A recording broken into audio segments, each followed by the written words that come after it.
Welcome, Star Valley Braves fans. This is J.R. Burgess with my daughter Jocelyn Burgess. We are bringing you wrestling live from Casper, Wyoming in the Casper Event Center.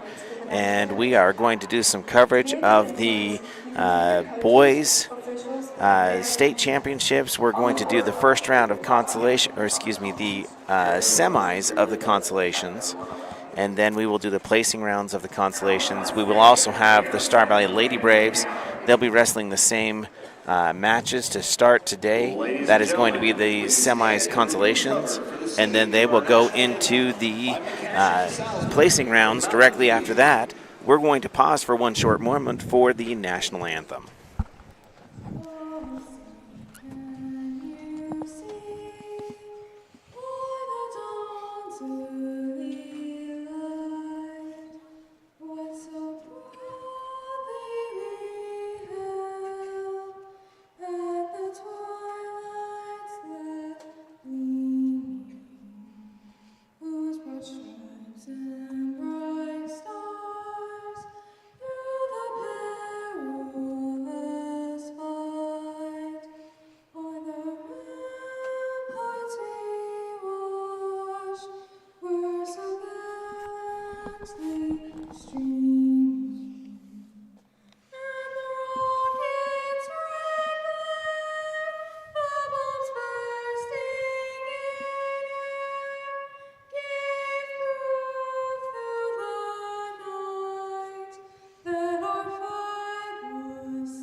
All right, so a great national anthem there, and we are going to get rolling. We've got the consolation semis coming up here soon. We've got several of both the boys and the girls team that is going to be participating in these rounds. From the boys team, I believe that we have 7 boys that are going to be currently wrestling into the third place matches.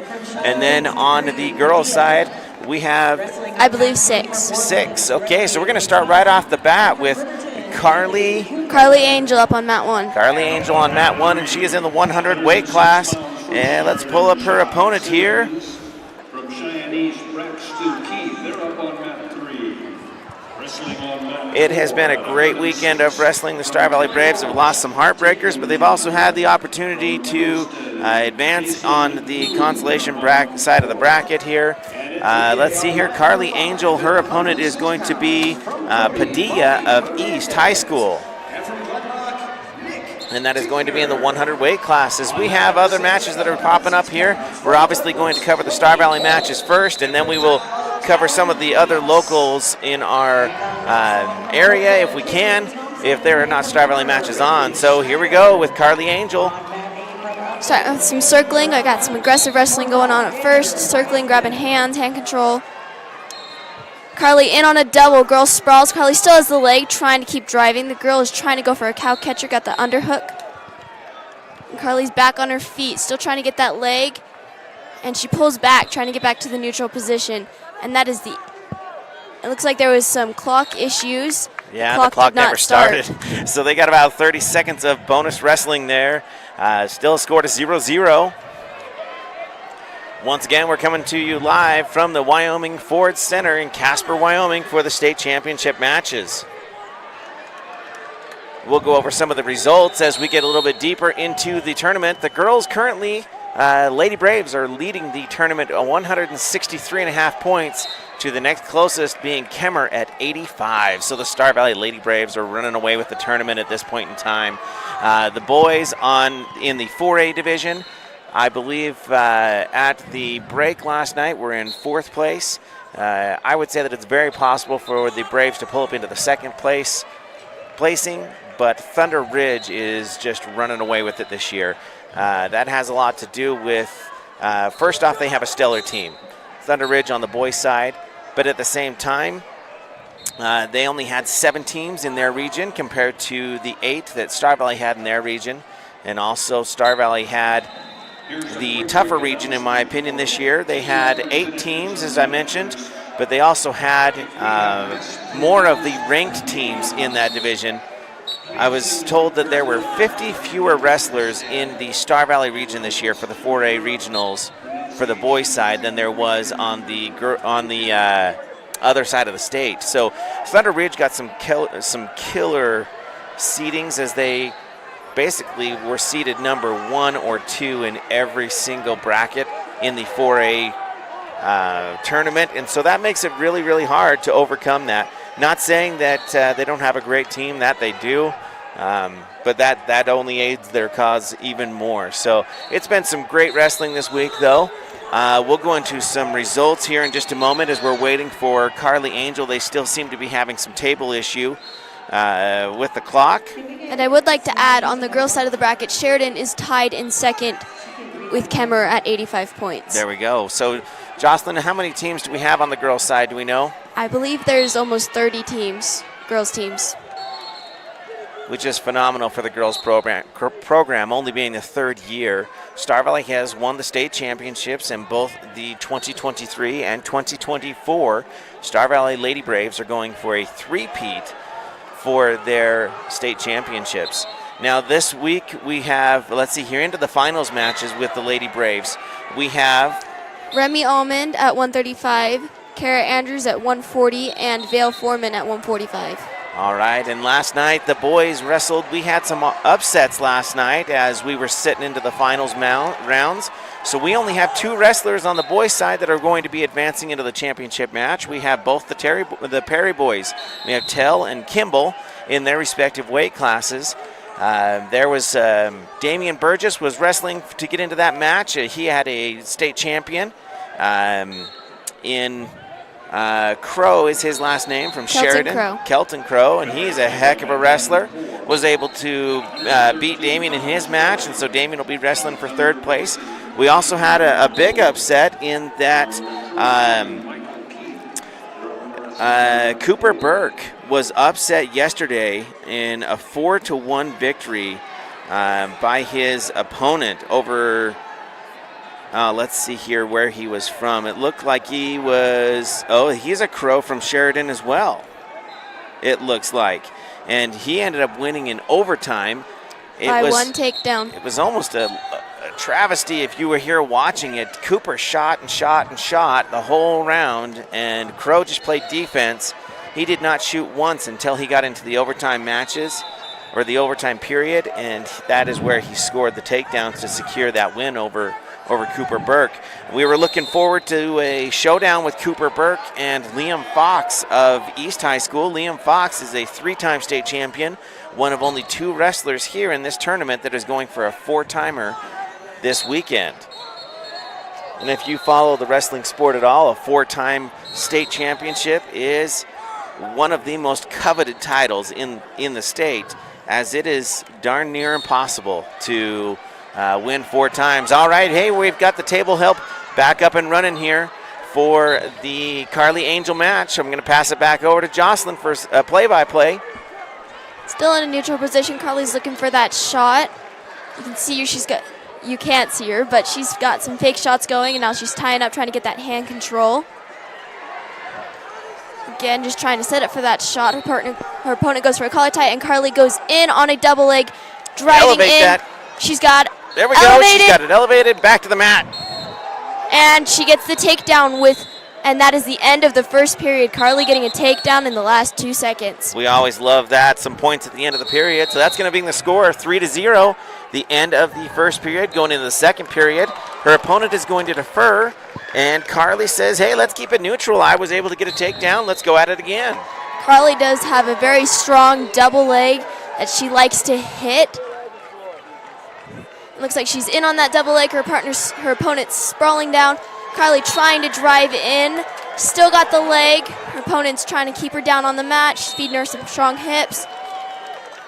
Carly switching off to a single, trying to circle around, and she is Wow. almost had that. Her opponent went down into a split that did not allow Carly to get over to the other leg. And Carly elevates, and looks like they're grappling.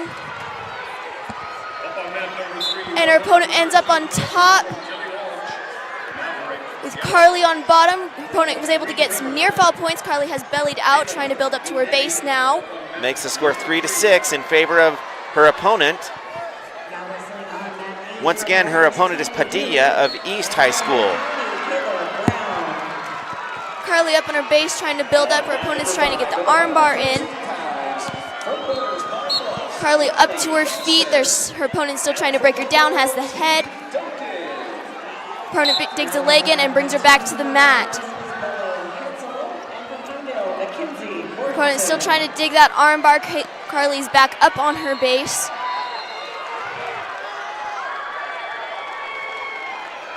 Carly's working for that hand control underneath, trying to get her hips out from under. She does get her hips out from under, but her opponent still has the hand control, which is making it difficult for Carly to get up. Carly is fighting that hands, trying to get up. Her opponent breaks her base down, trying to run that armbar, and Carly's back up onto her base. Trying to pull out of there. Like to see a tripod she gets here. To her she does. Feet, and her opponent hooks that leg again, bringing her back down to the mat. Nearing the end of the second period here. Carly's still fighting off her base, trying to get to her feet.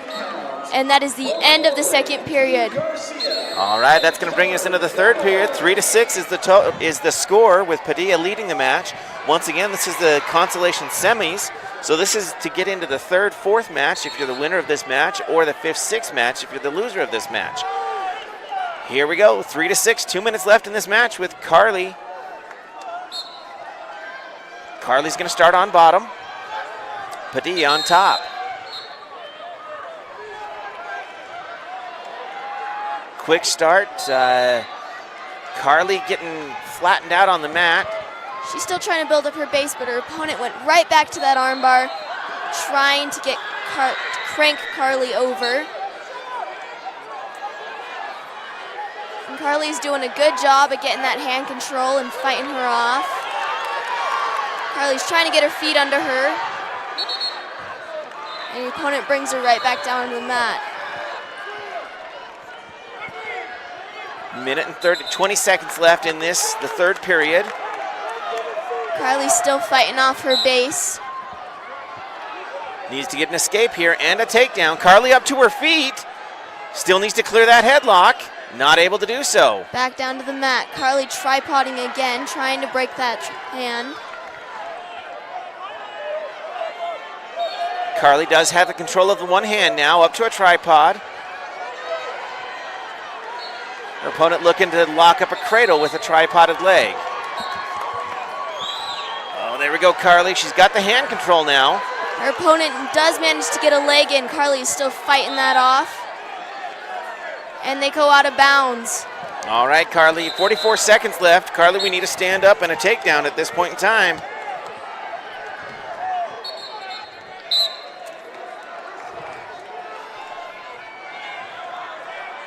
Carly starting down. Padilla on top. Padilla leads the match 3-6. She goes right back to that armbar, trying to crank her over, and she's looking for a cradle now. Carly is able to belly out and stop that cradle and get back to her base. Her opponent is getting legs in. Carly fighting those out. She does get her legs out and is trying to tripod up once again. 20 seconds left.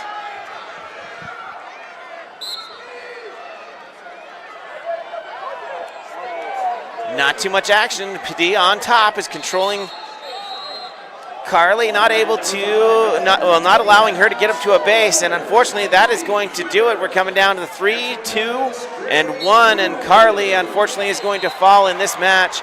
That will put her into the 5th, 6th match. That is an impressive win by Padilla of Cheyenne East. Some great wrestling this week by Carly. Carly Angel, that is. So that will be her second loss, but because she is so deep into the tournament and made it so far, that will put her into the 5th, 6th seat into the placing rounds. We're going to go right in to the next Lady Brave wrestler that is coming up. And that is Kenna Merritt at the 105 match. Kenna had a tough loss earlier in the tournament, and she's been working her way back through on the consolation side. So we got some hand fighting, fight for that neutral position, trying to set up your shot. And her opponent is Arnhold of Shoshone. Up on mat number 4, 120 pounders, already. From Rock Springs, This too is the semifinals consolation match. So the winner of this match will move into the third place match. Kenna's opponent gets an arm in, but Kenna's able to turn it into a She was looking for the underhook. cow catcher, And not she able to get snaps it. her opponent down there. She looks like Kenna's in the front headlock, trying to get to a near side cradle, trying to circle around. Not quite. Her opponent has her leg. Kenna trying to feed her hips to keep her down. And her opponent is able to elevate that a little bit. No control yet, no takedown. And end of the first period with no points on the board. They were headed towards a stalemate there as, let's see here, Arnhold had a hold of a leg and Kenna was able to work her way back around for an ankle. It looks like we're going to start in the neutral position for the second period. Score still 0-0.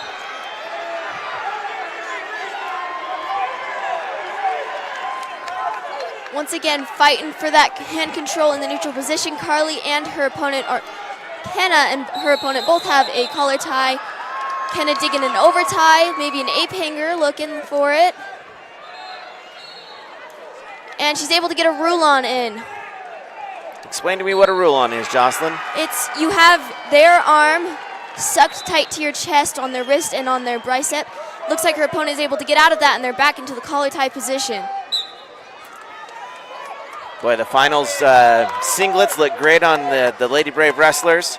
It's always fun to see the golds come out for the boys and the white and black singlets for the girls for these placing matches. And Kenna's opponent is able to get a takedown using a front headlock and send Kenna to her back, riding the edge of the mat. Her opponent getting some near fall points out of this, and Kenna trying to build up her base and belly out. on mat number 6 at 126 pounds from Rollins, Ivan Garcia. Still just fighting in that position with Kenna. Kenna's got that Trying to arm pull her trapped. shoulders off of the mat, trying to get her hips out, and her opponent holding a head. They are going to call that an illegal move, so she ended up losing the arm, and so once the arm is out of that headlock, it now becomes an illegal headlock, and therefore it is a 1-point award to Kenna. That will make the score 1-7. Kenna, unfortunately, will still start back on bottom. We've got 42 seconds left in the second period. Kenna Merritt in the 105 weight class, wrestling to get into the third place match. Here we go. Kenna keeping a strong base, trying to tripod out. Her opponent does hook in Iowa and tries to flatten Kenna out. Kenna still trying to build up her base.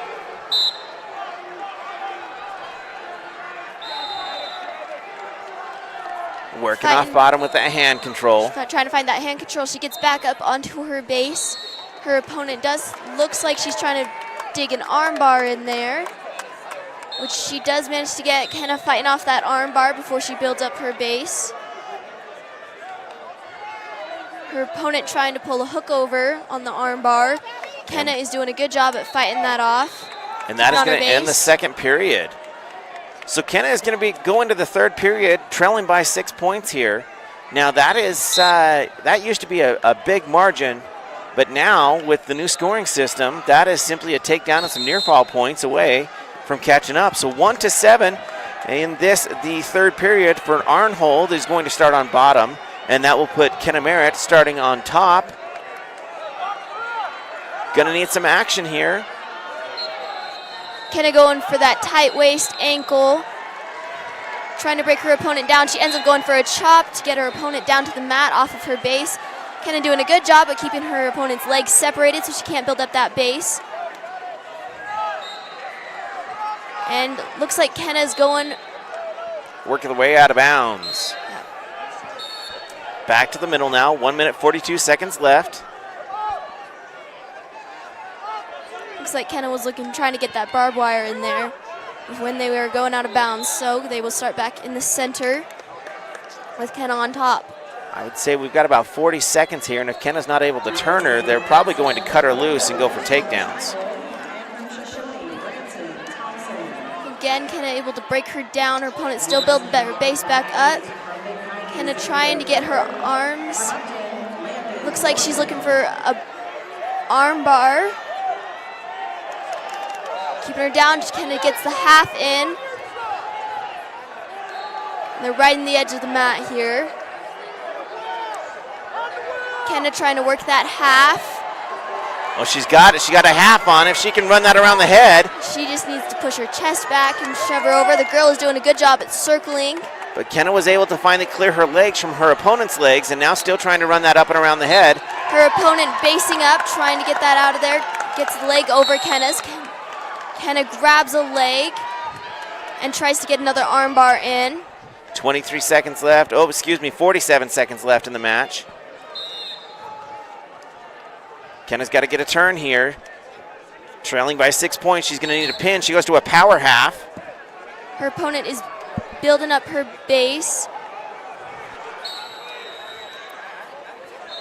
Kenna trying to get that half, and they go out of bounds. They will start back in the center. Kenna is a junior at Star Valley High School currently. Kenna's a senior. Oh, she's a senior. I apologize. She's Kenna's a senior. last year wrestling. All right, we're going to go start back in the middle. 28 seconds left. We need some fireworks here, Kenna.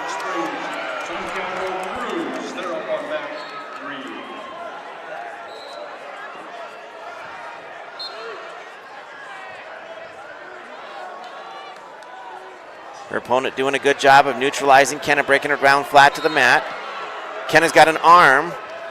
Releases that. Now she's going to go for a tilt. Not able to get there.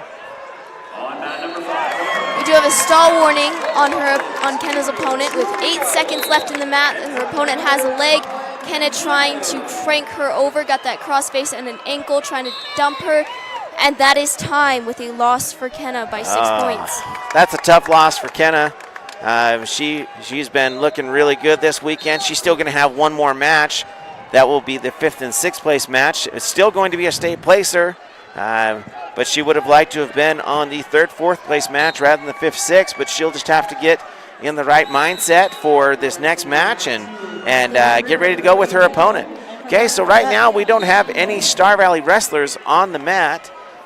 We have got, looks like we're right here in front of us, we have got Rock Springs and Green River. We have an Evanston girl going on mat 1 as well. So let's take a look at the brackets here and see who we are going to have coming up next.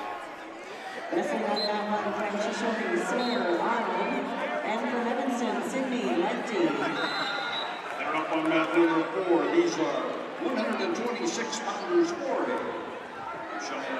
All right, let's see here. It's been a great week. Like I said, we've got several wrestlers from both the Star Valley Lady Braves and the Star Valley boys team that are going to be in the championship matches, 3 for the girls, 2 for the boys. We've got the Perry boys both made the championship match, and over on the other side with the Lady Braves, we have, let's see here, we have Remy Allman, Kara Andrews and Val Foreman are all going to be wrestling for the state championships. That's going to be a little bit later this afternoon. In the 3rd place matches, we've already seen 2 of the Star Valley Lady Braves that have wrestled, and unfortunately both with losses, but they will wrestle for their 5th, 6th place matches here shortly. In the boys bracket, there are 7 boys, I believe, that are wrestling for the 3rd, 4th, or to the consolation semis to get into either the 3rd, 4th, or the 5th, 6th place matches. And we've had some great wrestling. Let's go over really quick while we've got a lull in this time. We'll start with the boys as to their overall results. As to who has scored for each team. As we are bringing in you guys mid-tournament, this is day 3 of this 3-day tournament. It used to be a 2-day tournament, but this year they decided to go with 3. It has definitely been needed in that. Let's see here. So we're being told, sorry, I'm putting a hold on this. We've got a Cokeville wrestler out on mat number 6, and if we can see them, we will try and get to them. We're going to try and find a name here. Cokeville currently leads that match. Ope is trailing that match 2-6. This is in the 120 weight class. And they are in the third period with 1:30 left. I'm going to see if Jocelyn can look up the name of that Cokeville wrestler in the 120 weight class for me really quick.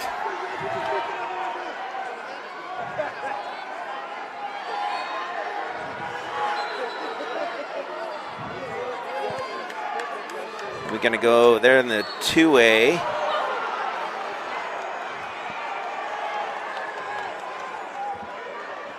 A 120, so we have got Child of Cokeville. So at this point in time, Child of Cokeville is trailing the match 3-6 from his opponent from Shoshone. Back to the center of the mat. 1 minute, 34 seconds left.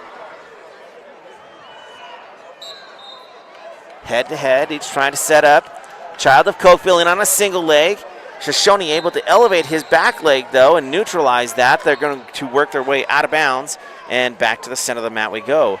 These mats that they are wrestling on here at State are high school. They are not high school regulation, which is kind of ironic. These are junior high mats, making them only, I believe, 26 feet in diameter, or maybe even 24. They are small mats.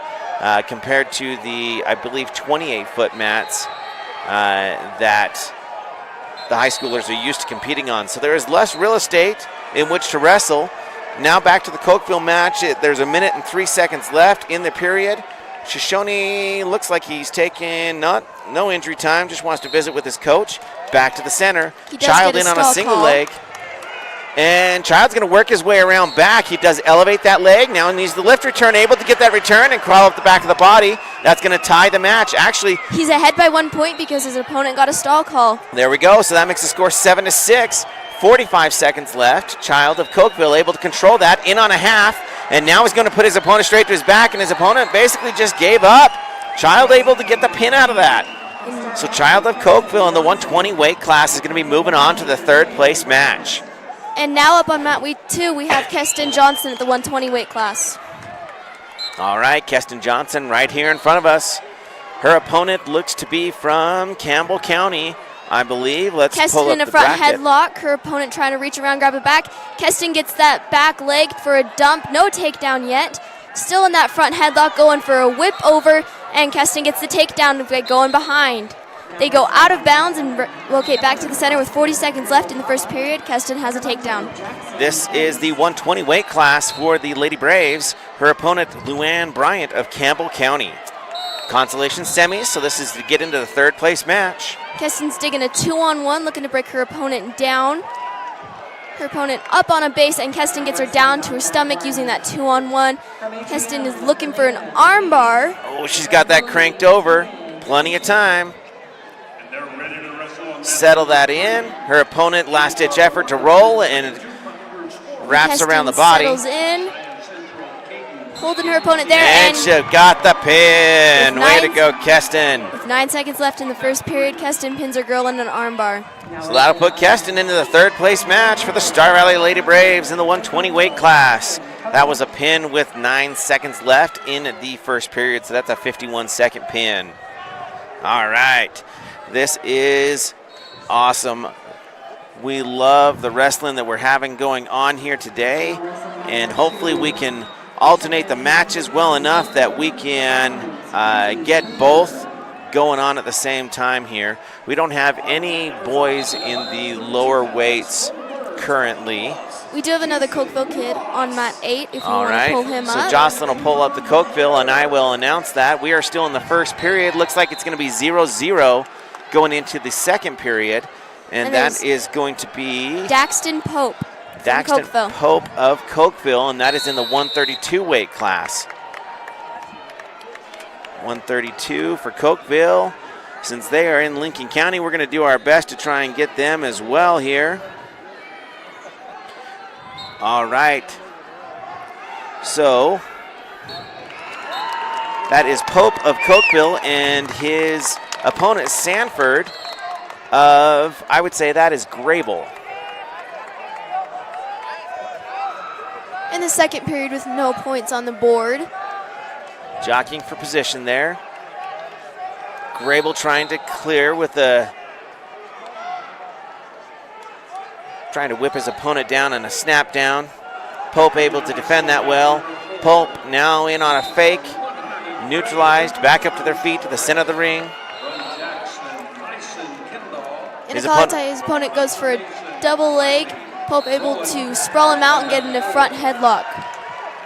Oh, Pope going for a roll, an alligator roll. He did get the roll through, almost hesitated momentarily on his back there. Back into the front headlock position. Both parties fighting for control here. Pope currently has the front headlock on over his opponent of Grable. Pope looking to get around to a knee, and they're going to stop this. I think they called that stalemate and bring him back up to neutral position with 1 minute left in the second period. Score still 0-0. Pope of Cokeville looking for a shuck by, then he just bulldozes through. Gets that cow catcher. No takedown. Yes, there is a takedown now. So that puts Pope up 3-0 as they're working their way out of bounds, able to get the takedown. Pope in the 132 weight class in the 2A division. His opponent from Grable will start on bottom. Pope is going to get a caution here. Covered over the top a little bit more physically than he maybe should have. Gave his opponent a little bump. So we're going to start it back over here. Grable working up to his feet. Pope doing a good job. He's got looking for a leg. Not able to get it in, but he does have an arm over the top. Now he's able to lock that up. He's got with a the half. scissor across the body. Looking for a tilt. Was Brings not that able out to of get the that. tilt, but he still has that leg locked up in.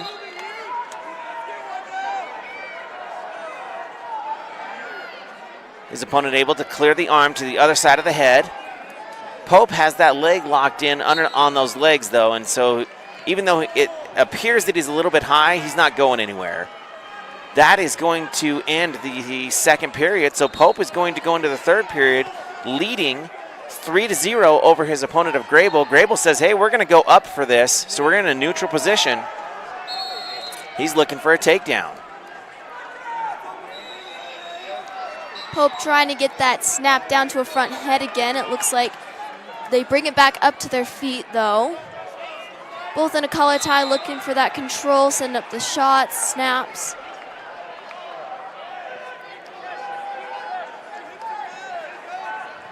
Pope looking for an arm drag. He's able to get into a front headlock. Now he's hunting for that back leg, trying to get the head in the hole, get his elbow in the right position. When I say head in the hole, that means you put your head right in their rib cage or just below their rib cage and drive it through. And he does actually catch him in the cow catcher, flips him straight to his back. He's going to get near fall points out of this. That's going to make the score 6-0 and going to tack on these 4 near fall if he doesn't get a pin out of this. And Pope does get the pin. That's going to be a pin for Pope in the 132 weight class and the 2A for the boys over his opponent from Grable. That will put him into the third place match later on this afternoon. Man, some great wrestling. I thought we were going to have a little bit of downtime, but as we have got Cokeville that we're going to try and cover as much as we can, we'll have some Kemmer wrestlers out here. We'll try and catch them the best we can. Let's see here. This may be one of the Julander girls coming up on this mat, so let's take a look and see if we can find them. I believe that's Lainey Walker on mat 2. Allow me to double check that.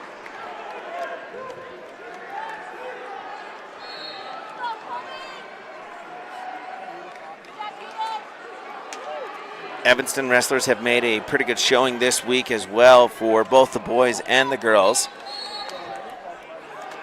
We did have a lot of the Evanston wrestlers go out in the last round of consolations. A lot of them lost early, but were able to work their way up through the consolation brackets, but were eliminated just before placing. But we do have a Star Valley wrestler now coming up, Lady Brave, and that looks to be Oakley Hepworth at the 130 weight class.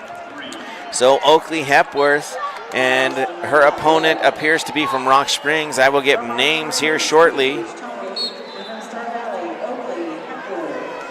Fighting in that neutral position, not much hand fighting going on, both looking for a shot from the outside. Her opponent goes in for a shot. Oakley stops that down, and they're back on their feet. So her opponent is Tongate of Rock Springs. Both wrestlers in a collar tie, looking to set up that shot. Oakley has got a C clamp on, and peels her opponent's collar tie off, and they're back to circling. Her opponent goes in on a double leg. Oakley sprawls on that, trying to break her down. Her opponent is able to elevate up to her feet, but there's no takedown yet. Oakley's still on her feet. Oakley turns it into a headlock. She hooked over really well. Put her opponent straight to her back. She's got the 3 takedown, and she's looking for some near fall here on the edge of the mat with 7 seconds left in the period. Oakley keeping 1 foot in, and her opponent is trying to turn out, and it's the end of the 3rd period with 2 near fall going to Oakley. Good job by Oakley there. Her opponent was in on the legs, and she was able to put in a whizzer and then use her hip to leverage that over, put her opponent straight to her back in a headlock. That's going to make the score 7-0, or at least it should be 7-0. They're going to call it 5-0. She only got 2 near fall points because the girl had a very good turnout. So Oakley's going to start the 2nd period on top. The girl tries to roll out and able to do so. Oakley grabbed a leg but was not able to maintain that. Her opponent will come away with a reversal there for 2 points. Now Oakley's trying to build up her base here. Her opponent doing a good job at keeping her hips on top of Oakley's, pushing her down. Oakley's still able to build up that base underneath her opponent here. Tongate of Rock Springs controlling the hands well, trying to roll those wrists down underneath the body, looking for an arm bar. Oakley is able to clear both those wrists. Her opponent going to chop Oakley in a tripod, trying to stand up. Her opponent is able to bring her down. Oakley looking to sit up out of that, and it doesn't get it. She bellies out, going to build up her base once more.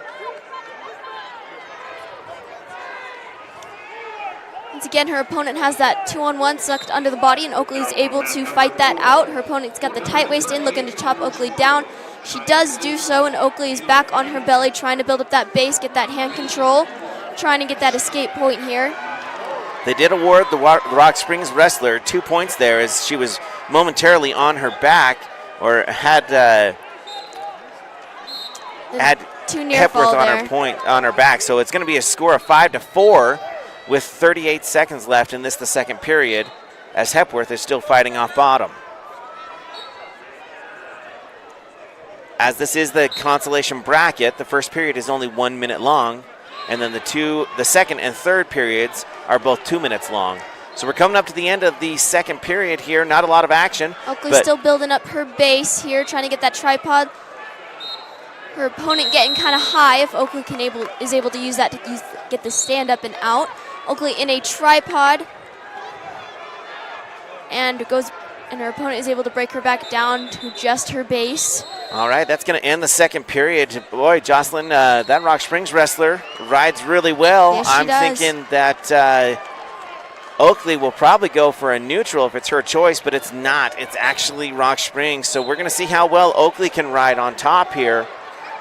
She leads the match currently 5-4. And here we go with the start of the 3rd period. Girl goes for the roll again. Oakley able to stop that this time and break her down to her belly. Girl builds up her base. Oakley trying to break her down. Looks like she's going for a cross-face cradle. Her opponent stops that and brings her back to her belly. Oakley looking for a power half now.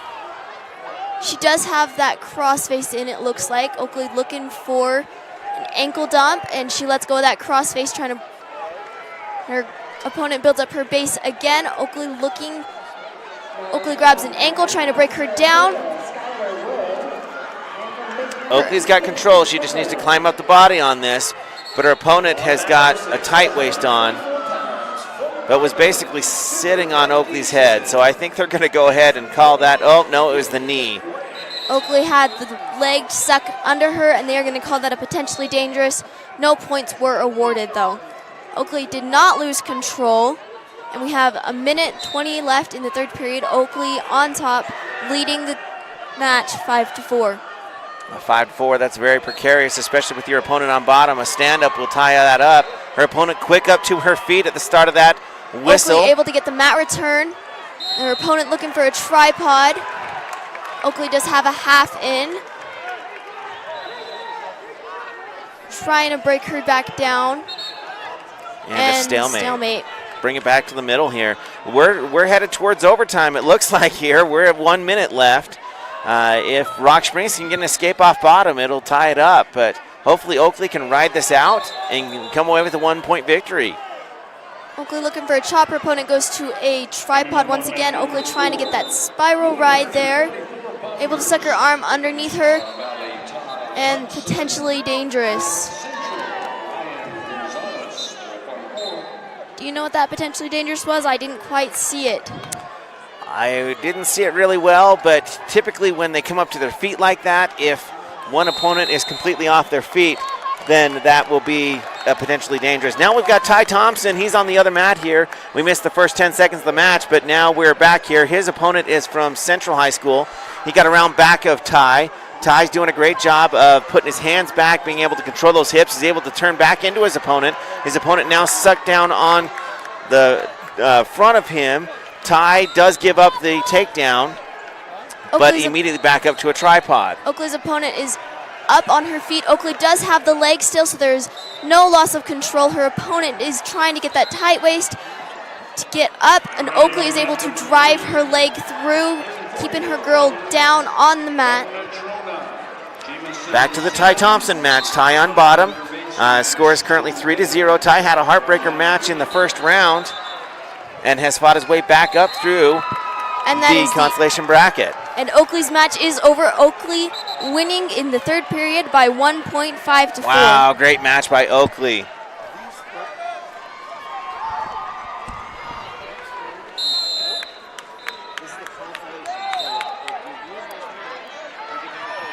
Looks like Ty Thompson started the second period on top, looking to break his opponent down. His opponent goes for a roll. Ty is able to stay on top and get that half dug in. Ty's got that in deep. He's got a wrist on the underside as well. So Ty started on top in this second period, so no points yet for Ty. He trails 3-0. His opponent is Ryan Gonzalez of Central High School. Boy, Gonzalez is working on a leg. Ty's got a nice half in, and he's got, or a crossface. He was able to get 3 near fall points out of that, so that's going to tie it up 3-3 with Ty Thompson and Gonzalez of Central. Oh, but then Ty got caught with his arms underneath, and his opponent puts him straight to his back. Gonzalez is going to get 4 back points here. Hopefully Ty can fight off. He's able to do so and hip out. That is going to make the score 5. Now 9-3. They got a reversal and 4 back points out of that. Ty fighting off bottom again. This is the 144 weight class of the boys 4A division. Ty looking to build up. His opponent trying to suck him back down again. If Ty can roll out of this one more time. Wow, his opponent had a crossface or a barbed wire on him, and Ty got up to his feet, but his opponent was able to just leverage him back down to the mat. Ty fighting off his back again. That's going to be another 4 points. His opponent now grabs a leg, and that's going to be pretty tight for Ty. Unfortunately, that's going to be a loss for Ty Thompson. That is going to put him into the 5th, 6th place match for the boys 4A 144 weight class. Gonzalez of Central coming away with the win. That is a tough, tough match. Ty will have one more match here for the 5th and 6th place. Boy, that was fun when we had 2 of them going at the same time, so I didn't get to see the end of Oakley's match. It looked like her opponent was wrestling hard right to the very end, but Oakley was able to neutralize that and maintain that 1-point win. Is that right, Jocelyn? That is correct. Oakley won by 1 point, 5-4 in the third period. Jocelyn's great at giving me a play-by-play, but then when I ask her a question, I get a one-word answer. All right, so we have got next for Star Valley that's going to be coming up is in the 157 weight class. That is going to be Cooper Burke. His opponent is going to be Joseph Humphreys of Kelly Walsh. And that will be the next boys match coming up. Let's go take a look at the girls bracket here and see when they might be coming up.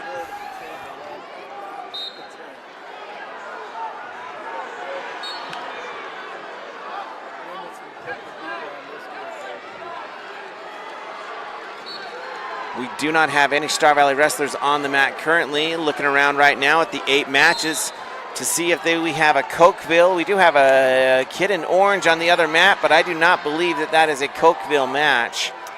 I think that is, actually. That is a Cokeville. All right. That is Flint Linford. All right, so we got Flint Linford over on mat number 7. Of course, mat numbers don't really matter to you guys. He is currently leading his match 10-2 over his opponent. Looks like they're in the second period with about 48 seconds left. His opponent appears to be from, let's see if we can tell on his singlet. We do have another Cokeville kid up on mat 8. We'll see if we can get a name to you in just a second. All right. So Linford, we have now gets a reversal out of this, and that's going to make the score 12-2 over his opponent with 23 seconds left in the second period. Linford now on top, looking for, he's got the head scooped, trying to pick up a leg for a dump there, and he does. He actually locks up the cradle as he rolls his opponent out of bounds, so no points there. 10 seconds left in the second period. And on mat 8, we have Clay Tykert on 8. So Jocelyn will be handling the Tykert match on 8, and I will handle the Linford mat on 7 here. Looks like Tykert is currently on bottom. His opponent in a barbed wire trying to get that turn. He does able to get him on his back for a second, but Clay is fighting back to his base and gets up to his feet. He is trailing in that match 1-5 with 8 seconds left in the first period. Both of them are actually wrestling against Moorcroft wrestlers.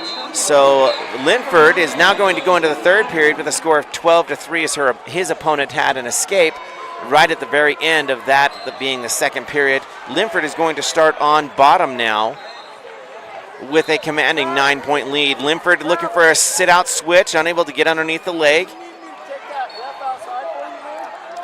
Now go ahead. Starts the second period in a neutral position. His opponent is in on a double leg, trying to get that out. Tygert has sprawled out, and his opponent is able to get on top with a spin maneuver.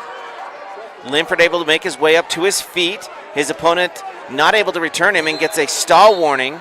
His opponent had a spladle hooked up for a second, but had not turned it yet. And Tygert is on his back, his opponent using an arm bar to flip him over, and Tygert gets pinned in the second period with 1 minute and 30 seconds left. So Tykert being in the 157 weight class, he will move on to the sixth place match. Linford still wrestling here on mat 7 against his opponent from Moorcroft. He is leading currently 13-3. Moorcroft head-to-head, but both on their knees on the mat. Moorcroft has the head on top.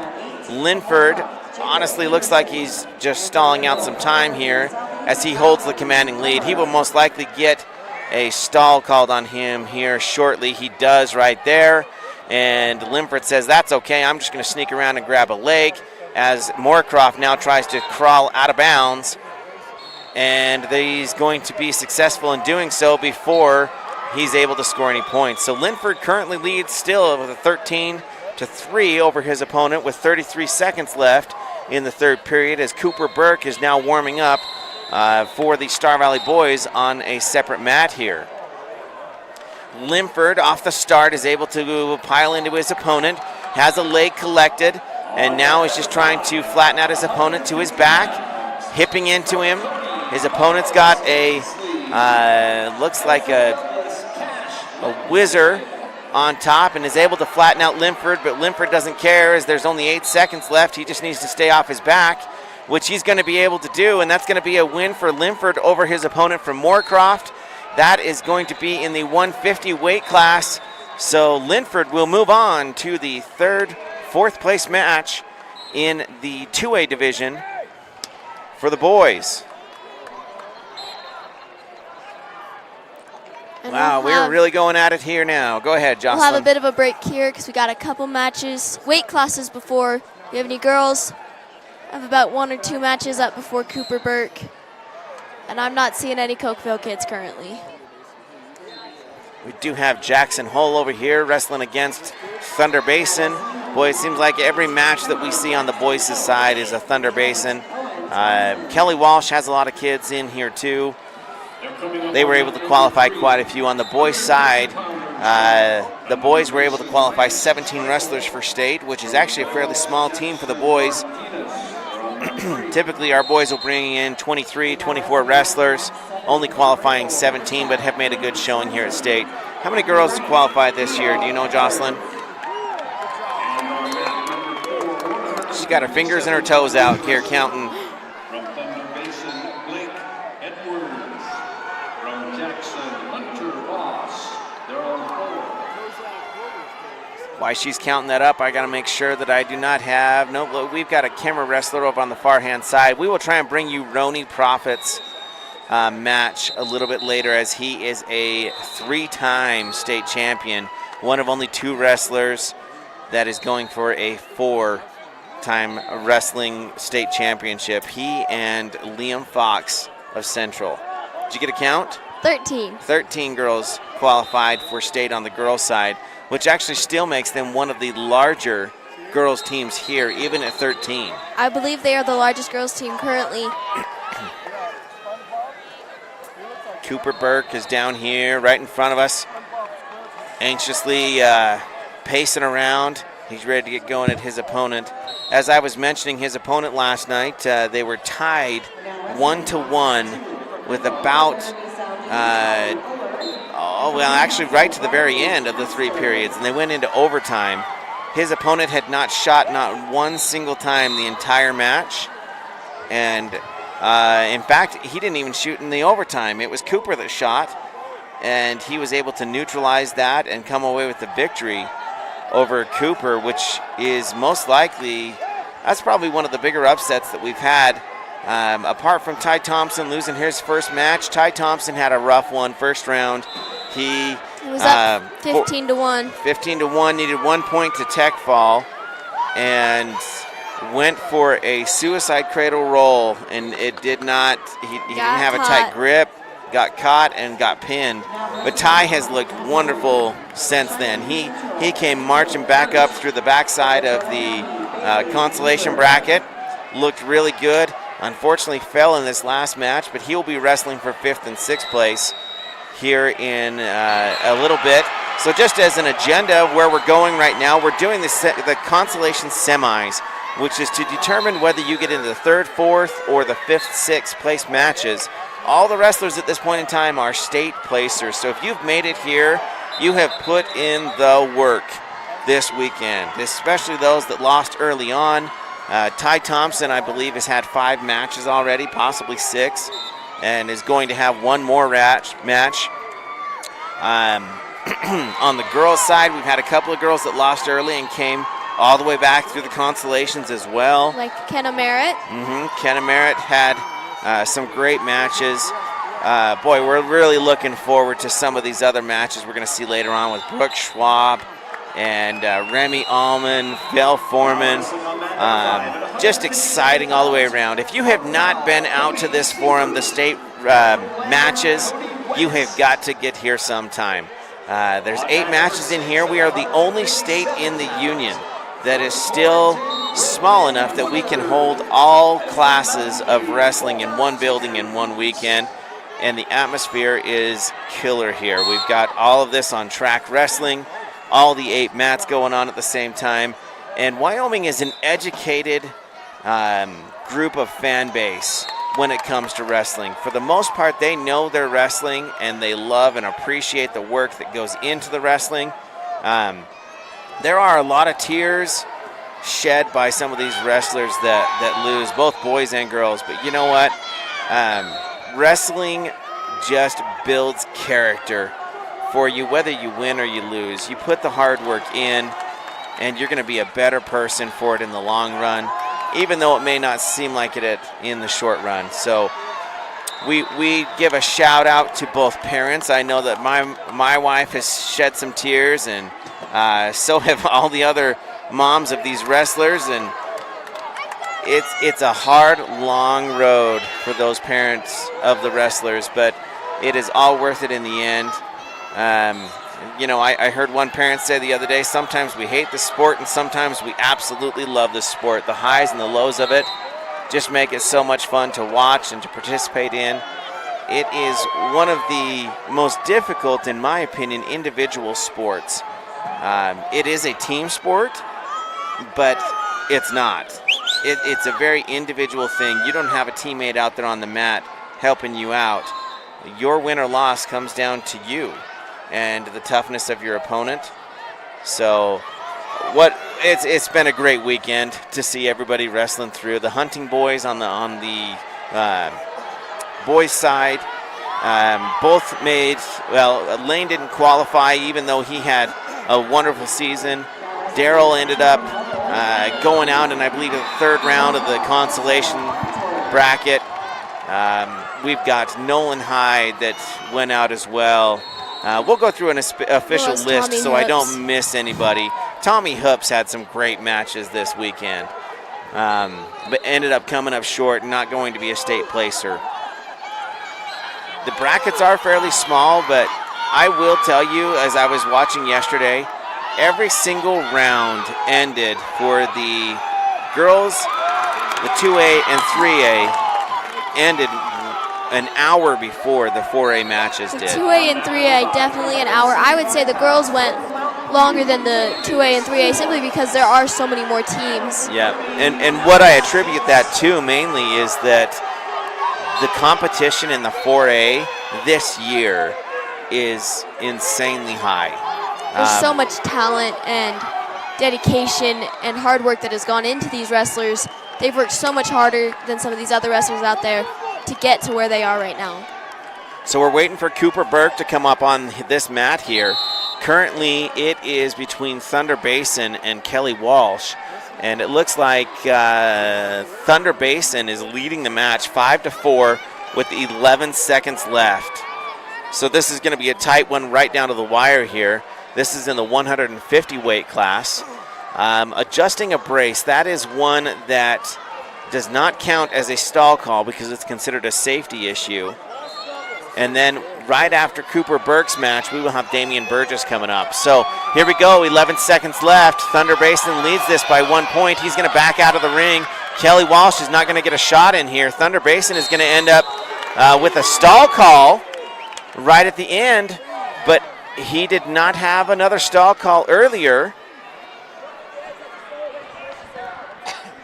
So if he doesn't have a stall call earlier, and that's his first one, then it's going to end the match. But if that's his second one, it will make it a tie match. We currently have Kelly Walsh's coach visiting with the referee, trying to sort out what they're going to call this. I don't think the referee's going to move on this.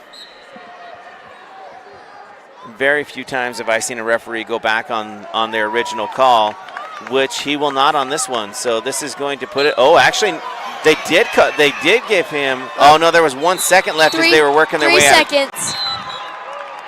And so they are going to call that no takedown. No takedown. So 5-4.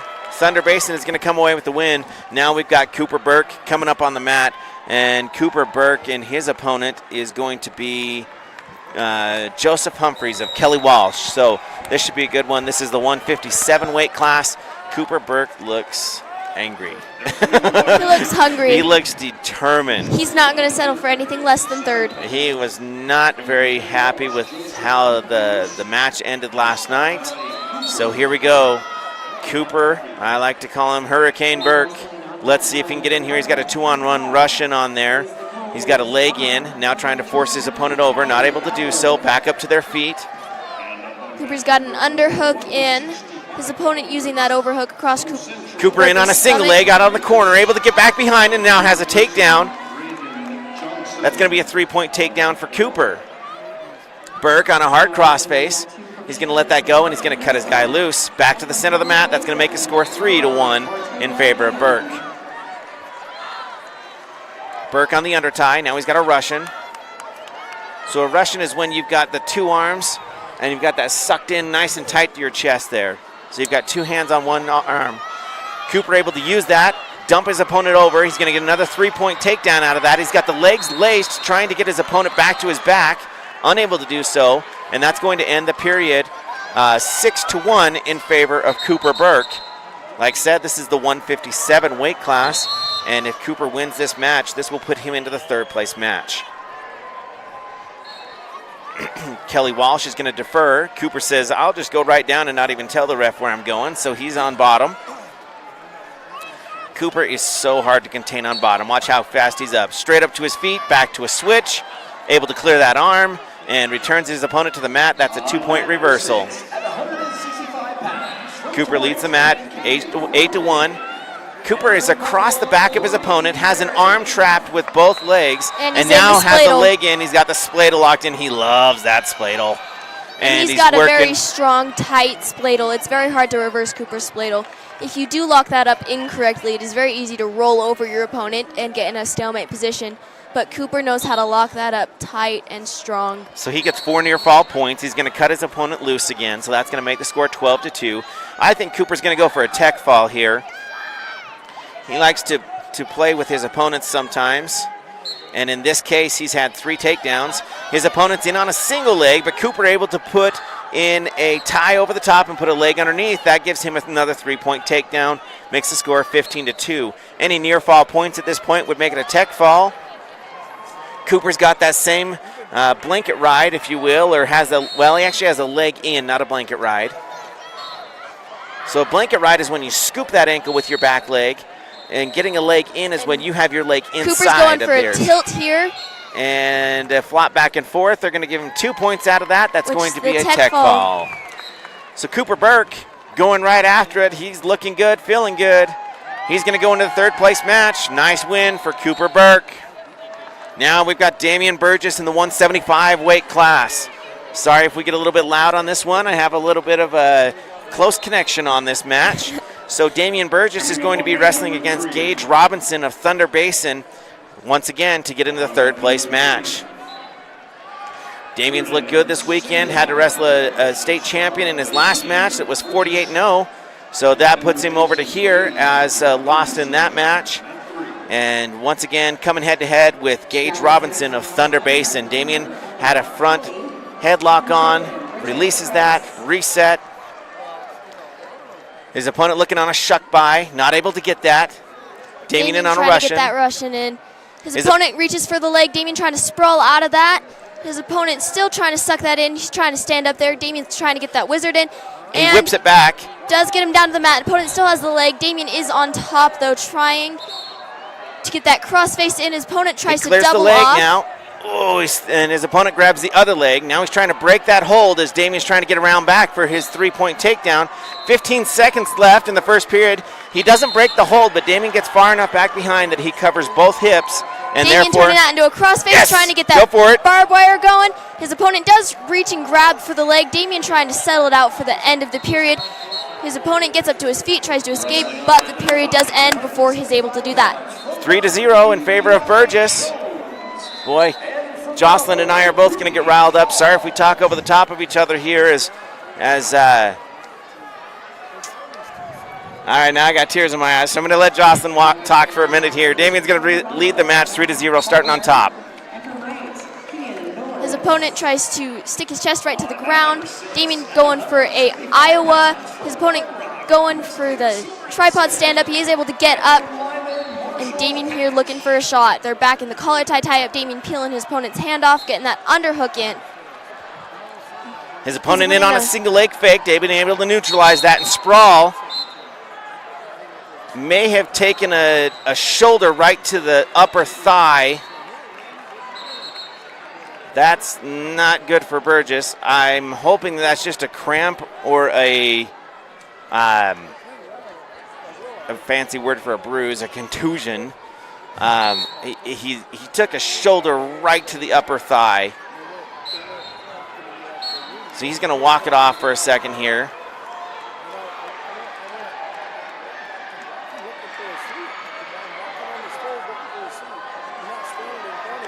Looks like he's holding the back of his leg. He might have strained something there. So Damien may be hurt here. Let's see what we've got going on. We got a trainer over there. Damien's going to try and go. So let's see how this goes as Damien is hobbling back to the center of the arena here. And here we go. You can tell that Damien's not able to drive off of that leg. Damien able to put him in a front headlock. He's going to get that back leg. Now he's trying to drag that. Now he lets go of the headlock and is able to elevate his opponent. Now he's got a leg as his opponent's trying to make his way out of bounds. Damien says, get back in the arena. I'm not done with you yet. So now Damien's got the leg elevated, tucked up into his armpit. And it's going to be hard with that injury that Damien just had to be able to do a kick on that. The coaches are telling him to put it up and over his head. Unable to do so, and chases his opponent out of bounds. And they're going to be back in the neutral position. 3-1 is still the score. 1 minute left in the second period. His opponent in on a single leg and able to get back and around back, even though Damien was able to avoid him getting the leg. His opponent was quicker to get back behind. So that's going to make the score 4-3 in favor of Gage of Thunder Basin. Damien now on bottom. He's got to work his way up to get an escape point here. He's on his base looking for that hand control. His opponent looking for what looks like to be the suitcase tilt. Damien trying to fight that off, get that hand control. Suitcase tilt is when they go up and through the crotch and back up to the top, and Damien able to roll through that as his opponent slings him to his back. Damien up to a tripod, working out on the edge of the mat. Thunder Basin says, I don't like that, and they step out of bounds. So Damien's going to start back on bottom. 24 seconds left in the second period. Damien able to do a sit around, back to that suitcase, or actually he's got a cradle on Damien. Damien gets his head out of there, able to get back around top, and he just needs to get around back to get a 2-point reversal out of it. But he's going to stand up instead. That's going to tie the score at 4-4. 8 seconds left in the second period. We're going to come to the end of the second period, all tied up in this, the 175 semis consolation. Damien's going to go down. It's his choice, so he needs to stand up. This could give him the easy point for, well, we'll call it easy, but the easiest point. We call it easy, but your opponent is putting their full Burgess weight on top bottom. of you. His opponent looking for a thigh ride. Damien digging his hands out. Gets the leg, looking for a Oh, he got under the leg. Now he's getting back and around, and he's got the stand up out of it, so it's going to be 5-4 in favor of Burgess.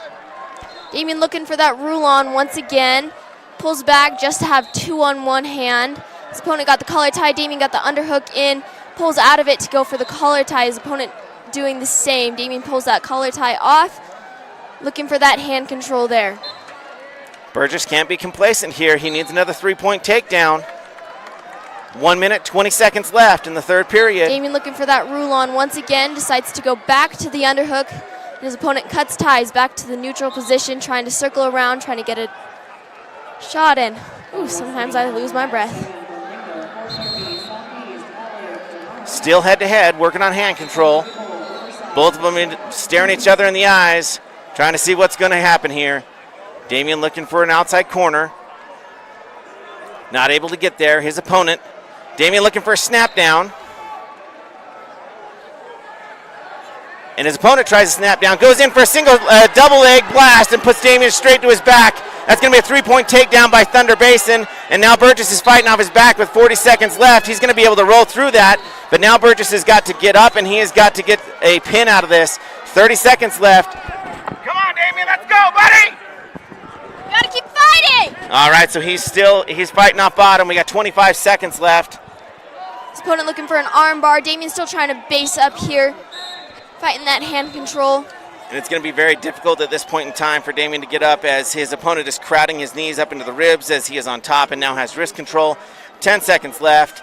And unfortunately, Mr. Damien Burgess is going to come away with a loss here in the semi-consolations.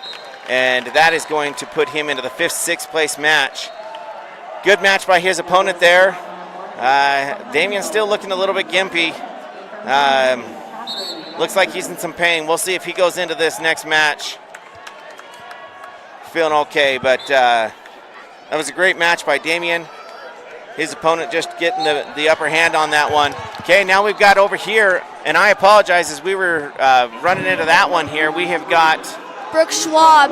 Looks like she is down 4-7 in the third period on bottom. 3-7.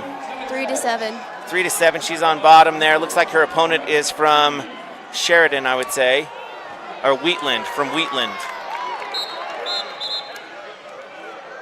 And they're going to work their way out of bounds.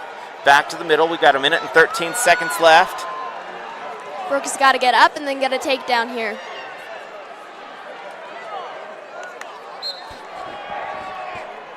Her opponent grabbing that leg as Brooke tries to tripod. Brooke goes back onto her base. Again, trying to get that stand up here.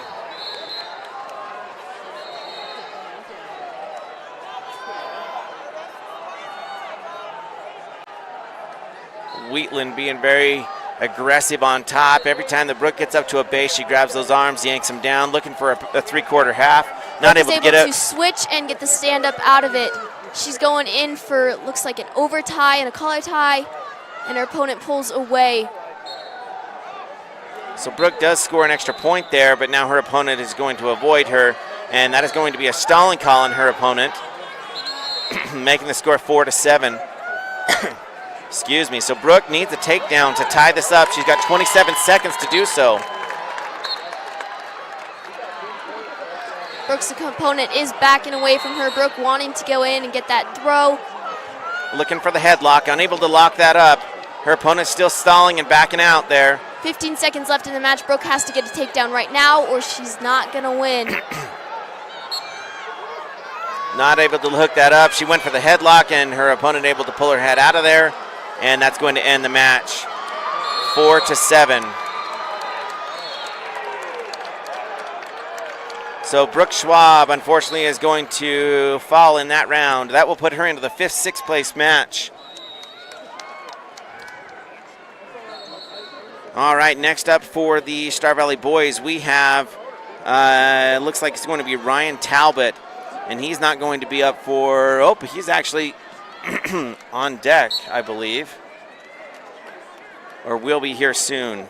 In the girls bracket, we have got, let's take a refresh here. We've got Lillian Anderson coming up.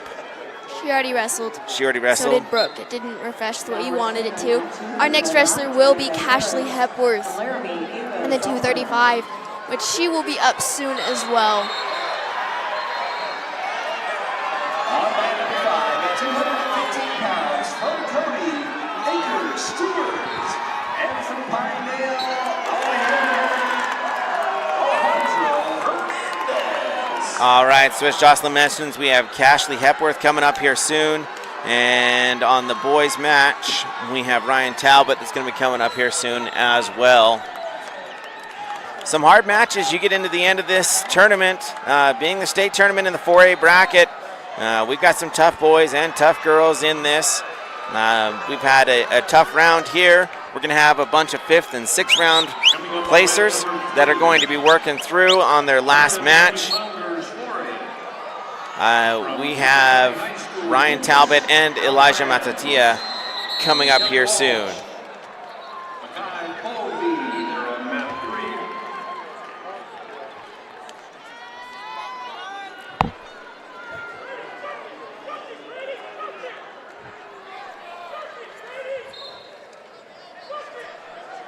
All right, since we have a short breather here, we just want to give a shout out to the Wyoming Army National Guard for sponsoring this broadcast and allowing us to come live to you guys on the radio.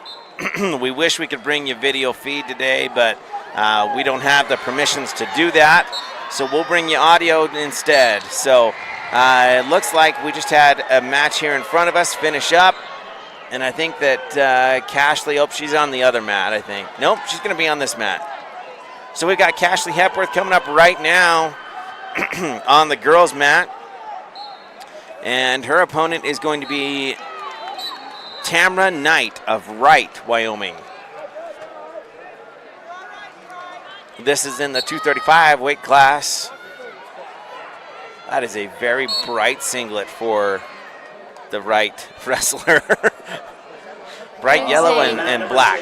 Neon yellow on a black singlet. All right, here we go with Cashley. Ashley right out of the bat, being aggressive, pushed into her opponent. Looking for a headlock, she backs out of it, knows it wasn't good. Looking in again. Her opponent sticking her hands in Cashley's face. Don't do that, that makes Cashley mad.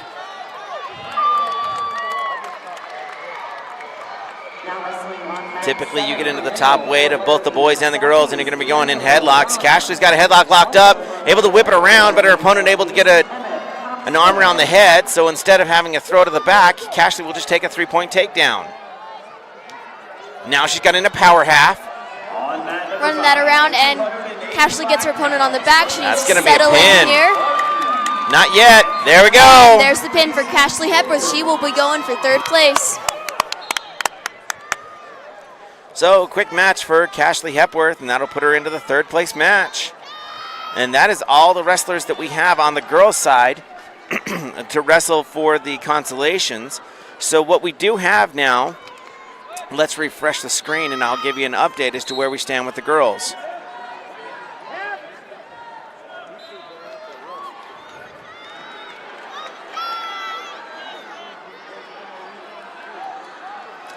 Sorry about this. Let's see here. So we have Carly Angel that'll be wrestling in the 5th, 6th place match.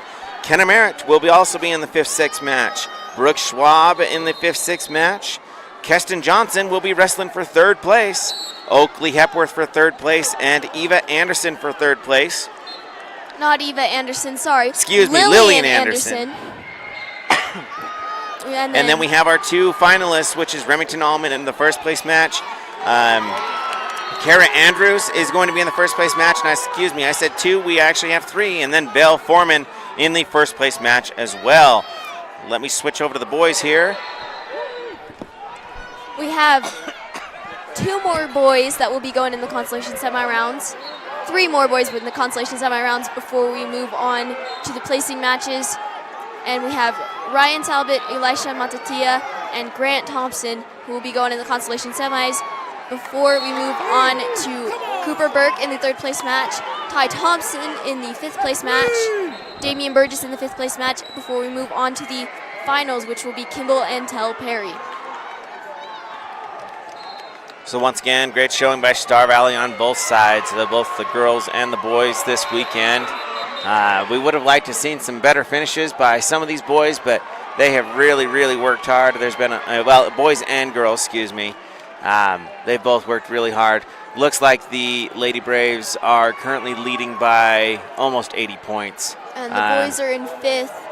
Hopefully we can overtake Natrona County, who is ahead of us by 1.5 points within the placing rounds. Just to give you an idea, on the boys' side, we have Thunder Basin that's probably ahead by 60-plus points. And then we have 4 teams that are really closely bunched right thereafter, which is Kelly Walsh, Star Valley, Natrona, and let's see here, who else do we have?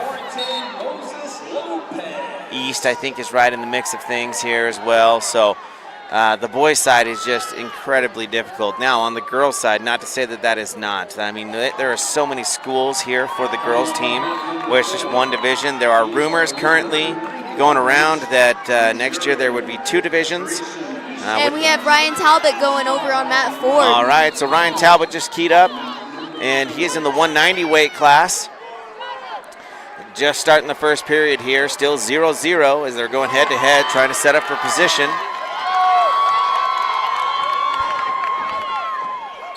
Ryan Talbot stalking. He's down low. He's looking for a fake on the high crotch.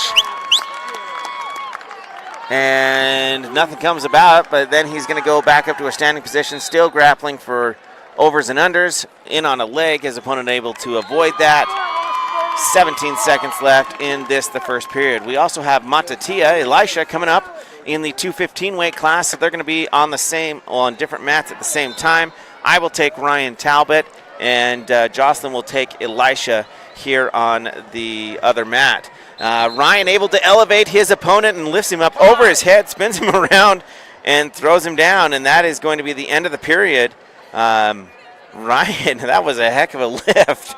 He had his opponent over his head and put him down. No points, though, because it was at the end of the period. So Ryan Talbot will be going into this second period. He's going to start on bottom with a score of 0-0. And we're just waiting for Elisha's match to start. We have it. They're cleaning up some blood off the mat from the last round before we get Elisha's queued up.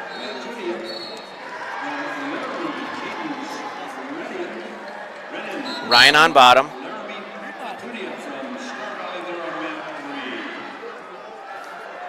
Fighting for hand control is Ryan. Now up to a base. And is up to his feet, Elisha trying to goes wrap it in around. on a high crotch and is able to take his opponent straight to his back. Elisha on top here. Drapes an arm over, trying to get that cradle, and his opponent fighting a strong base here. Elisha switches away from the cradle, trying to get a tight waist to break his opponent back down. Ryan was able to hook underneath the leg, get it back and around, and that's going to be a 2-point reversal for Ryan. He is now on top, fighting for hand control, see if he can lengthen the score, currently up 2-0. Elisha's opponent has a good base going, trying to get a stand-up. Elisha's trying to lock up his cradle. He's got his hands locked. Oh, suicide roll by Elisha. And it does end up on top. His opponent in the cradle position, getting pinned here with 3 seconds left in the fourth period. In the first period, end of the period, Elisha gets 4 near fall points, but no pin. Ryan still working out on the edge of the mat, 50 seconds left. He leads the match 2-0. Hard crossface in on his opponent. And looking for a cradle. Beginning of the second period, Elisha is ahead by 7 points, and his opponent chooses top, so Elisha will begin the second period on bottom. His opponent looking for a thigh ride. Elisha staying strong there. His opponent gets 2 legs in, putting his full weight on Elisha here. Elisha's strong. He's trying to push up. Has not broken down, keeping a good base. He tries to roll over his opponent, but he ends up on his side. His opponent's still locking his arms in. With the legs in, he pulls his legs out. Elisha in a sit. His opponent goes for a suck back tilt. And Elisha is able to sit out of that, get to his base and tripod. His opponent does have a power half in. Ryan on the other mat, not too much action as he is on top, controlling his opponent quite well. That's going to end the second period with a score of 2-0 in favor of Ryan. We'll go into the third period in the 190 weight class. Elisha is able to get up to his feet and get the escape point. He's looking for a takedown here, trying to get the pin. Elisha throws just tackle takedown. pile drive right to a headlock position. His opponent is on his Nice back, pin. and Elisha gets the pin. Nice pin by Elisha. I like that's my new terminology for Elisha's takedown. It's just a tackle takedown. So Elisha will be moving on to the third, fourth place match. Ryan still working on the other mat. He's got an arm bar in. Now looking to control that wrist. Trying to get out to the side. His opponent's got his arm down on his hip, trying to prevent him from going around the head.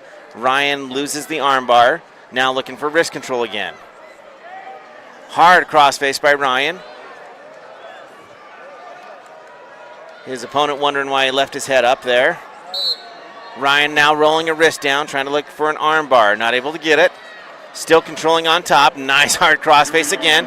Now he puts his shoulder to the mat. Now he's looking to post his hand behind that knee, which he does, and is going to. His opponent doing a good job of basing up and neutralizing that cradle position. And Ryan is now just fighting with a crossface. Now working on digging out an arm bar. He does have a chicken wing on the one side. His opponent able to clear that. Ryan riding his opponent, currently up 2-0, 40 seconds left in the third period. Looks like we are done with the girls' semis on their 2 mats, And actually, the 2A is finished up, and 3A is looking to finish up here shortly, as we still have 4A wrestlers out on both mats here. Ryan is going to get dinged for stalling as he did not go out to the side. He was riding parallel, and so he's going to get dinged. It's not going to be a point. That's just his first warning. 25 seconds left. Ryan needs to be careful not to get another stalling call if his opponent gets up to his feet.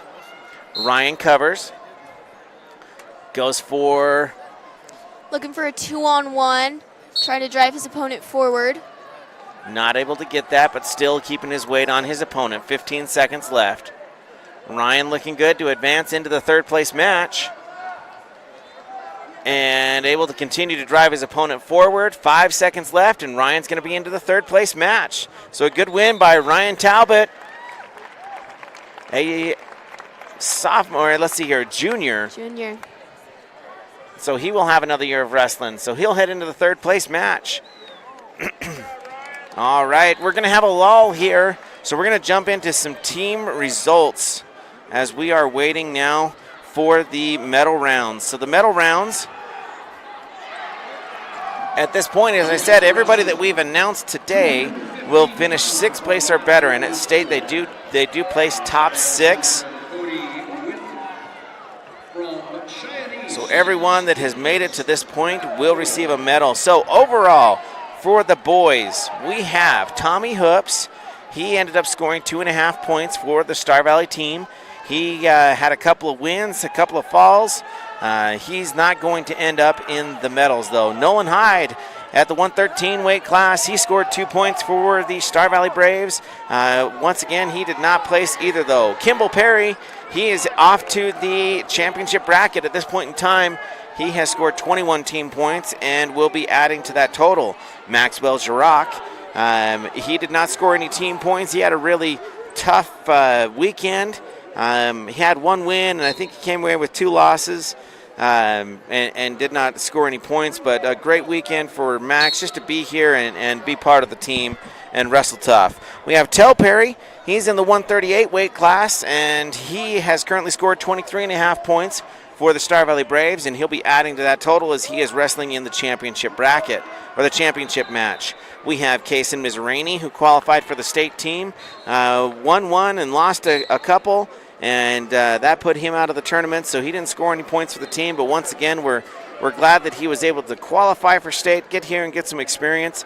Ty Thompson had that first round loss and clawed his way all the way back. So he will be in the 5th place match after losing his first match of the weekend. He's going to be in the 144 weight class. He has scored 10 team points at this point in time and will add slightly to that total as he is wrestling in the 5th and 6th place match. Colby Merritt had a tough weekend. He came away with 2 losses. That put him out, did not score any team points. Hazen Haas looked really sharp this weekend. He lost a couple of matches, but they were close ones, and he was a good fighter on that one. He ended up scoring 4 team points for the team. Daryl Hunting had a couple of good matches, one that he ended up losing, and so therefore he was out of the tournament without placing. Cooper Burke has scored 17 team points. He is moving on to the 5th place, 6th place match. And, 2nd and 4th place match. Wow. 3rd, 4th place match in the 157 weight class. Cameron Mickelson, couple of losses and a win this weekend, scored 14 points for his team. Damian Burgess ended up with 19 points at this point in time in the 175 weight class. He's got 1 more match, possibly going to add to that total. And now up on mat 4, we have Grant Thompson. Now we've got Grant Thompson. We'll come back to the rest of the team scores here shortly.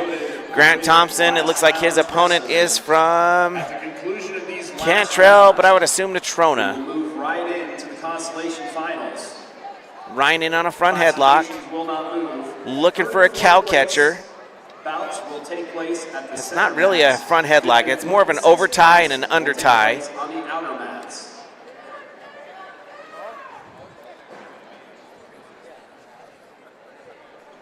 Both wrestlers have pulled back a little. It's just trying to feel each other out, trying to get that throw or takedown in. 20 seconds left in the first period. Grant's in on the front headlock, goes for the leg, trying to get that near cradle. Got the head in the hole, is going to dump him. He doesn't have his hands locked up yet. But Trying to get he's around looking back. for that. They're saying He get around gets back for the points. He and does. gets the points with 4 seconds left in the first period. He wasn't able to lock up that cradle, and coaches started yelling at him, just get your points out of it. So he went around back, got his 3-point takedown. Second period action, we're going to be 3-0 in favor of Grant Thompson.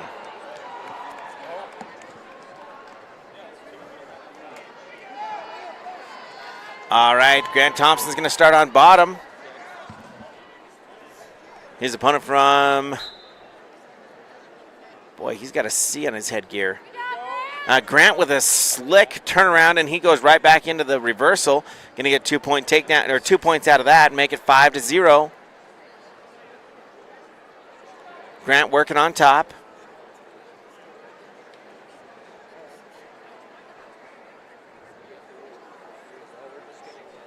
Can't see overly well here. I'm going to see if I might be able to get a better angle for the Grant Thompson match. Grant still working on top. He's working on arm control. His opponent stalled out on bottom. Not doing too much work there. Now he's trying to build up to a base. Grant working on arms over the top, and he's got a tight waist on, and they're going to move on out of bounds, and they're going to go back to the middle here. Minute and 13 seconds left in the second period. Grant Thompson leading 5-0. Looks like they're gearing up to get started on the 5th, 6th place matches here soon. Grant covers on top. His opponent hunkers right down to the mat. Grant looking for some arm control. Able to flatten his opponent out, posts his hand behind the knee, trying to look for a cradle. He's got a hard crossface on. His opponent's shoulder is to the mat. And, boy, that was an awkward position. Grant hipped over, but his opponent scoops up a leg in the process. And now his opponent's going to get a reversal out of this, making it 5-2. Now Grant wrestling off bottom. Grant Thompson wrestling in the 285 weight class. He is all of 215 at most. He's been wrestling some big kids this week. And when he gets underneath them, you can imagine that's hard to clear that weight. He's doing a good job at building up his base there. He got a good tripod in before his opponent grabbed his ankle. 18 seconds left in the second period. If we go into the third period, I would assume Grant, if it's his choice, will choose neutral. He's good at those corner singles to get those up and elevated. Grant doing a good knee slide up to a tripod, now up to his feet, now trying to clear the hands. And 5 seconds left. He's trying to turn into his opponent, and his opponent's going to drag him out of bounds instead. So we're still going to be at a 5-2 score. 2 seconds left in the second period. Grant's going to hunker down, and that's going to be the end of that period. Third period, it is going to be his opponent's choice, and he's going to choose down. So the reason his opponent would choose down in this situation is if he gets a 1-point escape, that makes the deficit 2 points, and then if he gets a takedown, that would put him in the lead. So Grant's going to hunker down on top here, and once again flattens out his opponent, looking for arm control. Trying to scoop up that leg with a blanket ride. Now he's able to do so. Able to get that Iowa. Working on a 2-on-1 underneath.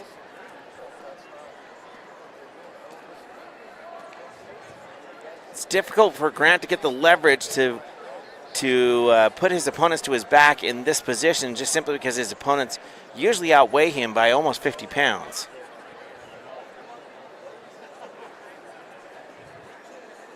Grant driving forward.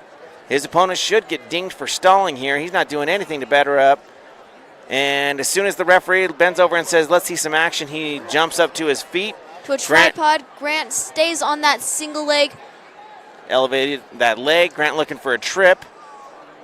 And loses the leg. Now his opponent's going to have a 1-point escape.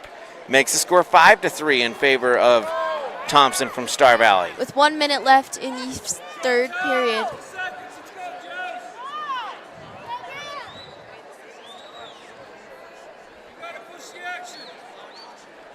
I believe his opponent's from Natrona County. I believe so.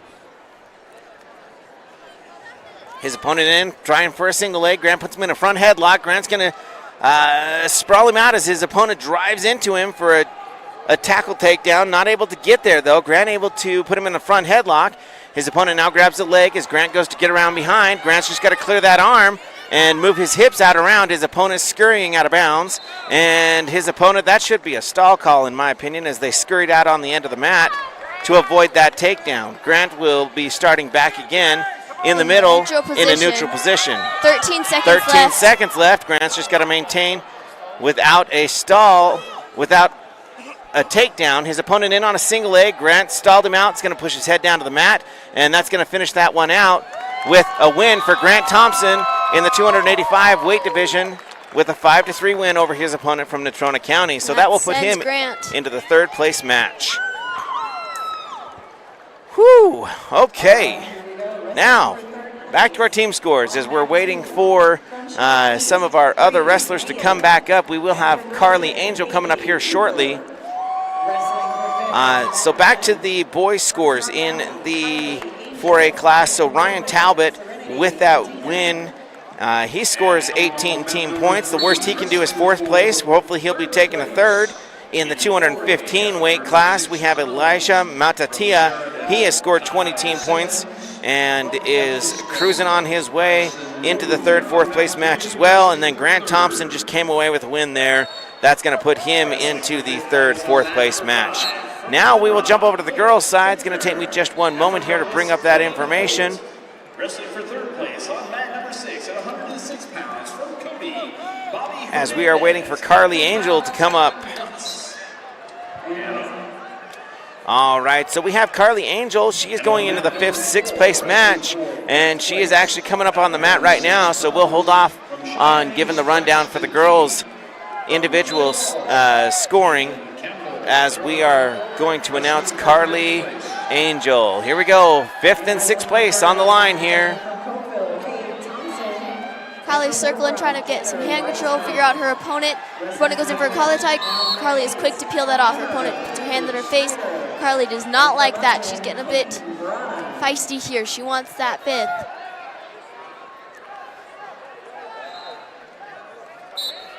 Still hand fighting in that neutral position. They both go in on a collar tie.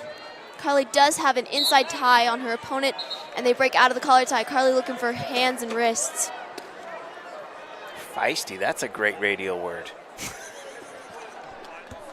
All right, they're still on their feet, just hand fighting, head to head. Move out on the edge of the mat. Carly goes in for a single leg, but they're going to be out of bounds. Back to the center of the mat. Carly is bobbing and weaving. She looks like an angel wrestler right now. They're usually fast and furious. Coming down with 3 seconds, and that is going to end the first period for the Carly Angel match. Her opponent appears to be from, I would say, Cheyenne Central, I would believe, but let's take a look and see what we can find out. Going into the second period now. Carly is going to start on top with a score of 0-0.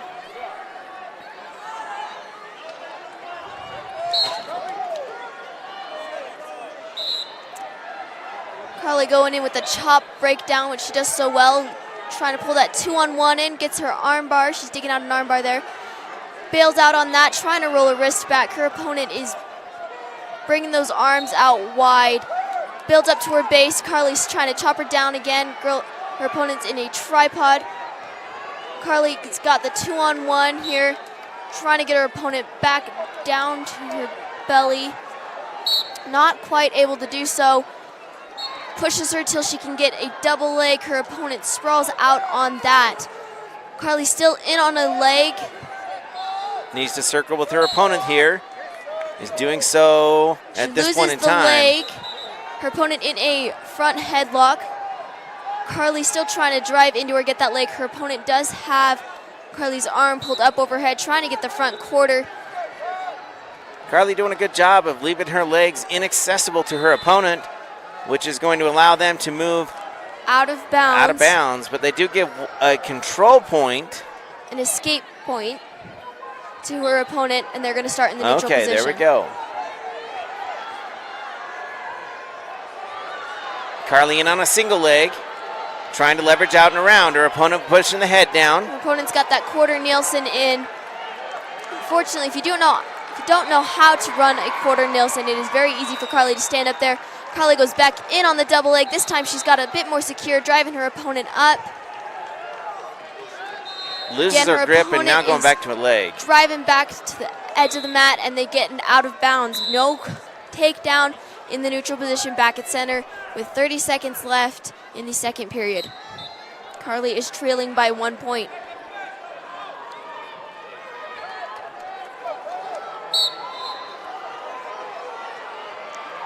Fighting for hand control again. Looks like On their feet, 15 seconds left. Looks like Carly's opponent is grabbing her wrists, and Carly's not quite liking that. We do have a stalling green, so that is Carly's opponent with 9 seconds left in the second period.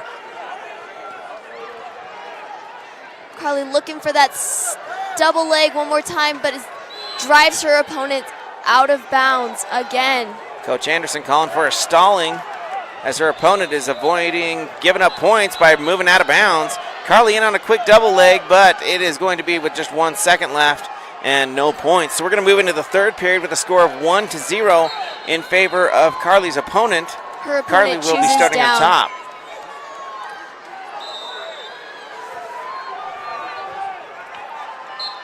You get these stressful moments as you go into the placing rounds. Carly is able to break down her opponent to get that 2-on-1, looking for that barbed wire that she loves so much. Once Carly gets a good barbed wire in like she does now, it is very hard to break out of it. Her opponent does break out of the barbed wire. Carly going to roll back her wrists now. Goes for a crossface, is able to get that, but her opponent breaks it out with a look away. Carly looking for another crossface. And they're going to ding her opponent here in just a second if she doesn't start doing a little bit more to try and better herself. Her opponent does build up to a base, but does seem to be just sitting there a little bit. Carly has a leg in, trying to get it. Oh, she's going to go for the guillotine. And now across the face. When her opponent that's is the able problem with the guillotine. to turn around and get that crossface pull on top of Carly. Carly is on her back now. She can try to fight off of it. She has a minute left in the third period. Her opponent is pulling on her jaw, and that is a pin for Carly's opponent. Carly taking 6th place at the 100 pounds weight class, girls division. Good weekend for Carly. 6th place finish, maybe not quite as high as she wanted to be, but that's a great weekend for her.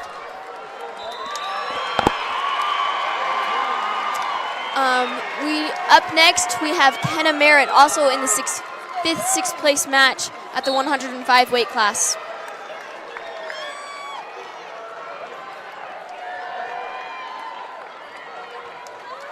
Kenna looks ready to go. Let's see if we can get a 5th place out of this. Head-to-head fighting. Hand fighting back and forth. Her opponent in on a shot.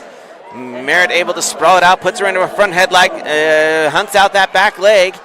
Now getting that head in the hole right in the rib cage. Is going to dump her over as she's hooked up the cradle. She loses the cradle. Still not able to get back behind, and no points. Good wrestling by both wrestlers. Back up to the middle of the mat on their feet.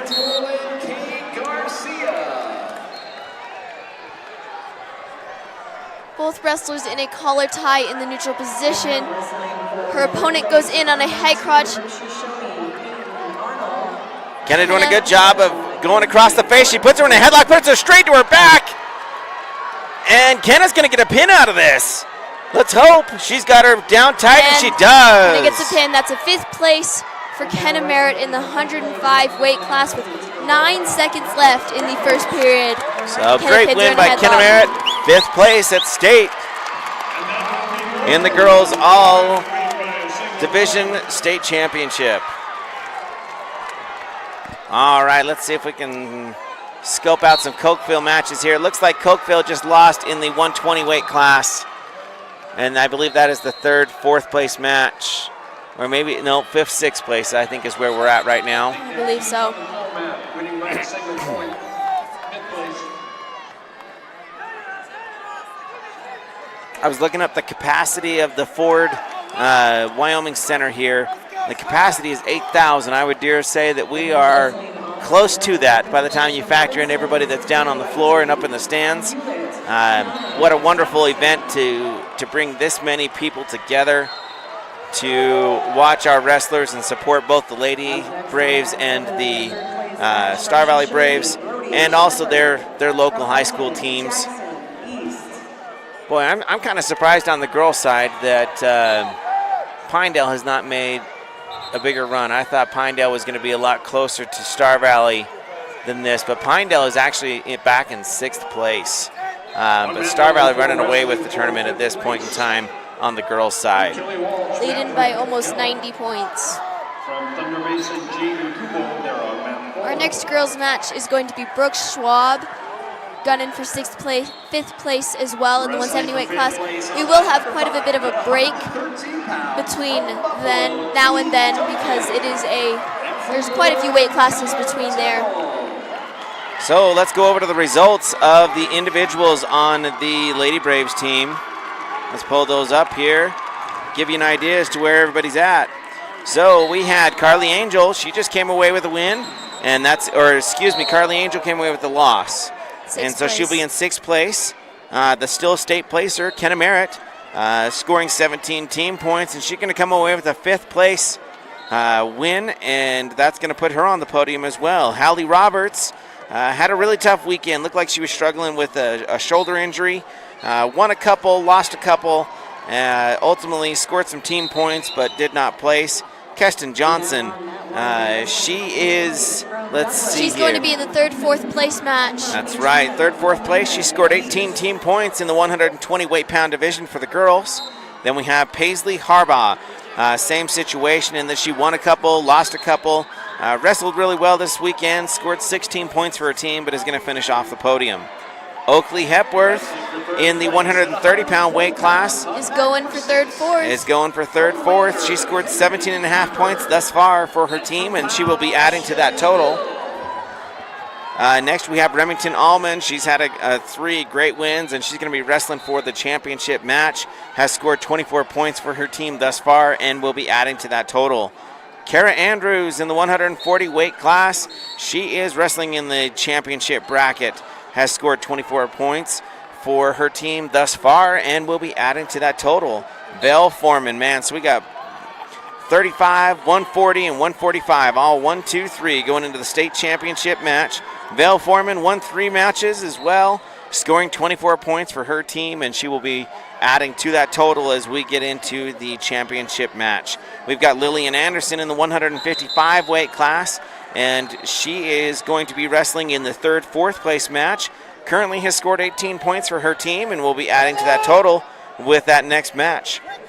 Brooke Schwab, she is going to be wrestling in the 5th, 6th place match. She has had some really good wins this weekend, scoring 13 team points. Stella Lind in the 190 weight class had a tough weekend. She got a win but had a couple of losses. Scored 3 team points for the team. But she's going to finish off the podium.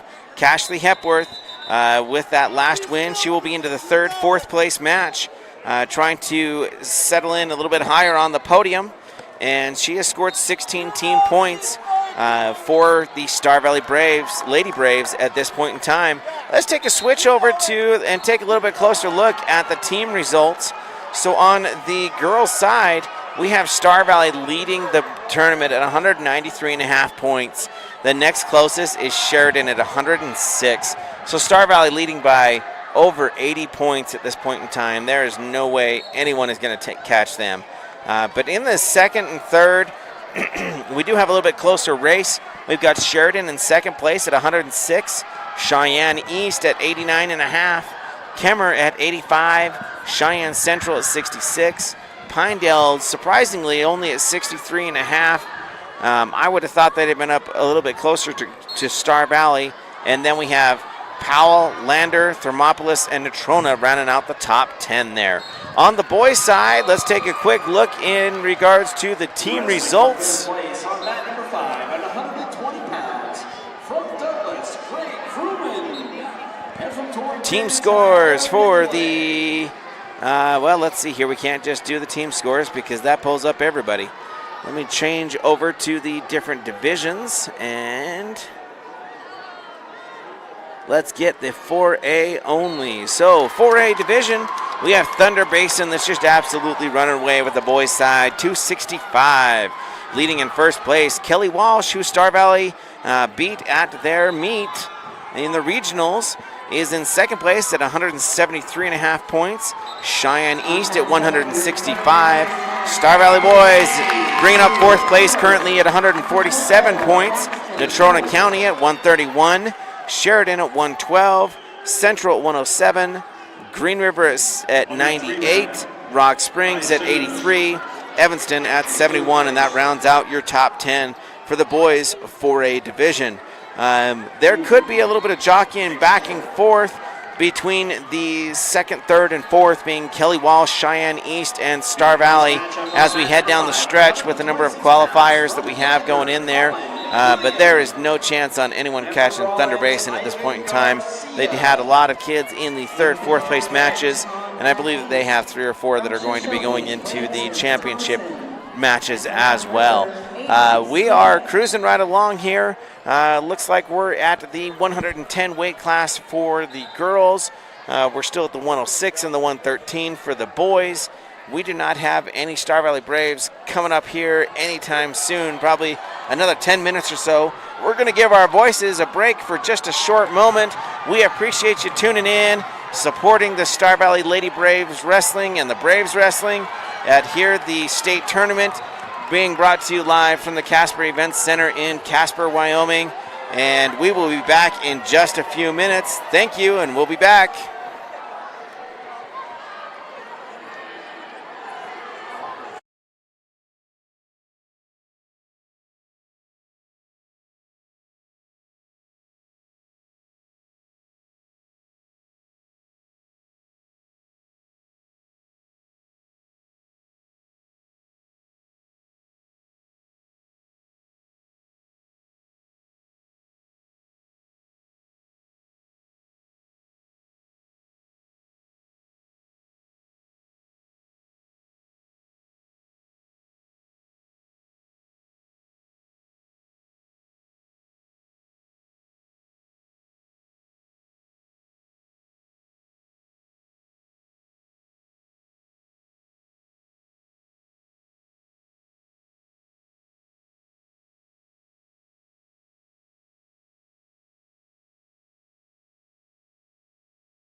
Welcome back, Star Valley Braves fans. We're going to get right back into it. We have got Keston Johnson that is coming up right now, and she is going to be wrestling against her opponent being, let's see here, Kinsley Hooper of Rollins. And this is the third fourth place match. We got some hand fighting here. Both wrestlers looking for a shot. Looks like Keston's opponent had a wrist and Keston shucked her by, went for a single leg. Her opponent was able to stop that, stuff her down, and they go out of bounds before any takedown is awarded. Back to a neutral position, center of the mat. 30 seconds left. Keston's got a C-clamp grip on her opponent's elbow on the collar tie, and she's in on the single leg, gets it elevated. Her opponent is up in the air, gets back down.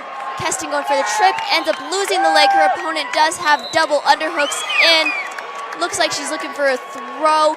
Keston is able to bear hug around her opponent and get inside the trip by Keston. And nice. Gets the takedown with 4 seconds left in the period. Keston is digging the armbar, and the period is over. Nice end of the period's fury there for Keston to be able to come away with the takedown right before the end of the period. Once again, going into the second period, 3-0. This is the third, fourth place match for the 120-pound weight class for the all-conference girls. Keston goes for a tight waist, near ankle, and a break off the whistle, and her opponent does try to switch out and break around. Keston is able to stay behind using that tight waist. She's looking for a chop to a 2-on-1 now. Her opponent is on her base, on her feet. Keston does have that arm bar sucked in currently. She grabs the wrist and she's looking to run it. Her opponent is pushing off her leg, but Keston is trying to get around here. Keston has got around, but her opponent's shoulder is still off the mat. What Keston was going to want to do is going to suck back and try to rerun that arm bar, which she has. She sucked back here and looks like she's trying to run it again. Now she's going to run up and around the head rather than trying to run it over her shoulders. There we go, up and around the head. Keep going. Keston sucks it back again. Her opponent is doing a very good job of circling with Keston. Now Keston scoops the head. Nope. Her opponent is grabbing Keston's leg here.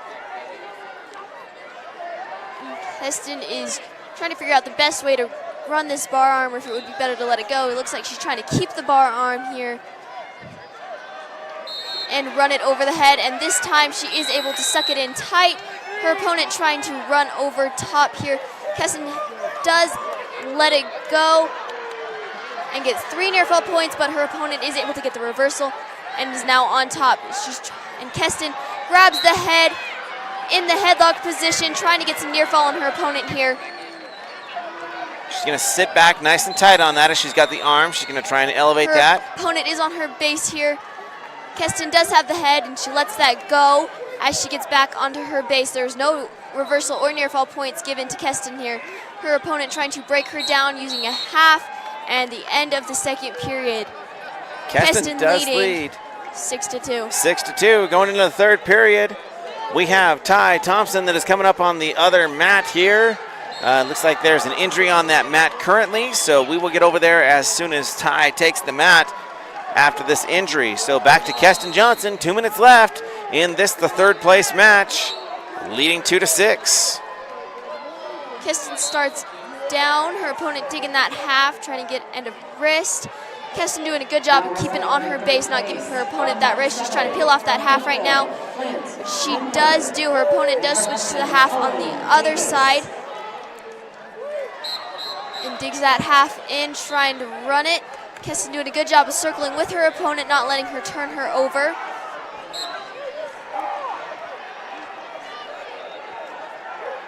Keston trying to build up her base here. Opponent still trying to run that half.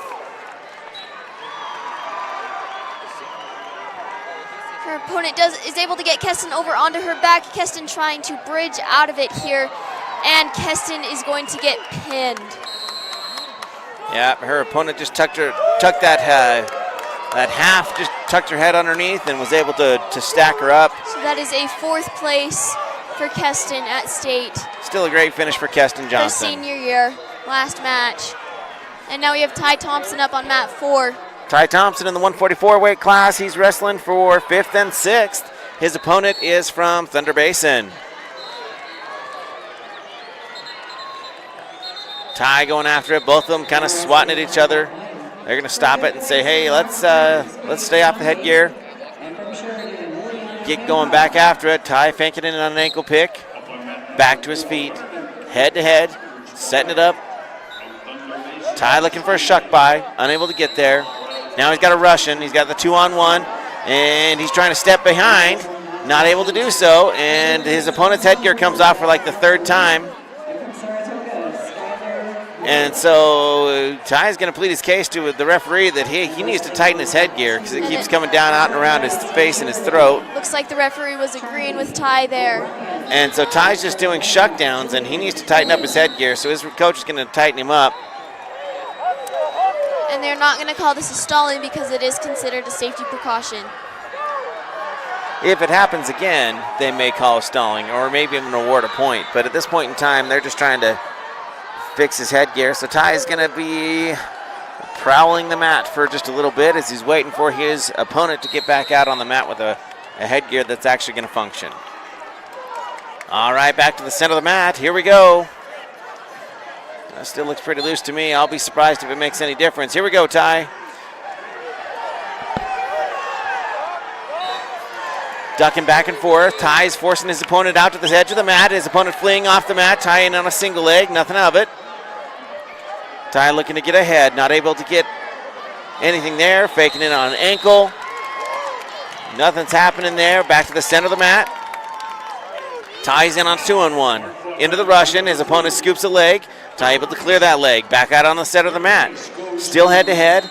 And nothing's going to come of it. End of the first period. 0-0 for Ty Thompson in the 5th, 6th place match.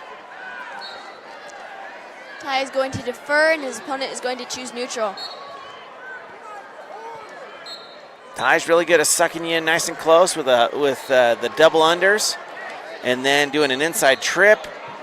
Or he's good at shooting to an outside single or at an ankle pick. Haven't seen any of those yet, but hopefully we will here soon.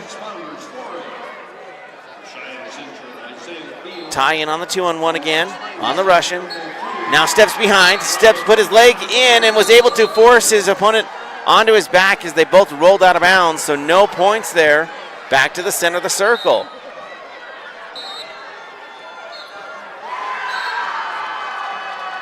Ty and Thunder Basin going back at it again. Both heavy on the head. Ty looking for some under ties. Fakes on a leg shot, back to the 2-on-1. Now he's got a hand over the shoulder. His opponent able to clear it. Ty shoots on his legs out of bounds, and they're going to call stalling on Thunder Basin as this is probably the 3rd time he has run out of bounds. Thunder Basin in on a quick angle pick, tried anyways. Right off of the get-go, Ty able to sprawl it out, trying to clear that arm as now he has a front headlock on. Now Ty's got a headlock. And an underhook. He looks like he's going for a cow catcher. Yeah, it looks like he's going for a cow catcher. He's trying to shuck his opponent past, trying to hip him over.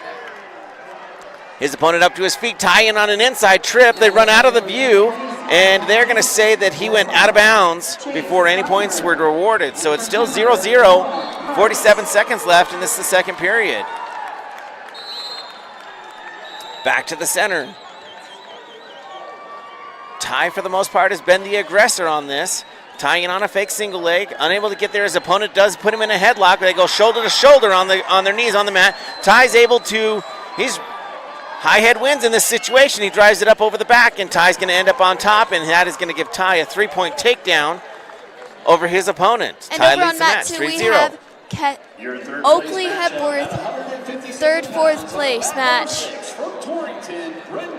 Jocelyn is going to take the Oakley Hepworth match, and I will stick with the Ty Thompson match. We'll try and get you as much as we can from both match. Ty's got an armbar in on his opponent, able to stack him up. This may be a pin for Ty Thompson. And he's settling it down, and he does. Ty Thompson is going to come away with the win. They don't call the pin. All right. ran out of time, so it's going to be 4 I'm points. broadcasting this match. I have to be able to see. All right, so We have Oakley Hepworth in the beginning of period 1. Her opponent is on a single leg. Oakley Ty trying to Thompson. sprawl out of that, gets a whizzer in, and is getting the head, tries to get behind here. They're both grappling here. It looks like Oakley's trying to get to a headlock. Her opponent is throwing behind, and they get back to a neutral position. Oakley, again, trying to get that headlock step behind. She is able to get her opponent drops back down to the leg, bringing Oakley down to the match. Oakley does end up in a headlock position, trying to get her girl in near fall. She gets 2 near fall out of it, but her opponent does end up on top with a reversal. Oakley back on top here, trying to get that spin around to do it. Her opponent is trying to grab the leg still. Oakley got the crossface in. Ty's got a crossface on, and now he's able to Oakley, reverse looks like crossface. Oakley's digging that And barbed Ty's going to wire get on a her pin out of opponent. it. He's doing a good job of spinning around. So Ty Thompson, he's going to come around with the And fifth that is place finish. end of first period. Oakley leads the match 7-2. Good job for Ty Thompson. He's going to come away with a win over his opponent from Thunder Basin. That puts him in 5th place for the state tournament as a senior. So good weekend for Ty Thompson. Back to the Oakley Hepworth match. Now she's the only match we've got going on here. Sorry if we were talking over the top of each other. Just trying to get the action for both wrestlers for you. Oakley back on top here. Oakley able to break her opponent down here. Looks like she's got an arm over top. Her opponent reaches back. Oakley able to break her down again. Looks like she might be digging for the half right here. Her opponent has, Oakley does have a 2-on-1 in, tucked under the body here. Oakley digging that power half. And her opponent able to build up to a base.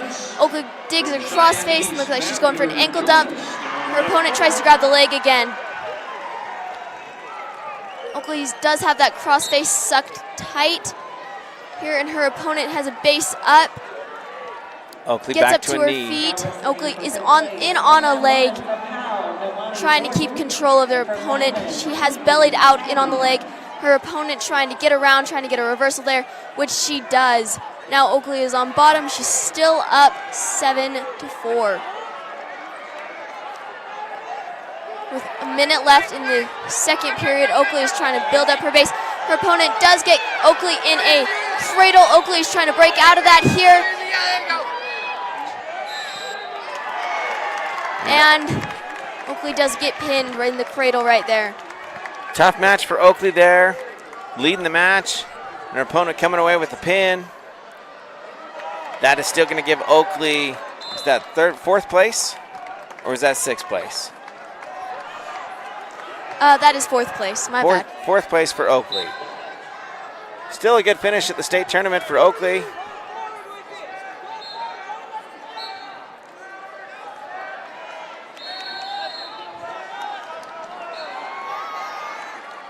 All right, we've got a little bit of a lull in the action as we are waiting for another Star Valley wrestler to be coming up here.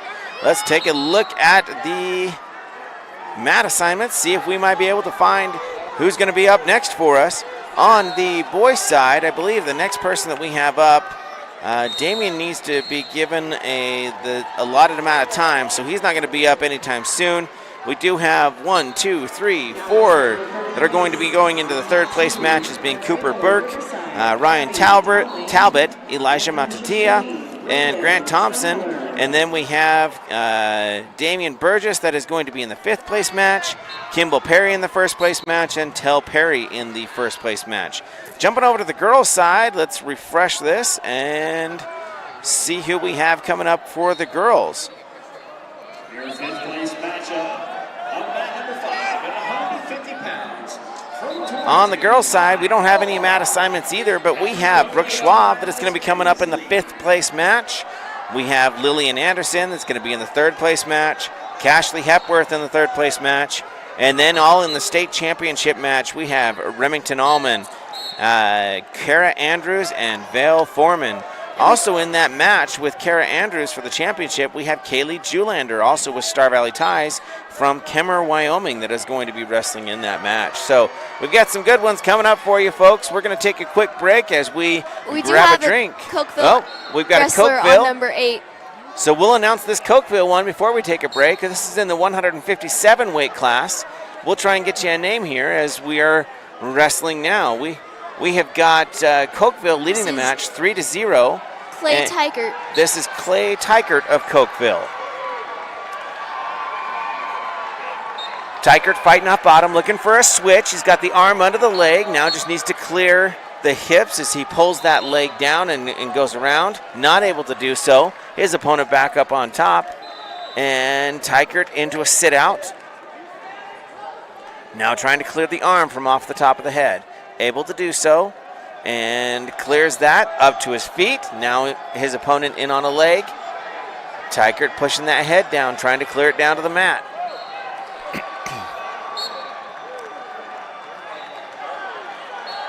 Still pushing on that head. Trying to get it down into the mat. Able to do so. Now he's hunting for a leg. And before they can go any further, the refs are going to call that a stalemate. We do have 2 referees out on that mat, meaning that it is a medal rounds mat. I would assume that he is going to be wrestling for the 5th, 6th place spot. I believe that is the 5th, 6th place. Tykert quick up to his feet off at the get-go from the referee's position. Trying to clear the hands as he's pushing back on his opponent. His opponent able to do a 2-on-1 sit return. And his opponent is going to get a stall call there. All right, tries to whip Tykert to his back. Tykert ends up on top, now trying to back into his opponent. Able to do so, flips to a switch, gonna get a 2-point reversal, and now he's gonna get some near fall points. Let's see if they give him the pin out of that before the end of the period. Looks like they're gonna check the clock.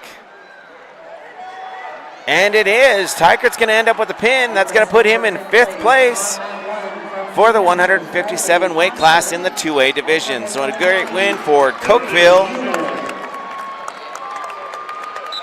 All right, we're going to grab a drink really quick and rest our voices for just a moment as we're waiting for another Star Valley wrestler to come up.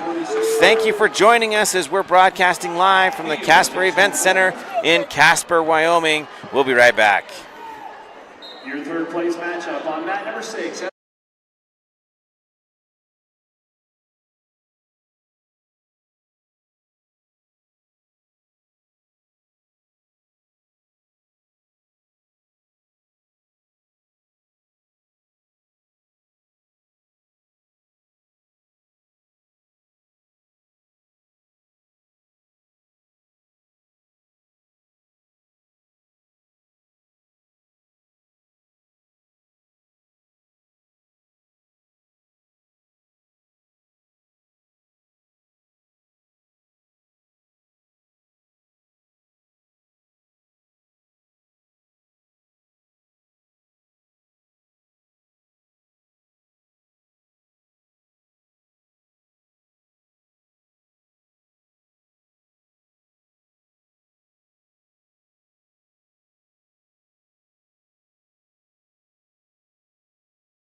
Welcome back from that short break, Braves fans. We are getting ready to go into a couple of really good matches that are coming up right now. We have got the girls, Brooke Schwab, coming up in her 5th place match.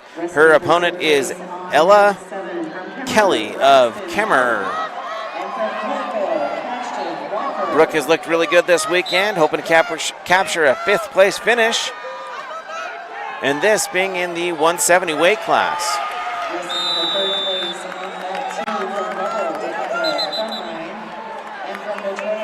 Been some great wrestling here. We're about to have a flurry of different Star Valley wrestlers come up.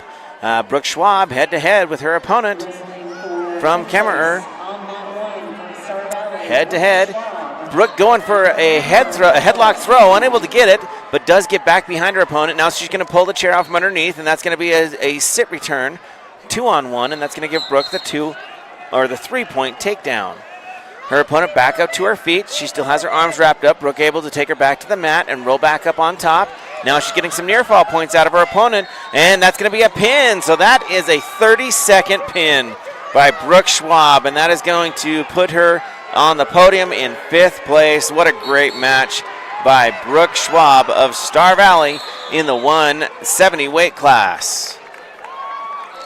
All right, so next for the girls, we have Lillian Anderson. She's going to be coming up in just a moment in the 155 weight class. And let's check on the boys' side, see where we're at on that one as well. Now wrestling on mat 1 for 5th place from Glen Rock, Danica Harris. And from All right, now on the boys' side.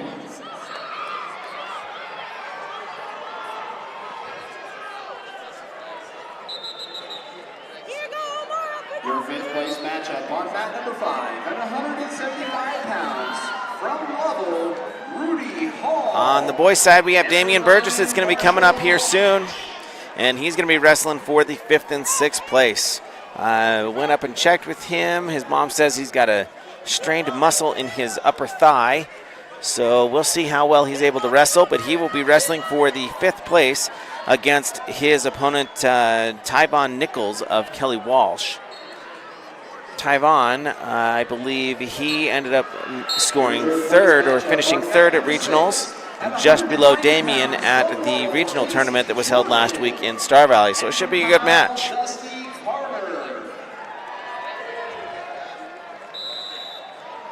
All right, I believe Lillian Anderson is coming up here next on this mat. That she is. She's going for 3rd place in the 155 weight class girls division. And her opponent is Eva Anderson of Sheridan, Wyoming.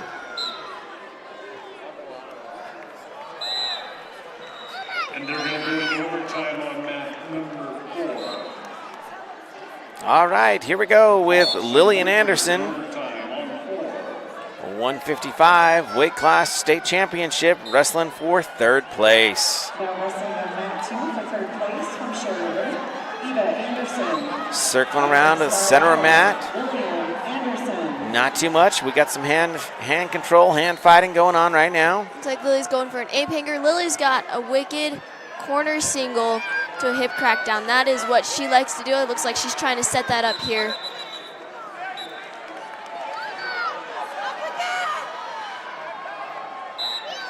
Still not too much as they're trying to set up their shots, circling around the mat, back to the center.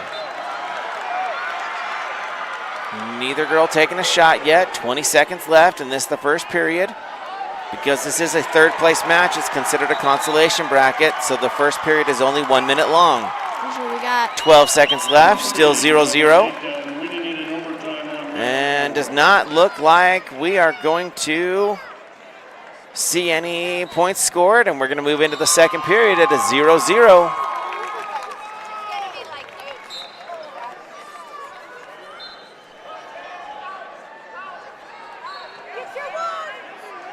All right, looks like it's going to be Lillian's choice. I would assume that her opponent deferred. Lillian's going to take top. good.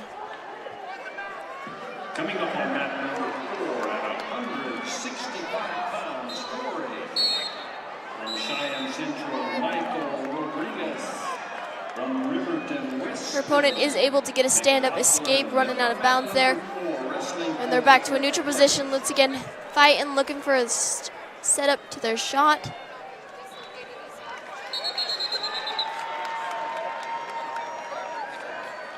Still 1-0 in favor of her opponent from Sheridan.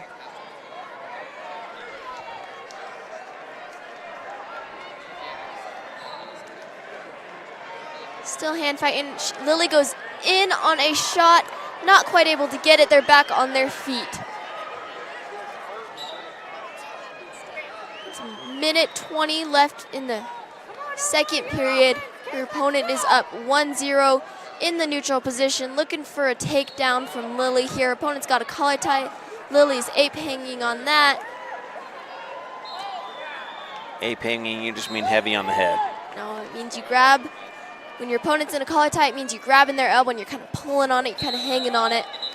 Lily in on another shot, not able to get it. This time her opponent is able to circle around and get the takedown, leaving Lily down 0-4 with 40 seconds left in the second period.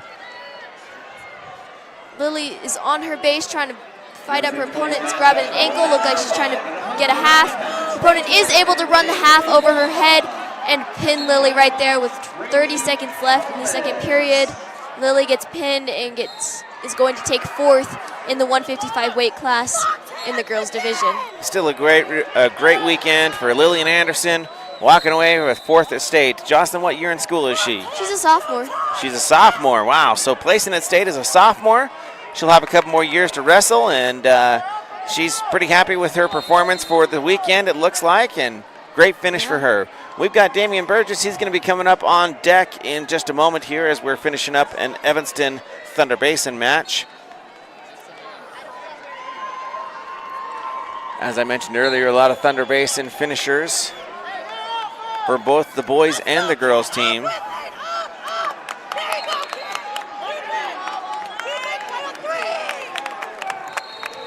All right, here, let's see if we've got any Cokeville. We do have a Cokeville wrestler over there on a different mat in the 175 weight bracket.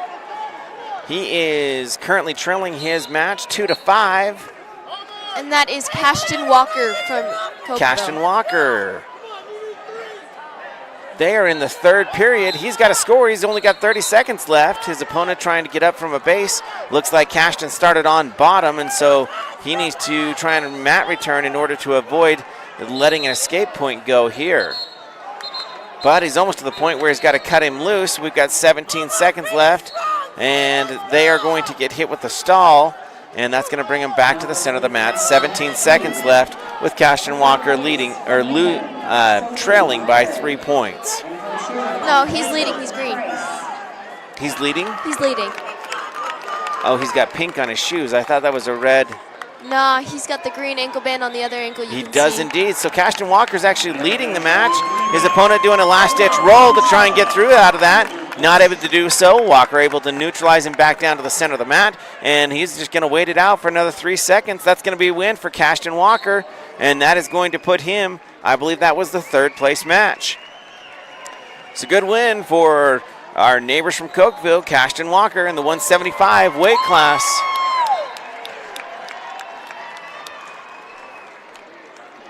Still waiting on the Damian Burgess match to come up. We had some blood time over on his mat, so it pushed back the match just a moment.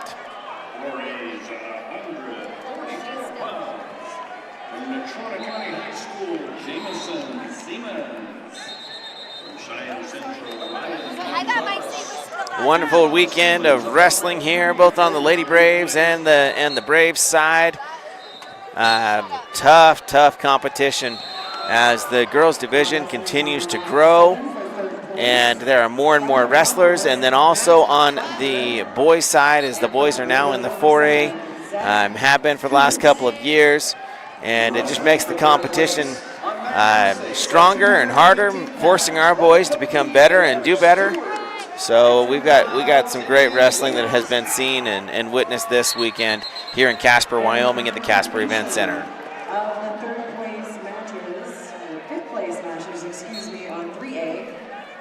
Looking around right now, seeing if we might have any Kemmer or Cokeville matches going on. I do not see that happening. We are going to have Cashley Hepworth up on mat 2. I believe she's in the hole right now, getting ready to warm up.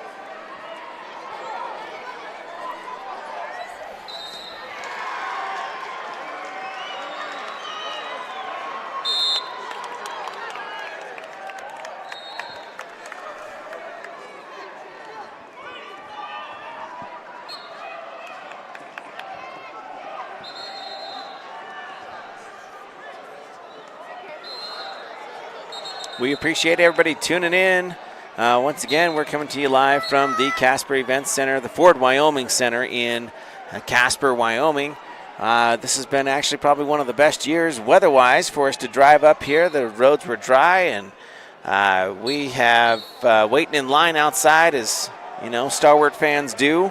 It was not 20 below with 80-mile-an-hour winds like it was 2 years ago. It was about 50 degrees with 10-mile-an-hour winds. So we'll take that. It was still a little cold. But sweatshirt weather. Sweatshirt weather, you know, t-shirt weather for Star Valley people. But it was good to have a weekend with some good weather that we can travel over here safely, and that will allow the rest of the state to get home safely as well, come to conclusion. So for the agenda here, I do believe that we are going to start the championship round. I believe is at 2 or 3 o'clock this afternoon. I will clarify on that here before we sign off the air with these third, fourth place matches. We have been right on schedule for most of the weekend.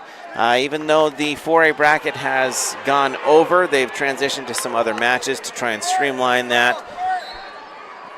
We are just killing a little bit of time as we are watching the end of a Cheyenne East or Cheyenne Central and a Thunder Basin match as we're waiting for Damian Burgess to come up on his match. And that is coming to a close with about 20 seconds left in the third period. Once again, the turnout here, the number of fans, it's pretty awesome. Capacity of 8,000, I believe. I could safely say that we are right around the 7,500 mark as we have all the seats full, and there's still plenty of wrestlers still standing down on the mats, waiting for their turn or supporting their teammates. And now we have Damian Burgess coming up, 175 weight class, and he is going to be in the 5th, 6th place match. His opponent is from Kelly Walsh. I believe Damian has wrestled this kid before, hasn't he? I'm not sure if he has or not.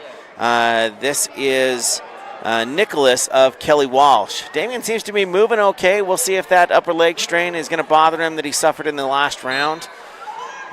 Damian has got this kid by probably 3 or 4 inches. So here we go with Damian. Straight to a hard collar tie, both of them, and now they're out of it. Sitting in that hard collar tie, Kelly Walsh kid is. Damian's going down for a single. Shot. His opponent able to catch his head in a front headlock. He's being aggressive in that front headlock. Damian is able to get back up to his feet.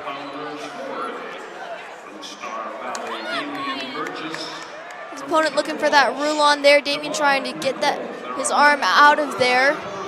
Pushing on that head, pulling on the elbow. That's probably the best way to get out of that. His opponent does have Damian down on the mat. No takedown because Damian is back on his feet. He gets behind Damian, but he's on his feet. Now he's able to trip Damian down to the mat, and that's going to be a 3-point takedown by Kelly Walsh. Damian is on his base, back up onto his feet as his opponent is looking for another trip to bring him back down, which he does. And now he has Damian's foot caught in an Iowa ride. Damian back up to his feet. His opponent looking for a lift return. Damian Locked back hands. up to his feet.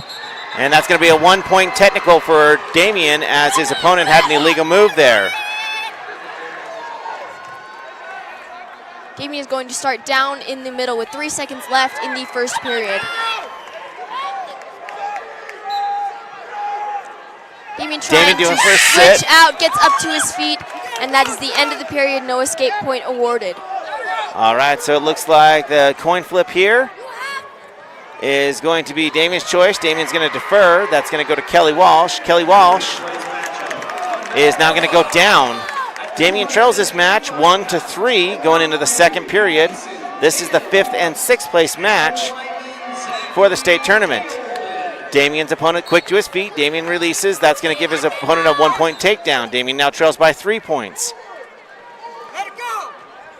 They're both hitting a hard tie up here. His opponent looking for a collar tie. Looks like maybe he's looking for a lateral drop. Damien does get an underhook before they separate out. And once back again, his opponent in on a shot with the underhook in. Damien does a good job at blocking that. With the down block, Damien is in on a leg. His opponent is trying to circle around. Damien has Damien's leg as well on top. Damien's ankle there. Damien's trying to suck that leg underneath. Got that leg, trying to pull it. His opponent does circle behind enough to get the takedown, and Damien loses the leg. Damien is now fighting for hand control as he tries to sit up, get back onto his feet, trying to get the escape point here. All right, so Damien's fighting off bottom. And now able to clear the hands up to his feet. Now he's going to try and clear that. And he does, so he's going to get an escape point out of it, 2-7. 56 seconds left in the second period. Damien's got an arm. He's in on a single leg. Now he's on the corner. Now he's trying to get around back. He's got the leg elevated, looking for the other leg to try and dump it. Not able to do so. His opponent's able to sprawl him out. And Damien's going to push him out to the edge of the mat, which they are, and so they'll reset. Damien was in on that good corner single. Now on mat 2, we have Cashley Hepworth for her third, fourth place mat.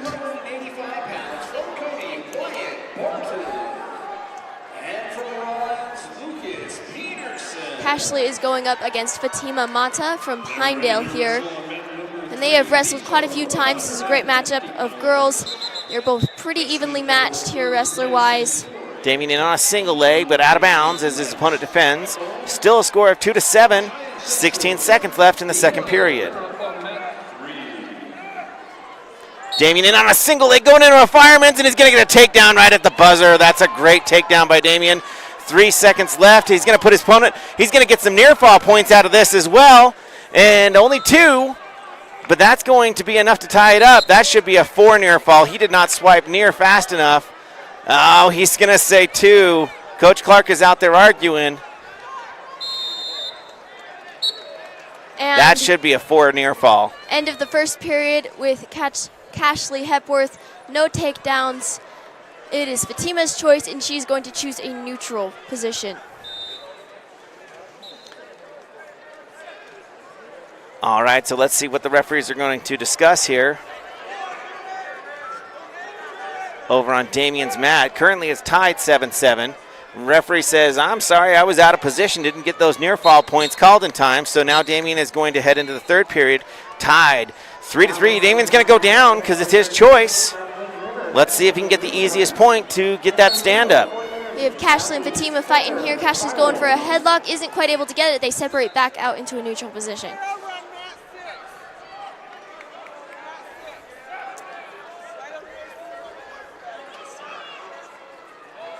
This is Damien's last match of his high school career. Damien quick up to his feet. His opponent able to mat return. Damien has an arm underneath, trying to suck that back around, back up to his feet. Now he's able to clear, so that's going to give Damien a 1-point lead. We lost the clock, though. And, oh, but there he comes back. Now it's 8-7, but they haven't started the clock yet. I'm not sure what's going on with the clock, but we don't have time. We have Cashley and Fatima here fighting. Looks like we also have lost our scoreboard and clock. Damien's currently leading by 1 point. They must have a clock running on the side. Not sure how much time is left. Damien in on a single leg, back up to the top. Now he's back in on another single leg. His opponent able to defend. Damien plowing through. Needs to be careful not to make his legs accessible. His opponent hipping into him. Damien back up to a knee. Now he's got a knee sucked in tight. Now he's just got to return his opponent to the mat. He's got it hipped over. He's stepped over the top. Now he needs to make his feet unaccessible and crawl up that body and get that 3-point takedown. He's got to pull his head out the backside now as his opponent has stepped over the top, and he does, and that's going to be a 3-point takedown for Burgess. That's going to make it 11-7. The period's got to be coming to a close at this point in time. And that is the end of the second period with Cashley Hepworth. No points have been awarded yet. No takedown. It has been neutral the whole match. Damien's fighting on top. He's got his opponent's ankle. He's got a cross. He's got a nice tight waist on and has got that ankle scooped up. Looked like he was going to do a roll, and Damien's able to defend that. Damien's going to get dinged with a stalling here for not going out to the side, but they've got the towel tapper out. So the towel tapper, that's going to be probably 10 to 12 seconds left in the match, and his opponent is going to go out for blood time. Cashley's still fighting in the neutral position in the third period. Still no points on the board between Cashley and Fatima Mata. All right, so Damien's got 11 seconds left. All he needs to do is prevent the catastrophic from happening. We've got right around 10 seconds as the towel tapper's out, but we still do not have a clock. The ref blows the whistle. Damien's able to control on top. His opponent goes for a roll. Damien's able to neutralize, and still in a neutral position. Damien still has the control here, and that's going to be a win for Damien Burgess. He's going to be number 5. Fatima is able to throw Cashley and get the takedown with 1 minute left in the third period. Cashley is on bottom. Looks like Fatima is digging out a crossface, possibly looking for a barbed wire here. Cashley is doing a good job at trying to build up her base and stop him from being turned here. Fatima is looking to run that barbed wire over. Cashley is stopping that, and she looks like Cashley is on her back, about to get pinned with 30. And Cashley gets pinned with 30 seconds left in the third period of the fourth place match. So Cashley will be taking home a 4th place for the girls division, 235 weight class. So it's hard to explain to you the emotions of being a parent and seeing your kids work so hard for something and finally seeing it pay off. So Burgess coming away with a 5th place finish. He would have liked to have finished higher, but the emotion in his face right now and the joy that he's got is just an amazing thing.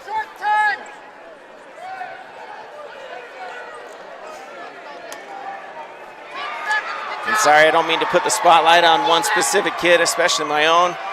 Just as parents in general, thank you for all the support that you give to your wrestlers. They work so hard. And whether you win or whether you lose, it's all worth it. So Cashley Hepworth coming away with a 4th place finish. They're starting to roll up the mats there now, and we're going to go down to 4 mats. And after the 4 mats, once we're down to the 4 mats here, we're going to transition into the championship matches. We'll have a short break thereafter. We have a couple of parents down at the rail screaming and yelling. Do me a favor, don't be one of those parents. These referees are trying their best to do their best, and yeah, we may be quick to criticize, but typically they've got it right in this situation. We've got 2 referees on each mat. So we are in the 150 weight class division. It looks like the girls division is completely done. And we are now under the 3 and 4.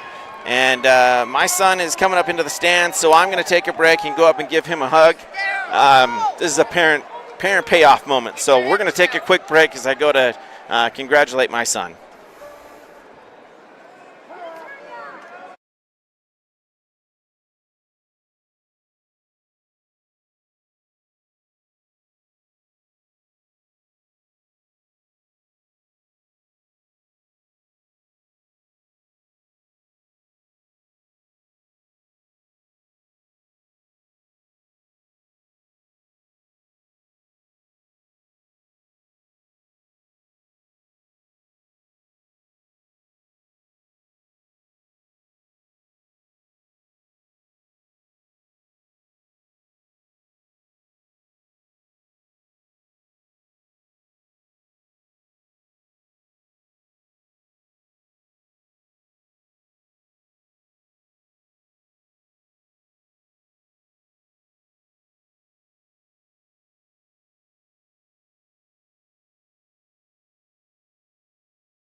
Up now on mat 3, we have Cooper Burke fighting for his third, fourth place. He looks like he's got his kid in a near side cradle. He's got the takedown here. Cooper fighting the crossface. His opponent doing a good job at shrinking that down, trying to keep Cooper from getting that. Cooper gets a leg in here. He's looking for a Turk, which he is able to getting some near fall points out of it. No near fall the ref has not awarded any near fall points because there was no consecutive swipes. Cooper is going to defer at the beginning of the second period, and his opponent is going to choose neutral. Right off the whistle, Cooper goes in with the underhook. His opponent goes in on a shot. Cooper is able to spin around and get the takedown. Cooper here fighting for his wrist, get the half in. And he's going to sink that in deep. Cooper might be able to get a pin here.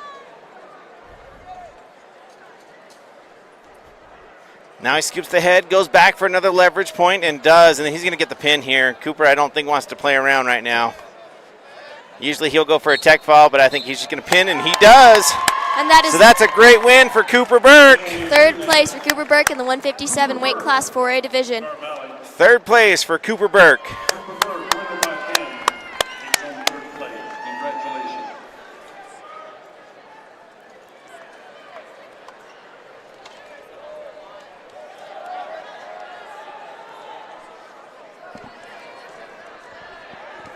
All right, so they're starting to strip it down now in regards to, we're going to have 4 mats here instead of 8. And we're setting up for the finals. We've got 3 Lady Braves in the finals and 2 of our boys wrestlers, the Braves, into the finals. And it's going to be a great night of wrestling here. We probably will not continue into the later matches of the finals as it gets late here and it gets impossible to get out of this arena. And so we are going to cover all of the Star Valley wrestlers, and then we will most likely bid you adieu. We will give you a team overall score update before we tune off. But what a great weekend of wrestling.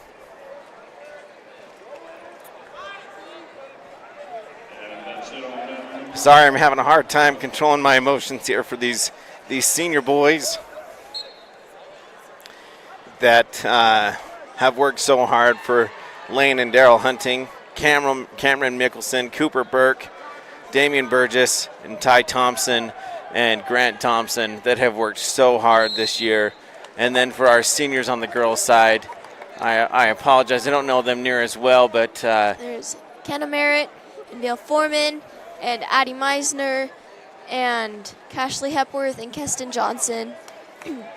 I believe that's all of them this year. But congratulations to those seniors on a wonderful year, whether you made the state tournament or not. Congratulations on becoming better and being better and doing something hard. Just by participating in the wrestling program, you're proving that you can do hard things, and you're setting yourself up for success in your life. So thank you for wrestling and for allowing us as parents and families to support you in doing hard things. So we have probably Grant Thompson will be up We've soon. got Grant Thompson coming up in the boys.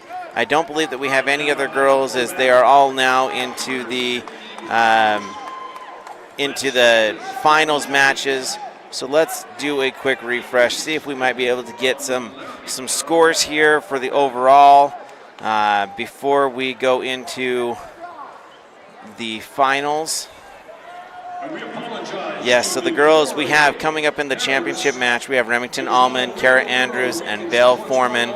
Let's go over to the team results for the girls right now. The team scores currently sit with Star Valley at 197.5, Sheridan at 115, Cheyenne East, at 93.5, Kemmer at 85, and Pinedale at 70. There we go with Pinedale jumping up a little higher to where I thought they would be.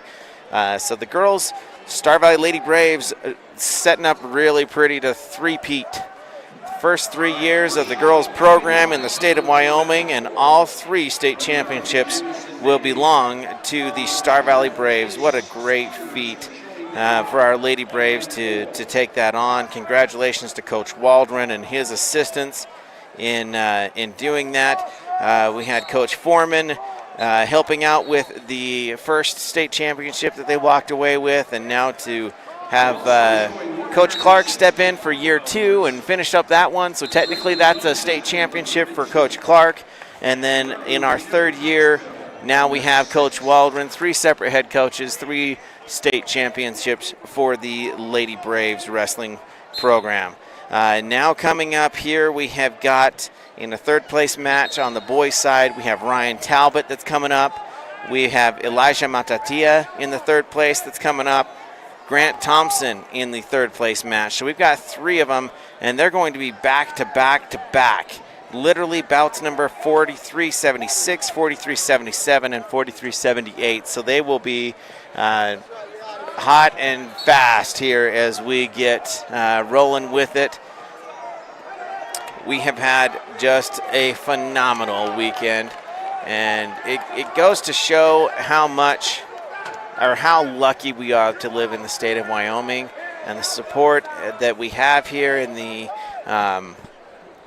ability that we have to provide our kids with not only a rural upbringing, but to be able to experience things such as these state wrestling matches. So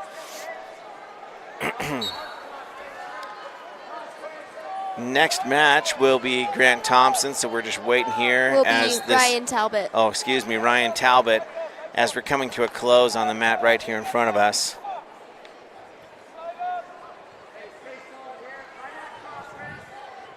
As we come to the close of the season, I just want to give a huge shout out to all of those that have reached out to me via text as we're broadcasting, and also congratulated us in person. You know, after the first year of broadcasting, I thought, man, I really stink at this. There's a lot of technology involved, and then after, I'm glad that Duke gave me the opportunity to broadcast this year. It's been so much fun to be able to broadcast and bring video and audio feed to you guys of the youth of our valley that participate in these 2 programs, the Lady Braves Wrestling and the Braves Wrestling. And I know I'm not perfect in my announcings, but it has been a great, fun time, and it's sad to see it come to a close for this year. We'll see how next year goes in regards to the announcing and broadcasting, if I'll be taking that helm or if somebody else will be helping out with that. But we Looks like we have Ryan debt. Talbot going on mat 7 currently, as well as Grant Thompson working on mat 3. You cut me off. Well, Ryan's going. He's in on a single leg. Looks like his opponent's got him in a front headlock. All right. Ryan has lost the leg.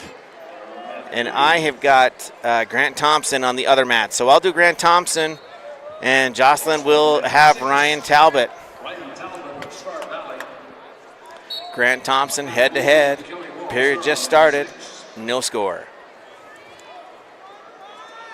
Ryan goes in on a single leg. His opponent is able to catch him in a cow catcher, sling him past, and grab a leg to flare finish, get a takedown. Ryan is on his base looking to build up here. Ryan is facing a beast of an athlete from Kelly Walsh. I was shocked when he got upset yesterday. He should be in the championship match. He is that good. And Ryan is very good as well. But if you could see this Kelly Walsh wrestler, he's got dreadlocks, very athletically built, and just an amazing athlete. So Ryan is going to start on top on the second. At the beginning of the second period, he's able to break him down using a head pry and a tight waist. Ryan is fishing for a wrist. Looks like he might be going for an arm bar here. His opponent is able to build up to a tripod. Ryan still using that head pry, trying to break him down along with the tight waist. Ryan switches off to a high crotch leg, trying to get a finish here to keep from losing control. They reach towards the end of the mat, and Ryan is going to double off and then back out, giving his opponent an escape point. All right, Grant Thompson started on bottom for the second period. He was able to get quickly up to his feet and get around his opponent. That's going to give him a 1-point escape. Ryan's opponent is able to take him down using a double leg. Ryan is now on bottom of the mat. So Ryan trails his match 7-0, and Grant Thompson is leading his match 1-0. Ryan's opponent has him in a barbed wire, looking to get some near fall here. Trying to get that pin. Ryan is trying to roll out of it. Unfortunately, it is very hard to get out of a barbed wire. It is very tight. The ref is looking there. Ryan's opponent has 4 near fall. It looks like Ryan is able to belly out, but his opponent pulls him back. And Ryan is pinned. Still going to be 42 seconds left in the second period. Still going to be a 4th place finish for Ryan Talbot, a junior. And he'll get to wrestle next year. Now over here on the Grant Thompson mat, he was on bottom. And, well, actually, he was not on bottom. They were in a neutral position wrestling back and forth, and he was able to secure the 3-point takedown. That's going to make the score 4-0 in favor of Grant Thompson. We also have Elisha Matatia coming up on the other mat. Jocelyn will be announcing that one as we finish up this match with Grant Thompson. Grant Thompson, 19 seconds left in the second period, working on top, trying to break down those arms. And looks like his opponent's going to hunker down. Most likely not going to get much action out of the rest of this period. Actually, his opponent does a quick sit-out, puts Grant straight to his back, and he's going to get 2 near fall as well as a reversal. Actually, he's going to get 4 near fall. And that is very quickly how the table has turned. Grant Thompson now trails his match 6-4 to his opponent, it looks like, from East. Grant's going to start the third period on top. Elisha's opponent in on a single leg. Elisha is able to stop that down with a sprawl, and they are back up on their feet. Grant's going to cut him loose, so that's going to make the score 7-4. Grant now needs a takedown to tie it up.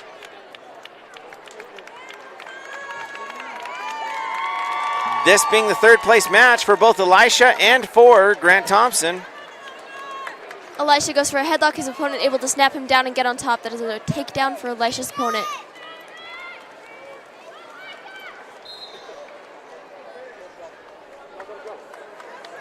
Grant Thompson and his opponent centering back up at the middle of the mat. 1 minute and 30 seconds left. Grant still trailing by 3. End of the first period, Elisha is trailing 0-3. His opponent chooses neutral.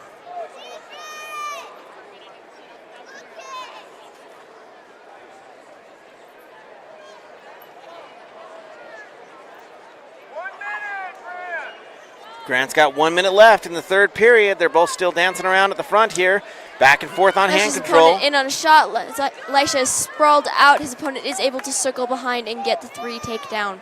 Grant Thompson in on a double leg. He's able to elevate, and he gets his opponent right back down to the mat. And he's looking for some near fall points as well. And Grant keeping those toes in bounds. Doesn't have the angle yet for the near fall points. Transitions off to a power half. And he's going to go out of bounds. He's not going to get any near fall swipes out of it, but that will make the score 7-7. 38 seconds left. Elisha's still fighting for hand control off bottom.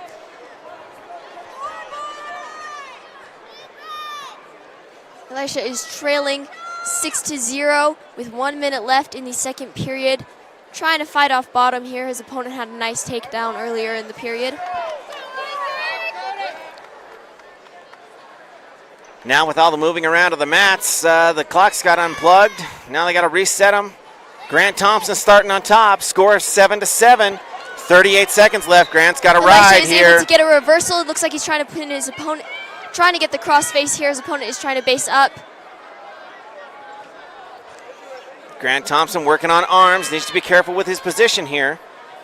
Trying to break down his opponent so that he does not have the opportunity to switch back. His opponent does a sit switch. Does not get it. Now he does another sit switch. Grant able to get to his hip. But Grant's got to be careful. He's got a hand trapped underneath. And we got 13 seconds left. And his opponent has his leg. Grant's now going to transition into a half. But he's got to be careful to stay up on top. Grant sits back into him, and he's going to get a 2-point reversal right at the buzzer, and Grant Thompson is going to end up losing his third place match. He will take 4th place as his opponent was able to switch it out with 3 seconds left as the buzzer goes around. Elisha's opponent was able to get a reversal last second and pin him.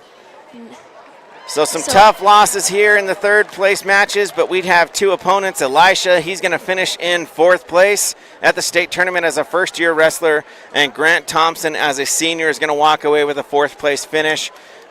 Great wrestling, great seasons for both of those wrestlers. We are now going to take a dinner break as we are transitioning into the championship matches.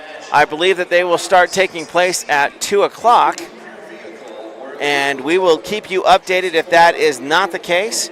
But for right now, that's what we're planning on, is a 2 o'clock start time for the championship matches, of which we will have 3 Star Valley Lady Braves and 2 Star Valley Braves wrestling for the first place and championships. We have Tell Perry that's going for a 3-time state champion, and we have Kimball Perry going for a 2-time state champion.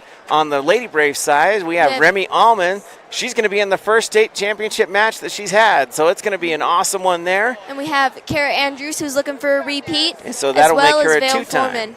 Vale is also looking for a repeat here. That's awesome. So we've got some great matches coming up. Stay tuned. We'll be back in contact with you here shortly. Thanks for tuning in to the SVI Sports Network.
Welcome back, wrestling fans. We have the intense music playing, the lights are dimmed down low, and everybody's supporting their teams their teammates as they come out onto the mat. We are at the face-off. This is the culmination of the Wyoming State Championship tournaments. We have the Star Valley Lady Braves and the Star Valley Braves. We do not have rosters, and so we are going to turn the mics up, and hopefully we can get what the announcer is announcing for these face-offs as we get ready for the championship matches of the 2025 Wyoming State Championship matches. At 100 pounds from Campbell County, it's Ellie Bozes. From Kemmer, it's Riley Meyer. At 105 pounds from Wind River, going for her second championship, it is Molly Bornhoft. And from Rock Springs, Ryland Plant. At 110 pounds from Powell, it's Allison LeBlanc. And from Pinedale, going for her second championship, Kaylee Mortensen.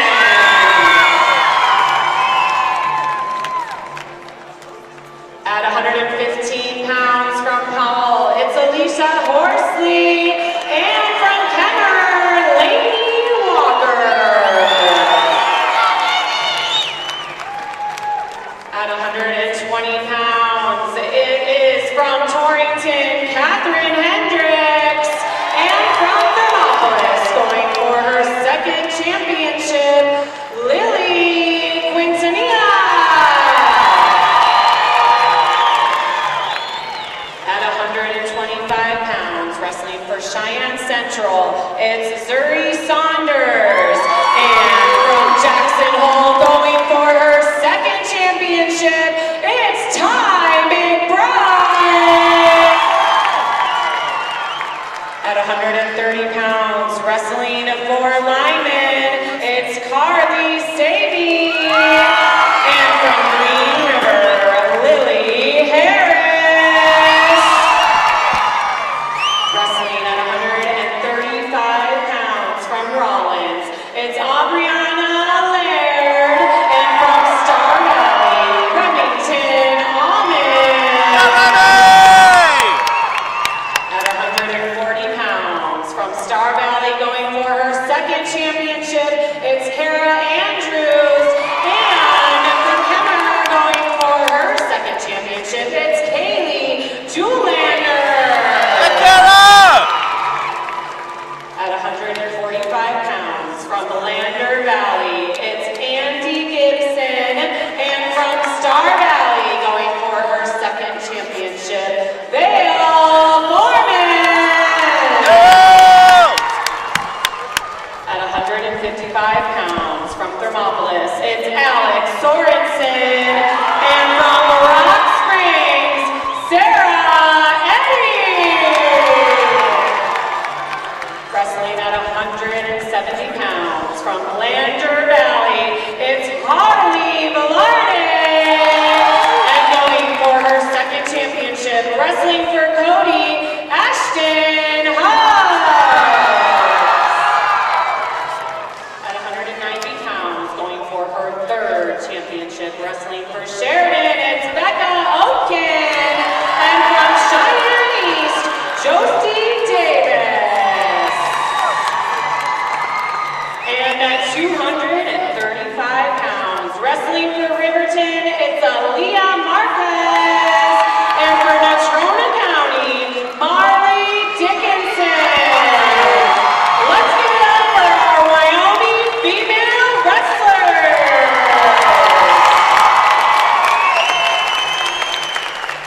All right, and the 2A championship face-off in the 106-pound weight class from Saratoga, Ace Arnold. And from Du Bois, Sammy Cyrus.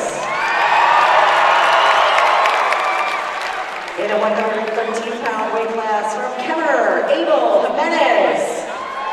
And from Thermopolis, Dylan Myers. In the 100 120-pound weight class and going for his 4th state championship from Lingle, Fort Laramie, Southeast, Nathan Fish. And from Upton, Haven Verana. In the 126-pound weight class from Moorcroft, Dane Humes. And from Wind River, Landon Ryan. In the 132-pound weight class from Upton, Trey Schneider. And from Thermopolis, Cannon Boren. In the 138-pound weight class from Tongue River, Trey Breen. And going for his 4th state championship, Round Kemmer, Ronnie Profit. The 144-pound weight class from Grable, Riverside, Reese Wiseman. And from Grable, Riverside, Loomis Alexander. In the 150-pound weight class from Moorcroft, Trenton Gray. And from Thermopolis, Will Ward. In the 157-pound weight class from Moorcroft, Riley DeHaven. And from Shoshone, Wiley Filio. In the 165-pound weight class from Thermopolis, Samuel Skelton.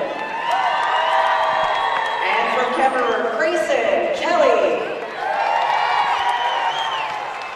In the 175-pound weight class from Kemmerer, Bridger Anderson. And going for his 2nd state championship from Thermopolis, Brody Sorensen. Next up in the 190-pound weight class from Cokeville, Ryder Pope. And going for his 2nd state championship from Kemmerer, Owen Barton. In the 215-pound weight class from Moorcroft, Oliver Gorsuch. And from DuBois, Siler Hess. In the 285-pound weight division from Big Piney, Zep Zugadia. And from Grable Riverside, Curtis Strasheim. Moving on to 3A division, 106-pound face-offs for state champion, Ty McWilliams of the Lander Valley versus Trayson Henderson of Wyoming. At 113 pounds from Wheatland, Grady Bogelander. And from Powell, Wyatt Nicholson. At 120 pounds from Rollins, a returning state champion at 106 pounds, Hudson Baker. Versus the 2A state champ at 113 from Glenrock, Brody Allen. At 126 pounds from Cody, William Wood. Taking on Pinedale's 2-time state champ, Ryan Nutt. At 132 pounds from Cody, it's a 2-time state champ at 113 and 126 pounds, Trey Smith. He'll be wrestling Pinedale's 2013 state champ at 113, Wyatt Wilson. Wiley Wilson. At 138 pounds from Torrington, Barrett Eichenberger. And from Douglas, Octavius McGann. At 144 pounds from Rollins, Braden Torstenbow. And from Lander, Landon Jones. At the 150-pound weight class from Torrington, Colby Sandusky. Taking on Buffalo's Joseph Connors. At 157 pounds from Cody, Cannon Grant. Wrestling against Pinedale's Garrett Legault. At 165 pounds from Powell, Mikhail Foley.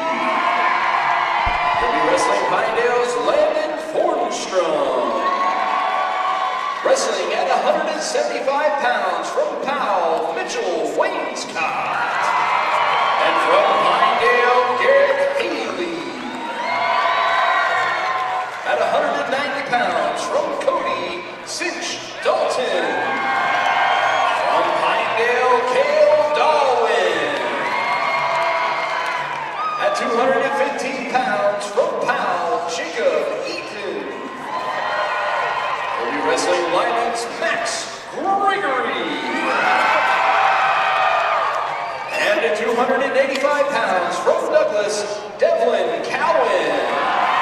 Wrestling Powell's Doug Bedford. And now the 4A face-offs. At 106 pounds, from Thunder Basin, it's Lucas Sterling. His opponent from Cheyenne East, Shane Kastner. At 113 pounds, from Thunder Basin, Rylan McCormick. His opponent from Cheyenne East, Isaiah McDonald. At 120 pounds, from Kelly Walsh, Dylan Sorensen.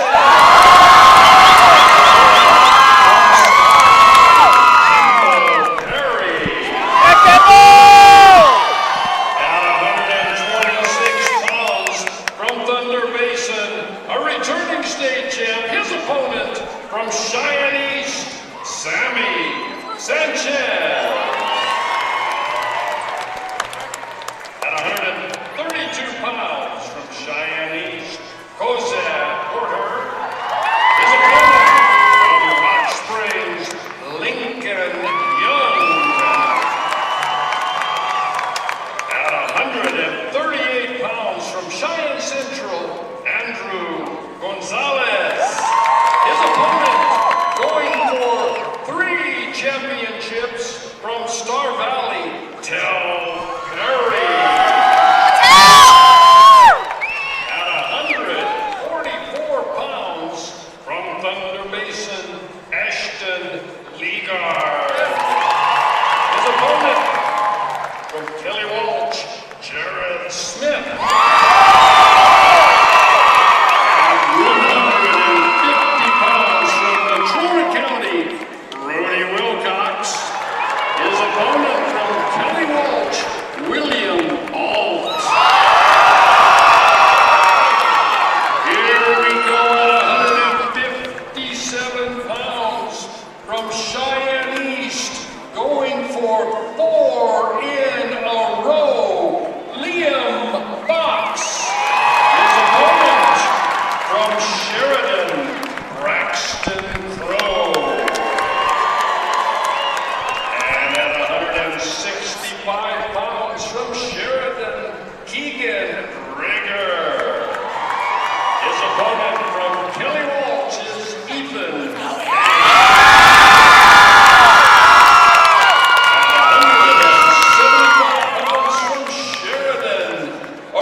All right, so that brings us to a close of the face-offs for the state championships here. So we have got, we're headed on to the matches. Here we go. We're going to start out at the 106 weight class for the boys and the 100 weight class for the girls.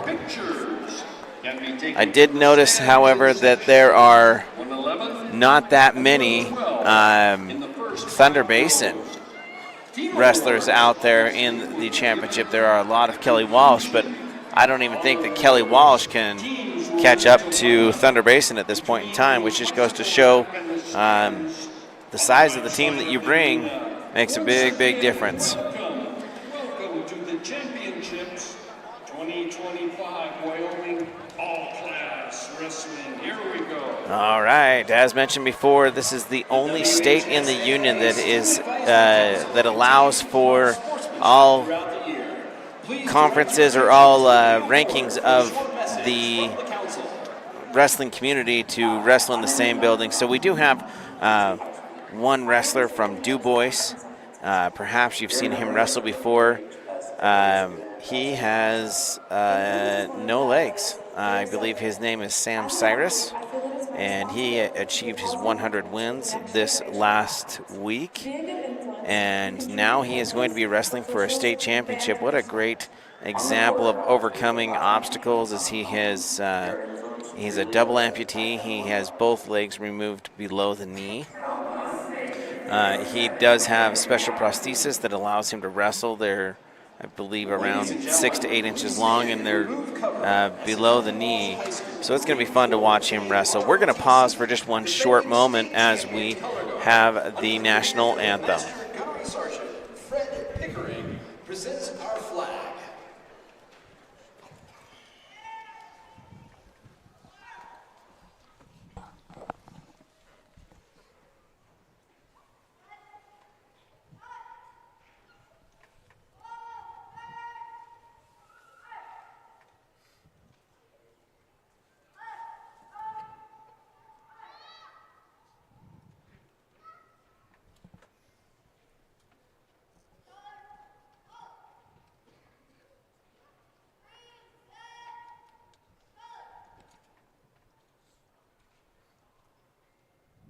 Our national anthem is being sung by Rain Breckus from Cheyenne East High School.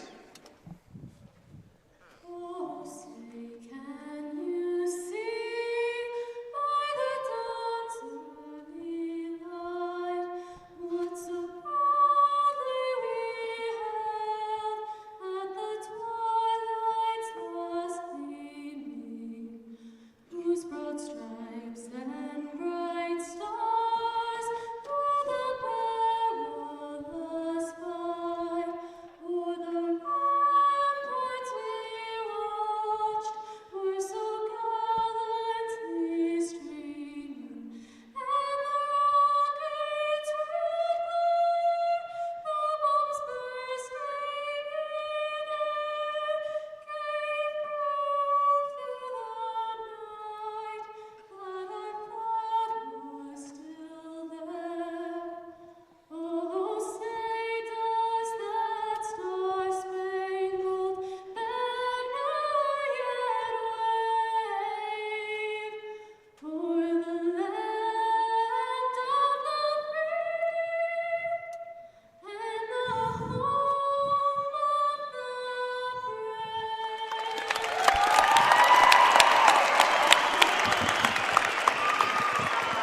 Please remain standing until the colors have been retired from the playing surface.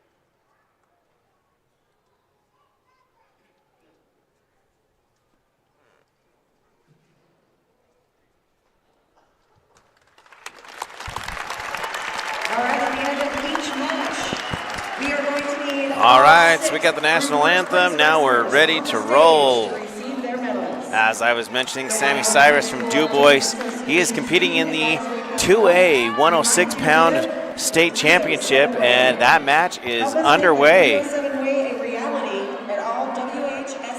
We do have a Kemmer girl wrestling the 100 weight class on mat 1. Jocelyn, if you want to give us not necessarily a play-by-play, but some back and forth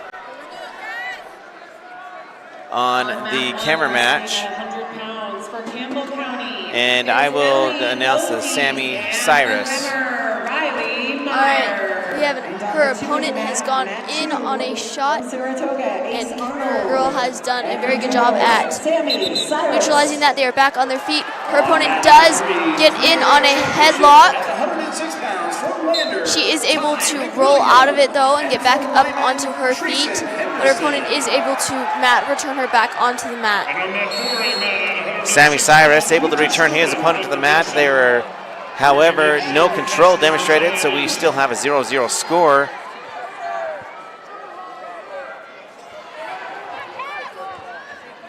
I've seen Sammy Cyrus wrestle a couple of different times at different tournaments, and he's strong. He's very strong for not having legs below the knee. He's very quick to a takedown, which he just got on his opponent. That's going to give him a 3-point takedown. Able to post up well and put pressure on his opponent. Now he's going to go to work and see what he might be able to do for near fall points. And Kemmer is back up on her feet. She goes in for a single leg, and her opponent is able to grab her arm, but Kemmer is able to maintain control on top and get some near fall points out of that, as well as the takedown. She's now working on top. Looks like she's got a leg in. Trying to keep her girl down. Looks like she's trying to get a half in.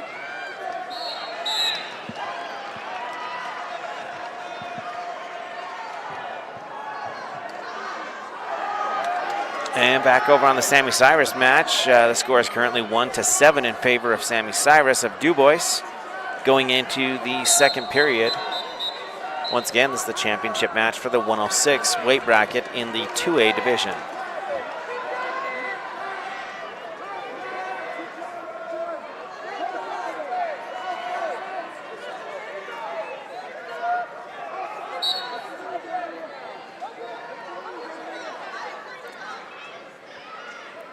Still in the first period on the Kemmer match.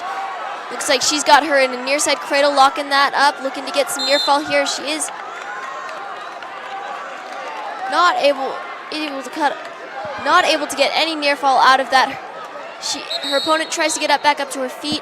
Kemmer is able to return her to the mat. That is the end of the Sammy first Cyrus period. has his opponent on his back and now in a honeymooner, and he's going to get a fin. That is a state championship win for Sammy Cyrus. Double amputee in the 2A division. That is just an amazing, amazing feat.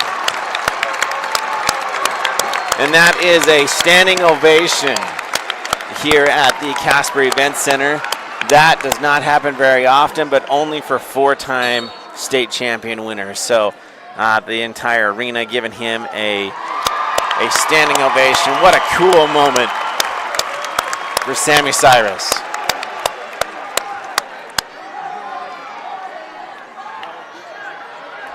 Over on the Kemmer match, she's currently trailing 4-7. Is in on a single leg. Her opponent is on top, and it looks like her opponent is going to get the takedown. Kemmer is still fighting to stay on, to get back to her feet. She still has the leg in there, trying to drive that through.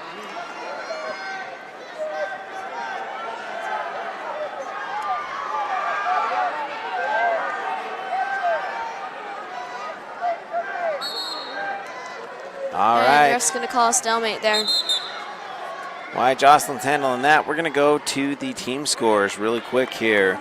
And currently, on the boys' side in the 4A division, we have Thunder Basin leading at 274 points. Kelly Walsh at 181.5. Cheyenne East at 174.5. And Star Valley at 157. Now we'll jump back over to the girls' side.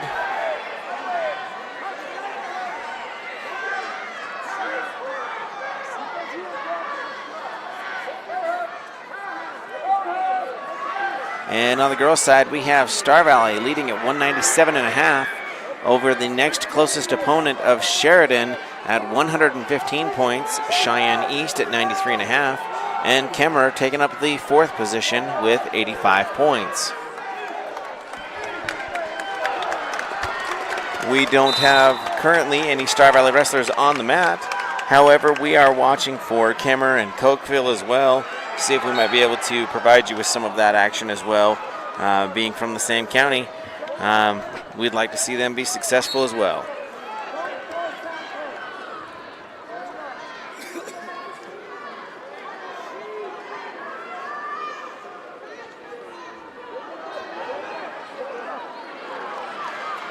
All right, this is Riley Meyer from Kemmer, and currently her girl caught her in a cow catcher, and she's fighting off her back here in the 2nd period. Is able to get her base under her. Not quite out of pinning danger yet.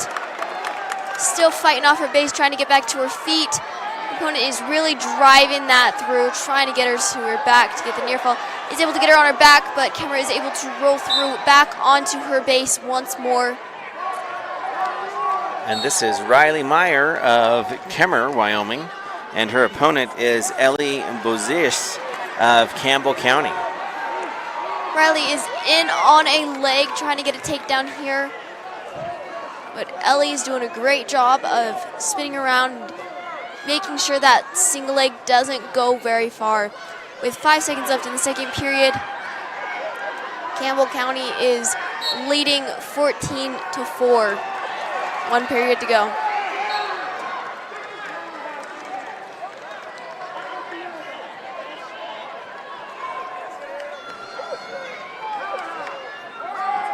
So overall, our Star Valley Lady Braves will come away with a 3rd state championship here, no matter the outcome of their 3 state champion wrestlers their 3 wrestlers that are going to be competing for state championships.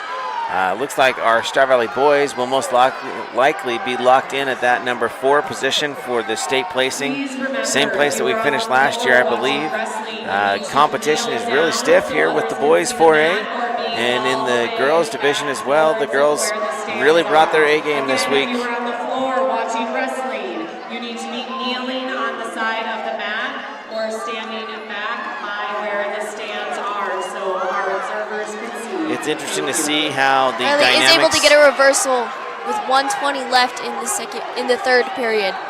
It's interesting to see how the dynamics of the 3A division has changed, with Star Valley moving out, Evanston, Green River, and Riverton all being moved into the 4A division this last year. Really has taken the powerhouses out of the 3A. Riley is on top. Looks like she's looking for a near-sided cradle. Trying to get the pin here. Is able to almost lock it up, not get any near fall points out of it. Looking for it again.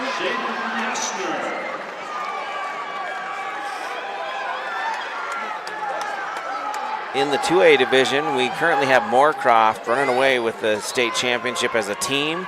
They also qualified 6 or 7 wrestlers into the state championship We have a matches. stalling point given to Riley. Her opponent was stalling there. Her opponent is able to reverse and catch Riley in the cow catcher one more time. Looks like she's getting near fall points. Got 4 near fall with 12 seconds left in the 3rd period. Campbell County leading 16-7 and about to pin Kemmer here. So Riley Meyer of Kemmer will end up with 2nd place finish for the state tournament. A good showing for our neighbors there from the south. Kemmer, Wyoming. Riley Myers with a 2nd place finish. Wrestling champion at 100 pounds. It's Ellie Bozis from Campbell County.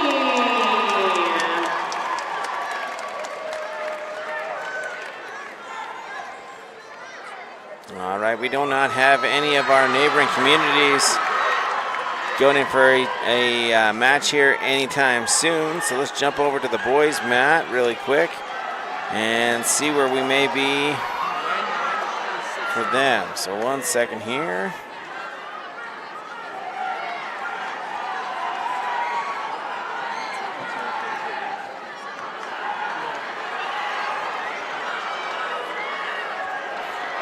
All right, we do actually have a camera wrestler that is going to be coming up in the 2A division, and he is going to be over on our far mat away from us, but they only do the matches, they do them according to class, so they will not start the next round of matches until that weight class has been completed. So we have the 106 of the 2A and the 4A complete. We're waiting on the 106 for the 3A, and the girls is also complete. So over on the 3A mat, a little bit of drama here. 2 seconds left, and he was down. Lander Valley was down by 1 point. His opponent and there locked was his hands. locked hands, so it tied it up right at the buzzer. And now it's 10-10, but Lander is going to come over the top and score a takedown, and that's going to give the win to the Lander Valley wrestler.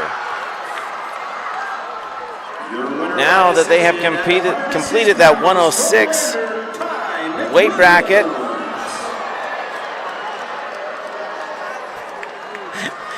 the whole crowd just reacted as the Lyman wrestler jumped up and almost yeeted his headgear into the crowd in frustration, and everybody was like, "Don't do it." So we are now on to the 113 weight class for the boys and the 105 weight class for the girls.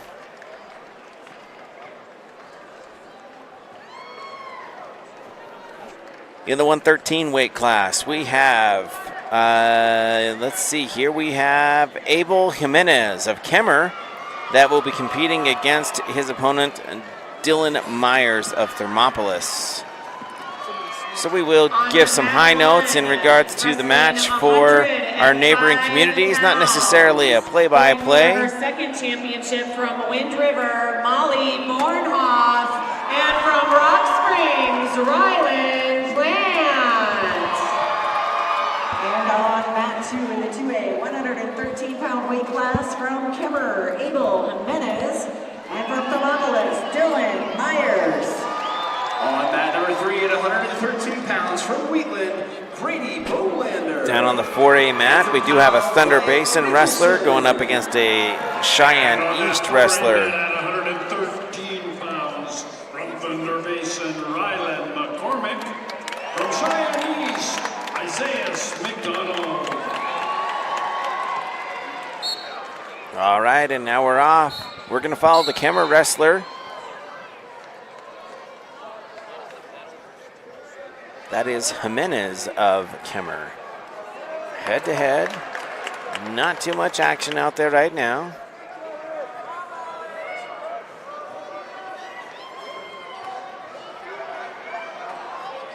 Good back and forth. Kemmer, a good ankle pick, able to force his opponent out to the edge of the mat. He's able to clear. Back to the center, still no score.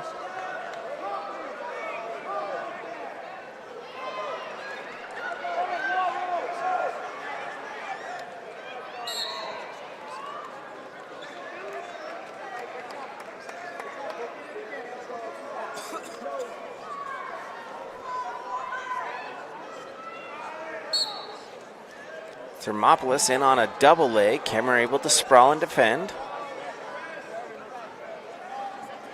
Kemmer now has a front headlock on his opponent from Thermopolis, looking to hip into him.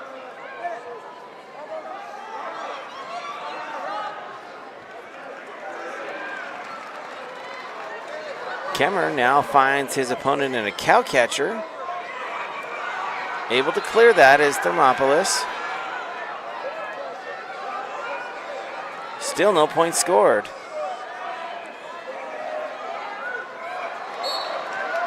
And they're going to call a stalemate on that, standing back up.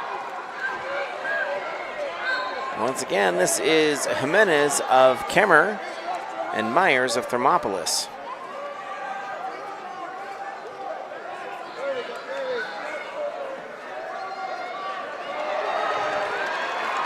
Thermopolis in on a deep single leg.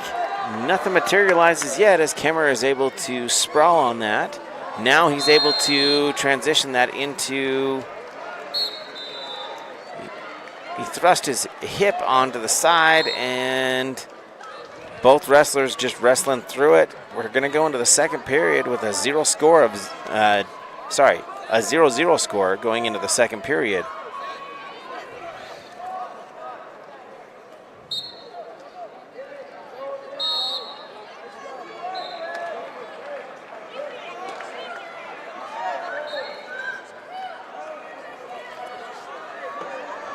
Down on the 4A mat in the Central or Cheyenne East and Thunder Basin match.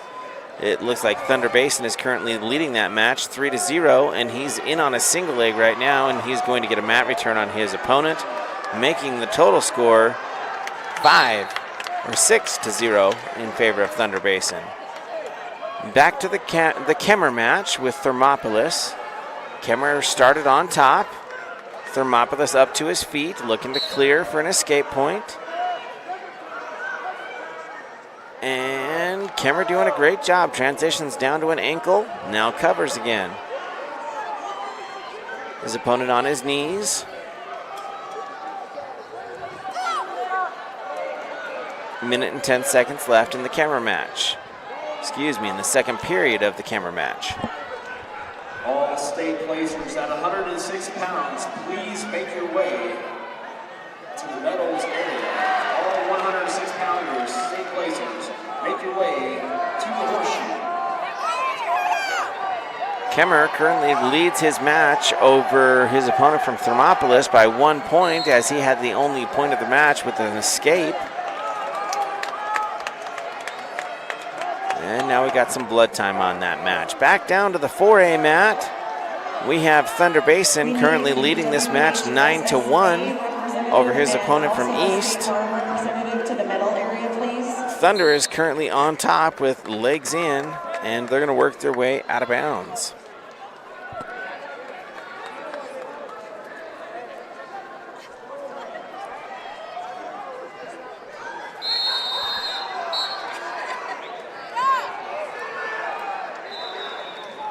Thunder starting on top. This being the 113 weight class for the 4A division.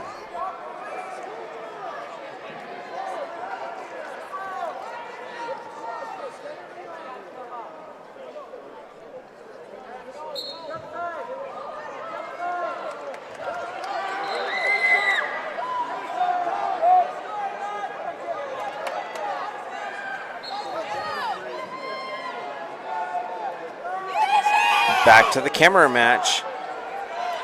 Still a score of 1-0 in favor of Kemmer. Jimenez of Kemmer. 25 seconds left in the second period. Kemmer has him in a front headlock. Looking for a cow catcher, able to get it, puts his opponent straight to his pack. And Jimenez of Kemmer now looking for a fall. His opponent is rolling through. Possibly going to get a reverse out of this. Does not. Kemmer hips back into him. And that is the end of the second period. So that is now going to make the score 7-1 in favor of Kemmer, and Kemmer elects to go neutral for the third period.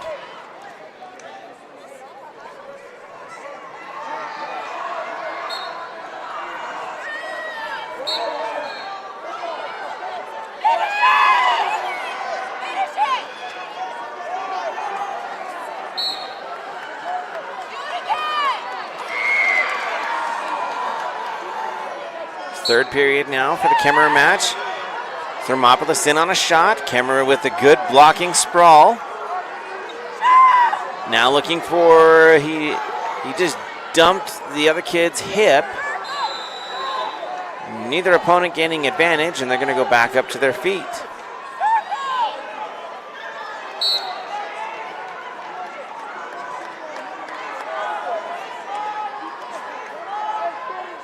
Not too much happening on the Kemmer mat.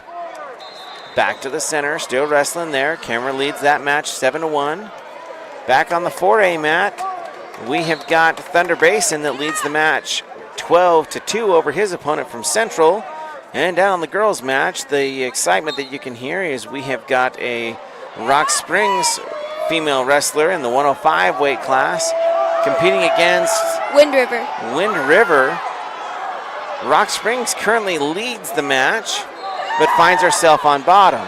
Over on the Kemmer match, Thermopolis able to put Kemmer straight to his back, and Jimenez is now fighting off of his back.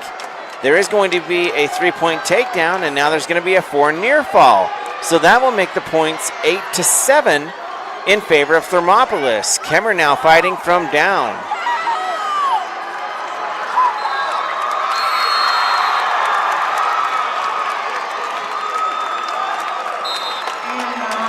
And down on the girls' mat, Rock Springs able to secure the state championship at the 105. 105 pounds, Ryland Platt for Rock Springs. Your winner on mat number 3. Kemmer at 10 seconds left, working off bottom.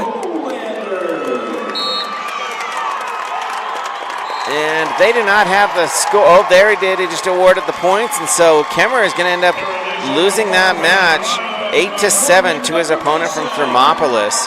Down on the 4A mat, we have Thunder Basin coming away with the victory over his opponent from Cheyenne East. 13 pounds from Thermopolis, Dylan Myers. Now we will head into the 110 weight class for the girls, and for the boys, we will head into the 120 weight class.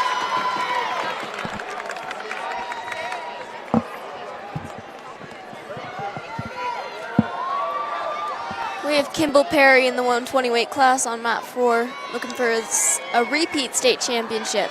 All right, so with Kimball Perry, From WHSAA and from State Farm to the medal stand to hand out awards. Kimball Perry's opponent will be Dylan Sorensen of Kelly Walsh.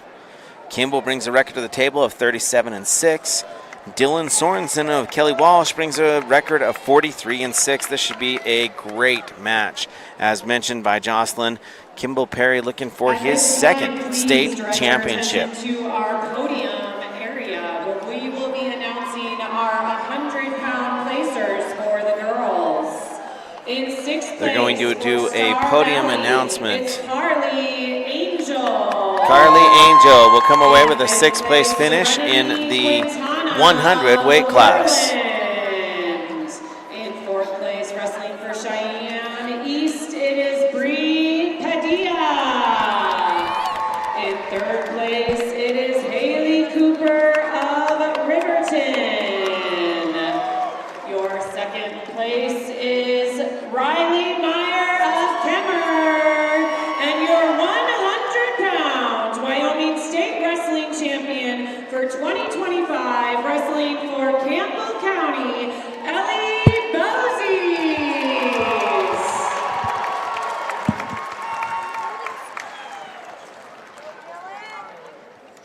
And in the 2A 106-pound weight class, in 6th place from Upton, Caden Brana.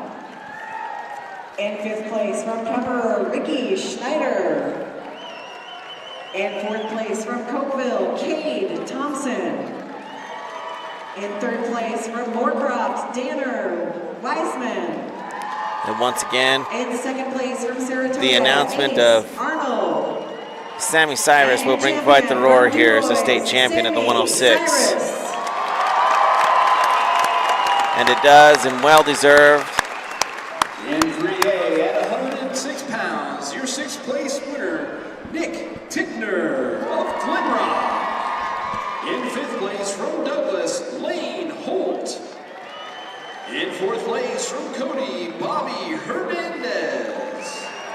In 3rd place from Powell, Talon Nuss.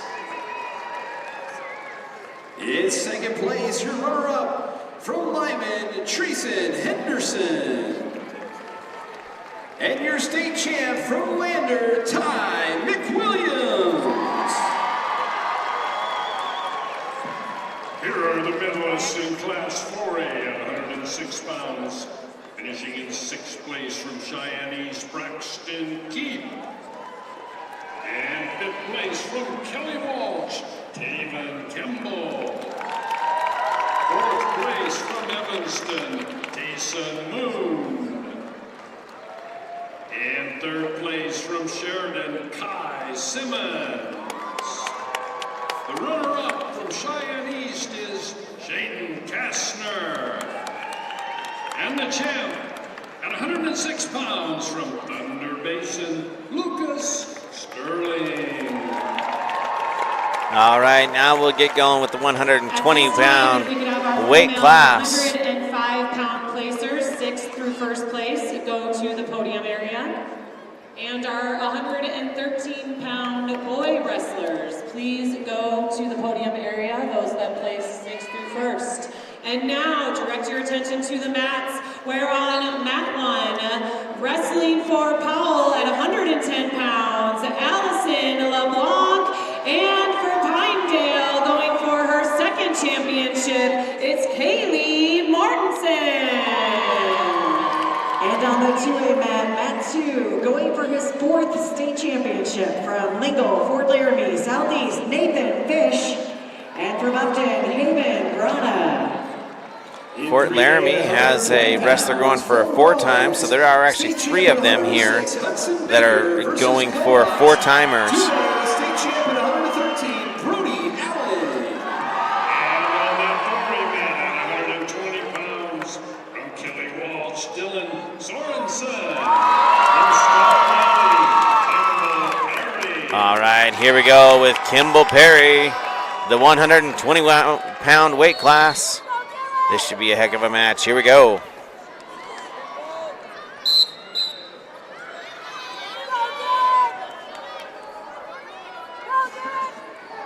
Head to head, setting up for position.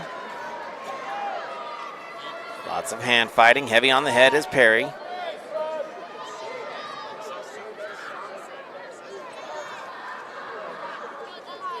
Wrist control by Sorensen.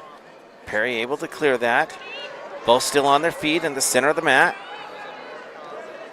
Kimball has one wrist under control. Sorensen goes in for a leg. Does get it, but Kimball is able to clear that. 2-on-1 shuck by Sorensen, but Kimball was ready for it and able to clear it out. Out to the edge of the mat.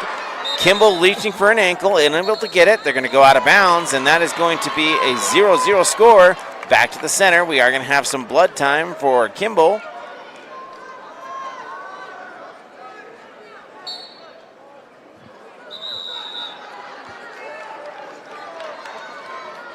Coach Clark are going to plug in there and get him all cleaned up. And they'll get him back in the match here. Over on the girls' mat, we do have one of the Martinson girls from Pinedale. Kaylee Mortensen. Mortensen. She's looking for a repeat state championship here tonight. And her opponent looks like she's from Powell. Yes. And Mortensen has got her opponent locked up in a double arm bar, going to run around the head. And that hurts. And her opponent from Powell is going to turn over. Kimball Perry's match back on. Kimball able to get a front headlock on. Does scoop up a leg, gets the head in the hole. And now he's looking to get back around. Possibly looking to see if he can get a pin out of this first. His opponent goes into a split, but Kimball able to follow him back around. Not able to get a takedown point out of that. And Is now able to elevate the leg. Sorensen up to his feet, and now Kimball's got a leg up high. Is trying to mat return him back to the mat. Sorensen doing a good job of not giving up points easily for Tell. Now he has stepped over the top of Tell. Tell still has the leg trapped. This is Kimball. Kimball, excuse me. And they are going to stop the match, I would assume, for a stalemate. Yep, and they're going to bring it back to the middle here. Still 0-0, 30 seconds left in the first period here. Kimball has been the aggressor, but Sorensen has shown some great defensive skills as Kimball has been in on some shots that have not materialized into points.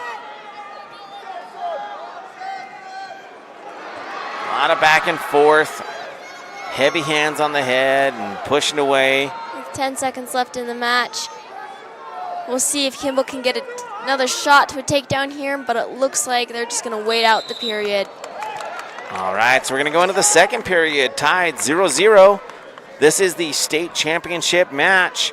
It is Tell's choice, or Kimball's choice, and he is going to defer. That will take Sorensen the choice, and he's going to choose down Let's see if Kimball can ride him out for a full 2-minute period. This with the state championship on the line. And over on mat 1, Kaylee Mortensen did win her second state championship. Sorensen quick to a switch, but Kimball able to neutralize it. He's now working on an arm pry on the other side.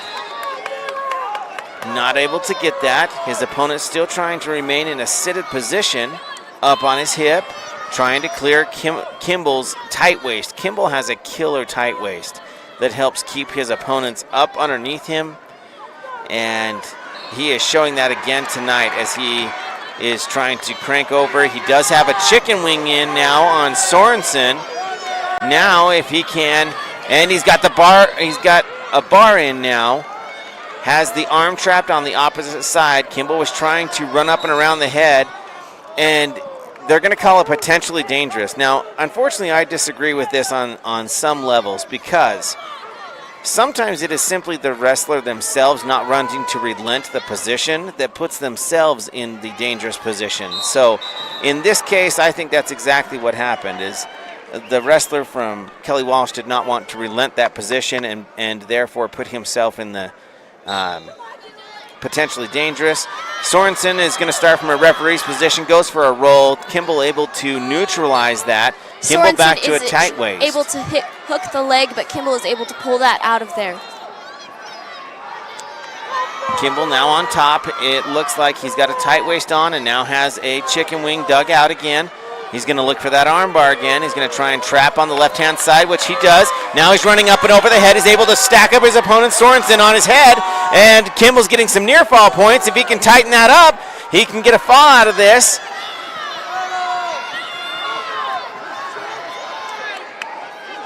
Kimball still just trying to tighten that down. He has got his opponent's head tucked up underneath his shoulders, trying to stack him up. And most likely, Kimball's got that. Oh, he had the half on. He still has that arm bar in. He is going to get 4 near fall points out of this, and his opponent's able to untuck his head from under his shoulders, and that is going to be a 4-point lead now for Kimball Perry. 5 seconds left in the second period. So that is a great sequence there for Kimball Perry to be able to get up by 4 points now. Now he's a little bit more relaxed going into the fourth period. Looks like Coach Perry is saying, hey, you're going to be good on top. Let's keep you on top. It is his choice. And Kimball is going to do as Coach Dad says, and he's going to stay on top. I don't think there's any dad in it right now. I think it's all head coach, not head coach. All wrestling coach right now. Sorensen goes for a switch, but Kimball has locked hands called on him. He doesn't want to let him go. It's preferably that he mat return him and does not lose 2 points, but he only loses 1 point. So Kimball's going to drag him out of bounds instead. He's going to call the locked hands. And Kimball did get a stalling on him as well. Kimball's trying to drag him out of bounds. And they are going to give Kimball a stalling point. Give Kimball's opponent a point for Kimball stalling. Yes, and he's going to get a locked hands point too. So Sorensen now trails the match 2-4. Kimball really needs to make sure that Sorensen stays on bottom without stalling this match. And if Sorensen gets a reversal... Sorensen's looking for a switch, unable to do so. Kimball's able to return him back to the mat. Sorensen's looking to hip over, now wrestling off of his hip.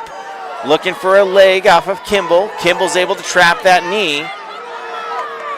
His opponent's still in a seated position, and Kimball now able to return him back to the mat.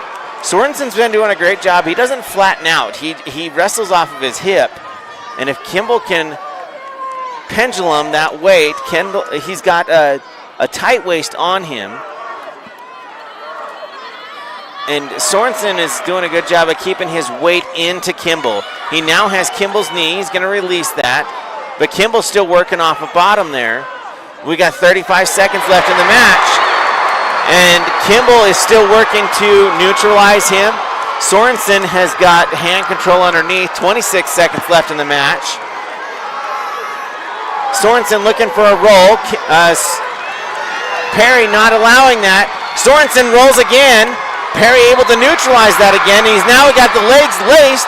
and he's going to be able to stall this one out to the end. 10 seconds left, and Kimball Perry is going to come away with his second straight state champion out of the 120 weight class over his opponent Sorensen of Kelly Walsh. That is Kimball Perry, state champion for Star Valley in the 120 weight class.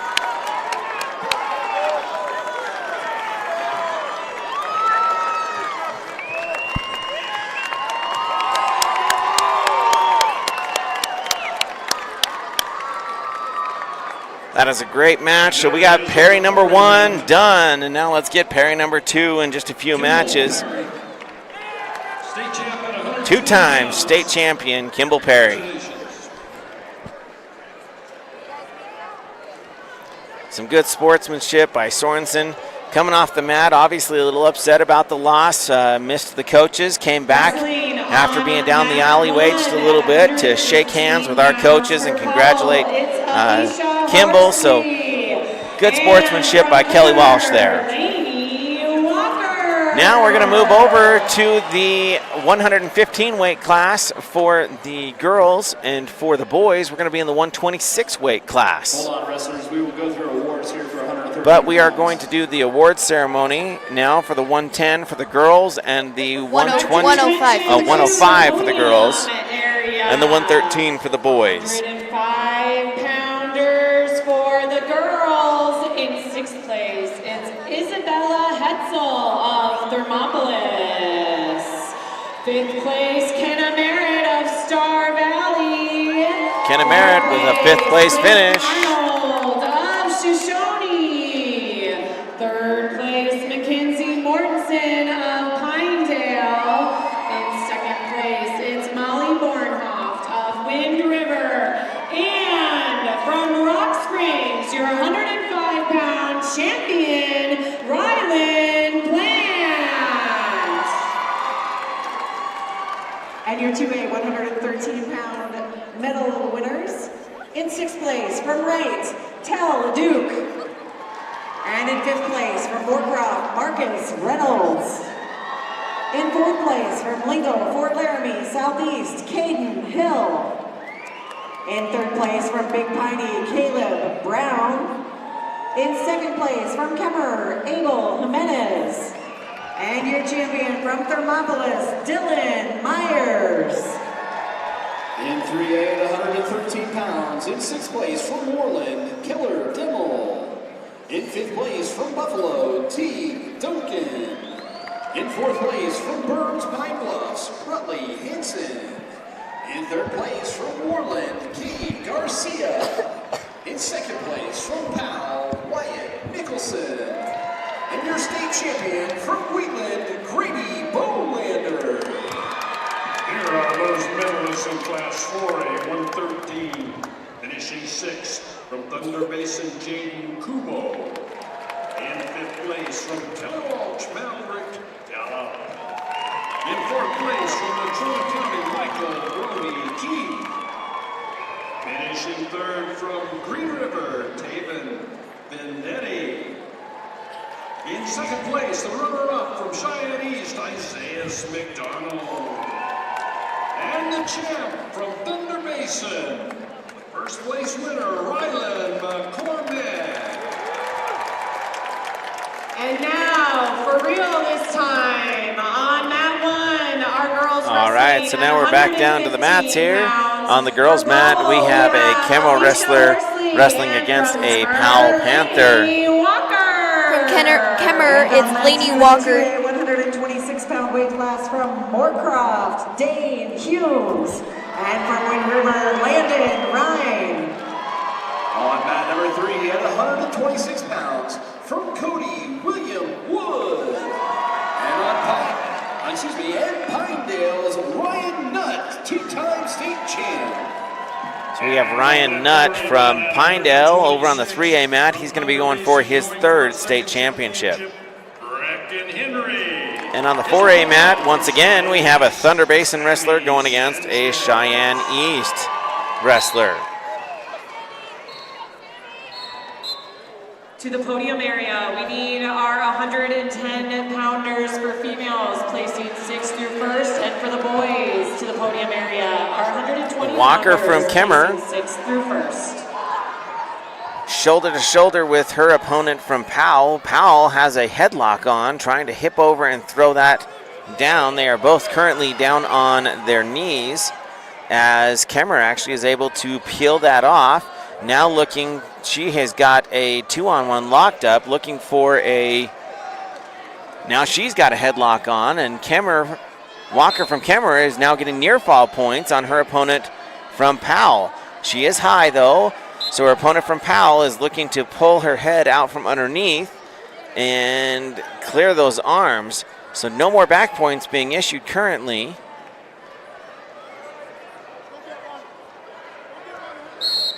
And they're going to call that up and out of bounds. So that is going to be a takedown and 4 near fall for the Kemmerer wrestler, Walker, from over her opponent from Powell.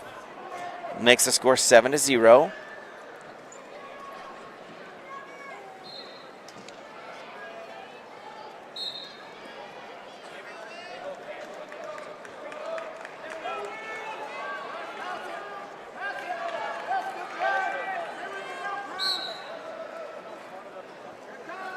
Kemmerer starting on top. Digging a half in there.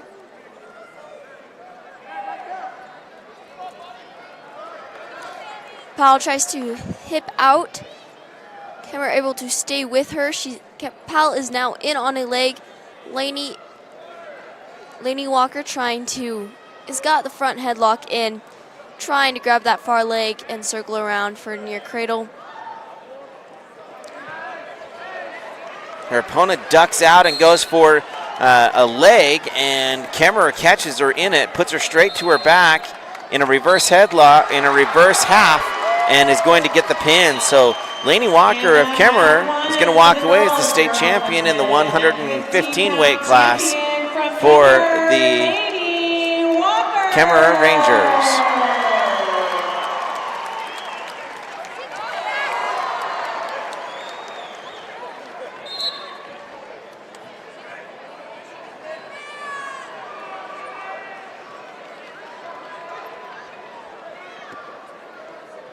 All right, back down. Let's go over to the 3A mat. So on the 3A mat, we have Nutt of Pinedale against his opponent. Looks like to be from, I'd say, Lyman. And Nutt currently leading 4-0. He is a 2-time state champion, going for a number 3.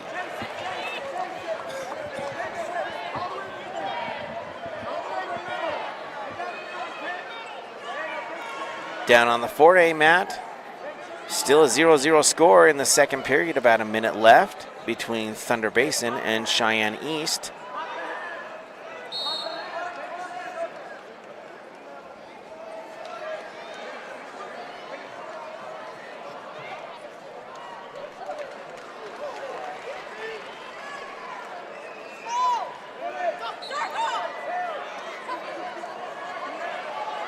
On the 4A mat, Cheyenne East went in on a double leg. Still has an ankle, but Thunder Basin was able to cover. And we still have, well, they're going to award a 3-point takedown, but they're going to discuss it. I wouldn't be surprised to see this one be waved off because Cheyenne East did have a straightened leg out underneath his opponent.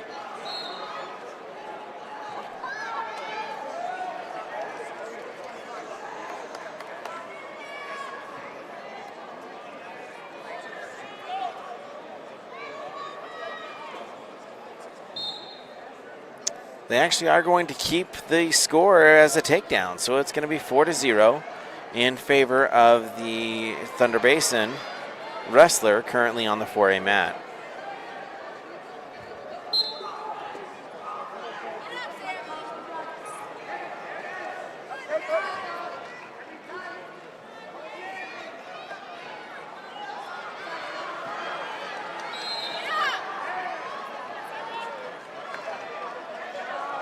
Over on the 3A mat, we have Nutt. He is wrestling. His opponent is actually from Cody. And Nutt currently leads that 7-0. Starting the third period here. We'll stick with that one for just a moment here as they are back in a neutral position. trying to set each other up for a shot.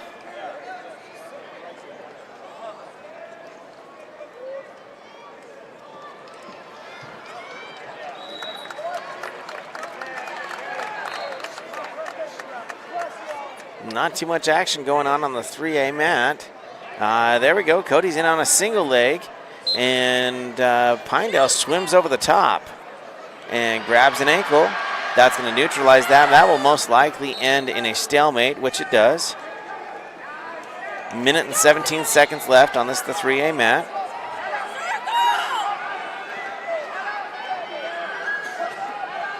Nutt being the aggressor at this point. He holds the lead of 7-0, looking for his third straight state championship. Nutt in on a single leg. Now he's able to sling his opponent down to the mat. Still has not covered all the way, and so it is not a three-point takedown. Now his opponent from Cody is able to grab his head. If Nutt can get his head out of there, which he does, now he's going to get the three-point takedown. Makes the score 10-0 in favor of Nutt of Pinedale.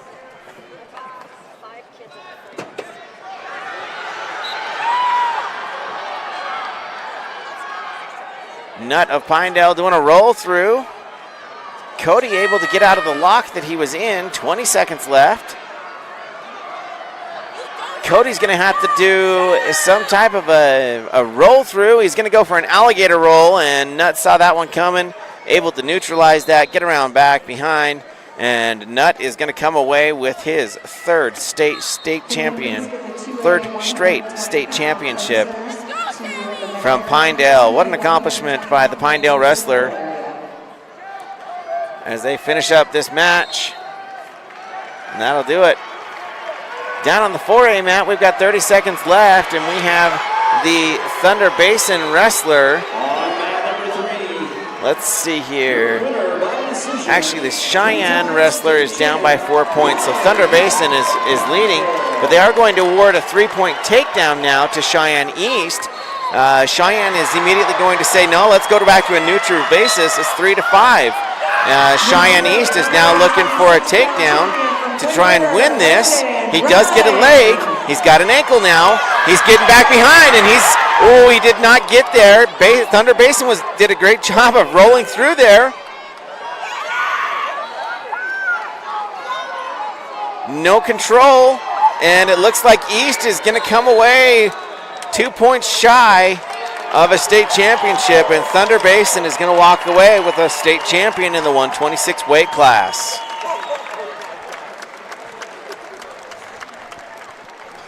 Great sportsmanship, great wrestling there. Cheyenne East almost had a takedown there. Was literally half a second away from showing or demonstrating control there, which would have given him the match, but he is not going to walk away with the state championship. Instead, he's going to walk away second place. Now we're back to the podium for the awards for the 110 weight class for the girls and the 126 for the boys. 110-pound winners for the girls. In sixth place, Sydney Lighty of Evanston. In fifth place, Kiona Gustafson of Hewlett.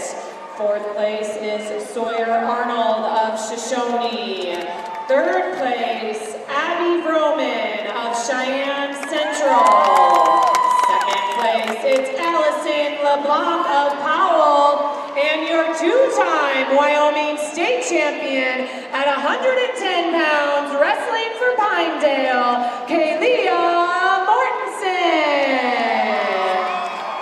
And in the 2A 122-pound weight class, in sixth place from Tongue River, Aiden Smith. In fifth place from Shoshone, Branson Thompson. In fourth place from Cokeville, Mason Child. In third place from Moorcroft, Cade Haynes. In second place from Upton, Haven Barana. And your four-time state champion from Lingo, Fort Laramie, Southeast, Nathan Fish. Your 3A finishers at 120 pounds in sixth place from Douglas, Greg Fruman. In fifth place from Torrington, Tyler Nicolay. In fourth place from Lander, Henry Quiver. In third place from Powell, Chevy Hill. In second place from Rollins, Hudson Baker. And your two-time state champ from Glenrock, Brody Allen. Here are those place winners. Class 4A, 120 pounds. Sixth place from Thunder Basin, Wyatt Mason. Finishing fifth from Cheyenne East, Trace Eldridge. In fourth place from Rock Springs, Kirkland A. Third place from Green River, Caleb Gunter. Runner-up is from Kelly Walsh, Dylan Sorensen. And over the champ at 120 pounds from Star Valley, Kimball Perry. Kimball Perry being announced as the 120 state champion. For Torrington, it's Catherine Hendricks.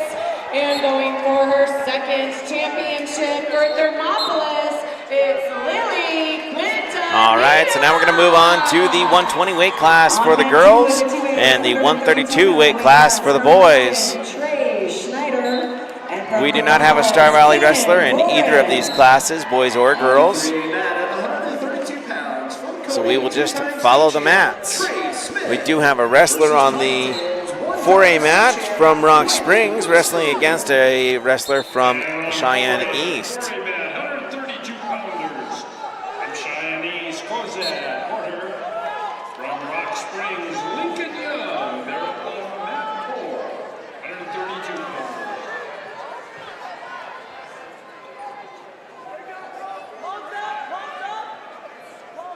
Down on the girls' mat, we have Breckin Henry, by the way. looks like Thermopolis and Torrington. in Torrington. There we go.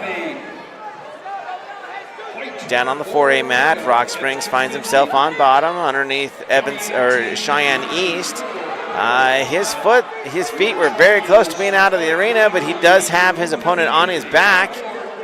East currently leads 3-0 with that takedown. Now looking for some near fall points. He's going to get at least 4, which he does. It makes the score 7-0 in favor of Cheyenne East. Find their way out of bounds. Now they're going to bring it back to the middle of the mat. Can we please have our 6th through 1st placers for 126 pounds for the boys and 115 pounds for the girls to the medal area? Rock Springs starting on bottom. East able to lift return. East has a tight waist on. Now trying to dig out an arm.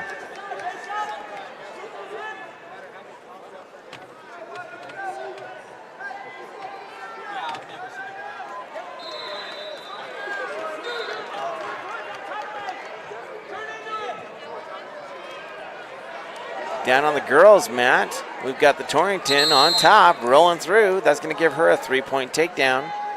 Torrington leads that match 3-0 over her opponent.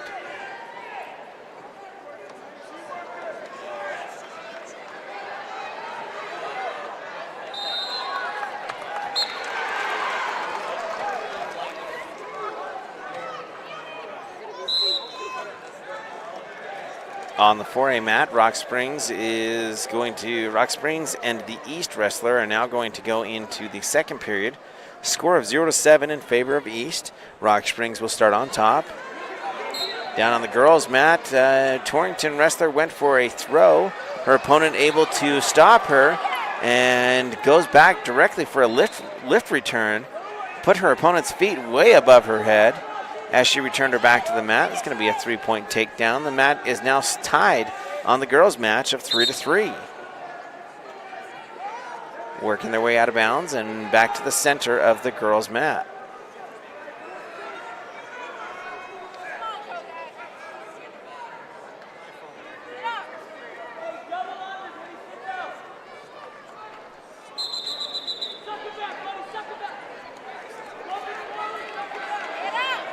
Down on the 4A mat, East finds himself underneath, looking for a stand-up.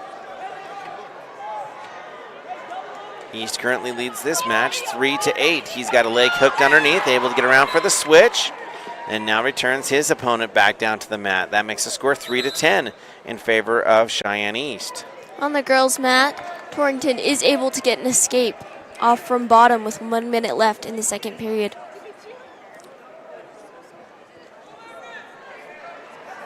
So on the girls' mat, we have a score of 4-3 in favor of the Torrington wrestler. Now has her opponent in a front headlock, and they're going to drive up and off the mat. 40 seconds left in the second period on the girls' mat.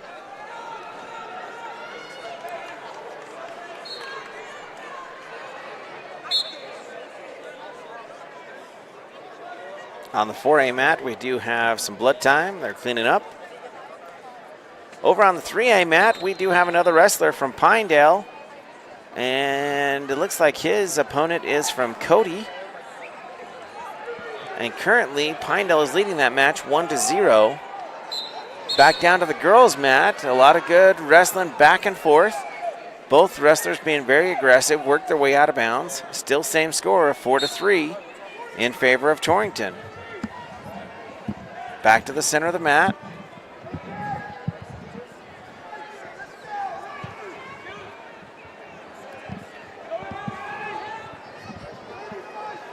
Not too much action happening down on the girls' mat right now. We're going to go back over to the 4A mat, where East is still on top, now with a score of 10-3.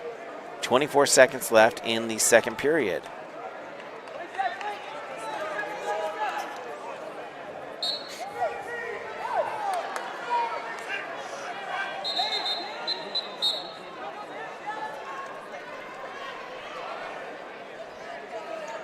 Back to the girls' mat. Torrington starting out on top. Her opponent able to get quickly up to her feet, but not able to escape. She will go back down in the down position. Torrington starting on top again. 1 minute, 50 seconds left in that match. Placers and the male 126-pound placers to the award. Back on the 4A mat. Cheyenne East on a shot, and Rock Springs catches him, almost gets him caught in catches him on his back, but Cheyenne East able to roll through, and now we're going to go back to blood time. Current score of that match is 6-10. On the girls' mat, Thermopolis is able to escape and then get in on a double leg and take her opponent down, making the score 7-4 in the third period. Nice lift return by Thermopolis.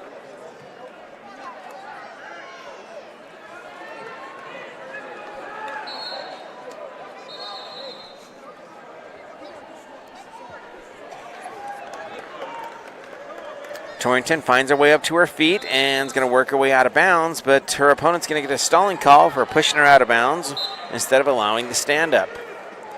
Score is 4-7 in favor of, let's see here, that's going to be in favor of Thermopolis on the girls' mat here. And that is a third caution, so that's going to be a point for Torrington, making the score 5-7. Torrington on bottom. Quick to her knees, now trying to get up to a tripod. Now looking to hip slide that one knee out. Instead, she's up to a full tripod, turns around, faces her opponent. Now she only trails by 1 point, 6-7, in favor of Thermopolis over Torrington on the girls' mat. Oh, Torrington just hipped into her and did a nice headlock throw. Back and forth rolling on the mat, and now Wheatland is going to be able to cover on that. That's going to make it a 6-10 lead for Wheatland. Thermopolis. Thermopolis, thank you. Torrington trying to flip over there.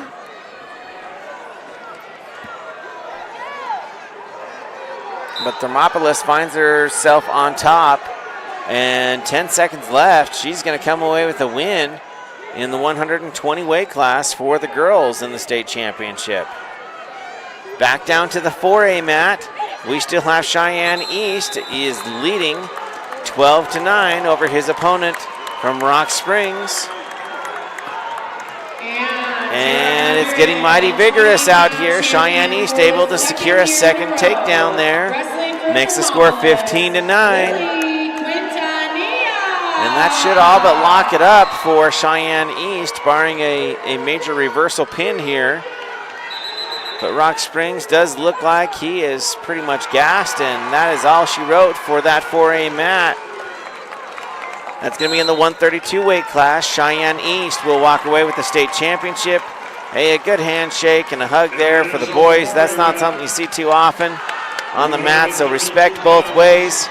And that's going to be a 9-15 win for Cheyenne East. 132. All right, the 200 and 132 pound weight. Now we're waiting for the other matches to get over, and we have currently over on the 3A mat, we still have Pinedale wrestling against Cody, and right now it looks like Pinedale is, can't see the ankle band, so I'm trying to figure out who's who. 23 seconds left in that mat. And it looks like Pinedale is trailing that match 3-5. So 13 seconds left with Pinedale trailing. Coming right down to the very end here.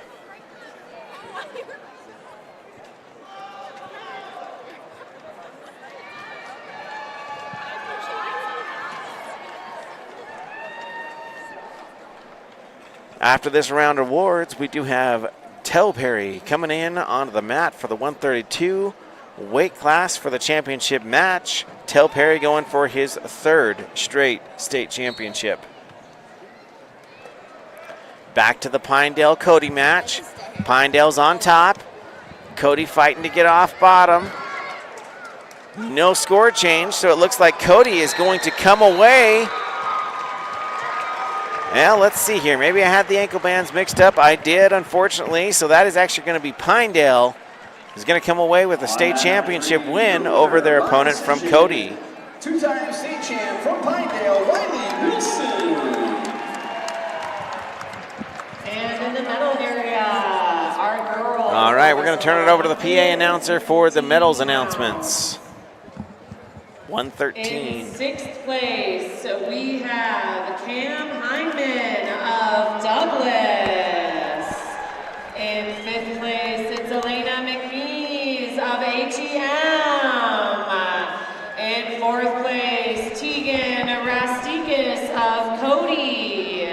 In third place, Lily Hill of Wind River. Second place is Alicia Horsley of Powell. And your 115-pound female wrestling champion out of Kemmer, Lady Walker. Can we get the 3A 100? 3A first and second place medal winners to the award stand, please. The 3A first and second place to the award stand. And in 2A 126-pound weight class. In from Warcraft, in sixth place, Weston Haskell. In fifth place from Kemmer, Austin Revolkaba. In fourth place from Shoshone, Brody Shepard. In third place from Upton, Jackson East. In second place from Warcraft, Dane Humes. And in first place, your champion from Wind River, Landon Ryan. In 3A, 126 pounds, in sixth place from Rollins, Ivan Garcia. In fifth place from Lander, Colin McWilliams. Fourth place from Burns Pine Bluffs, Ty Scarborough. In third place from Rollins, Gabriel Trujillo. Second place finisher from Cody, William Wood. And your first place state champ 3 times, Ryan Nutt of Pinedale. Here are the medalists, 126 pounds 4A. In sixth place from Rock Springs, Dane Arnoldi. Finishing fifth from Green River, Jeremiah Musbach. Fourth place medalist from Cheyenne Central, Isaiah Spiel. In third place from Rock Springs, Santiago Cruz. runner-up is from Cheyenne East, Sammy Sanchez. And the champ at 126 pounds, a two-time state champion from Thunder Basin, Bracken Henry. Over to the awards area, we have our 120-pound girl placers, 6th through 1st place, and our 132-pound boy placer. All right, so here we go. We've got Tel Perry in the 138 weight class for the state championship bracket. Tel Perry's competition is Andrew Gonzalez. He is a senior from Central High School with a record of 38-7. Tel Perry is a junior from Star Valley, and he has a 32-3 record. This should be a great match here as Tel is looking to go for a three-peat and hopefully be looking for the first Star Valley four-peat next year. So here we go with Tel Perry. We're waiting for the announcements on the mats. Barrett Eichenberger. And from Douglas, Octavius McCann. Now they're making the 4A announcements. 138 pounds. From Cheyenne Central, it's Andrew Gonzalez. From Star Valley, going for his third championship, Tel Perry. Here we go, Tel Perry. Very cautious is Tel at this point in time as his opponent is being a little aggressive. Tel circling to the middle, Own in the middle of the mat there. Be interesting to see who shoots first on this. Back head to head. His opponent looking for a headlock throw, unable to get anything in there. Tel not too worried about it. Tel now in on a nice corner single, able to cover that leg. His opponent does have Whizzer in, trying to break Tel's hold on that, but Tel is going to force it back. Now he's going for a head. Tel doesn't get there, trying to get back out and around. Tel now has an arm as well as that leg, and now he's going to try and leverage his hips over the top to get the takedown. Tel still has that leg, and Cheyenne Central still has that Wizard on. And so the Wizard is able to prevent Tel from scoring any points. We're going to go back to the middle at the stalemate. 0-0 is still the score with 1 minute left in the first period. Cheyenne in on a single leg. Tel able to neutralize that. Goes to the front headlock. Now looking to get his elbows in the right position. Head in the hole. Now he's going to hunt for that leg on the back. He gets a leg, he elevates that. Now he's able to return his opponent back down to the mat. Still no points scored. That should be a 3-point takedown, says Coach Clark, and the refs finally concur. And that is going to be a 3-point takedown for Tel Perry out on the edge of the mat. Now he's digging in for an arm. Has a 2-on-1 underneath. His opponent's able to clear that. Now they're going to go back to the middle of the mat. They're going to hit Tel with a stall. I'm not exactly sure how they're going to manage that as a stall. Coaches are not very happy with that. Score is 3-0 in favor of Tel. Back to the center of the circle, and he's starting on top. Tel transitions down to a leg as his opponent's quick up to his feet, and Tel is going to release that. That's going to be a 1-point escape for the Cheyenne Central. Cheyenne Central in on the leg. Tel not too worried about it. Gets back to an ankle. Now he's going to work on clearing that out with a sprawl. That's going to be the end of the period. So we're going to the second period with a score of 1-3 in favor of Tel Perry. Tel's choice, Tel defers. Cheyenne Central is going to choose down. And on the girls' mat, we have Ty McBride winning her second state championship from Jackson Hole. Off the start, Tel's able to neutralize his opponent being up to his knees. Now has him flattened out. He has a chicken wing in on the one side. Now looking to lock that arm back and around behind his back. He does have the other arm blocked on the right-hand side. Now Tel is going to run that arm with a chicken wing in the left-hand side up and around the head. Not able to do that right now. Central doing a good job of crowding up his knees. Tel's going to transition off to a half on the other side. Abandons that.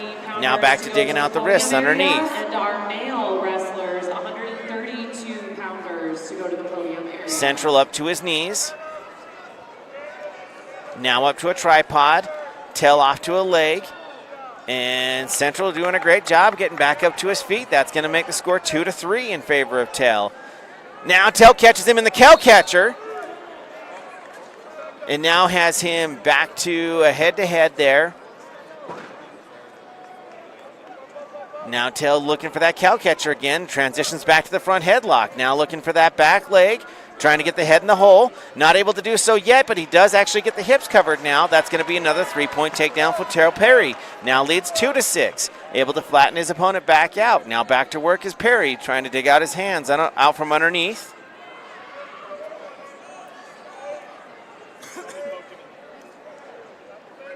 Looking for a crossface. They're going to hit the Cheyenne Central wrestler with a stall now for not trying to better his position on bottom.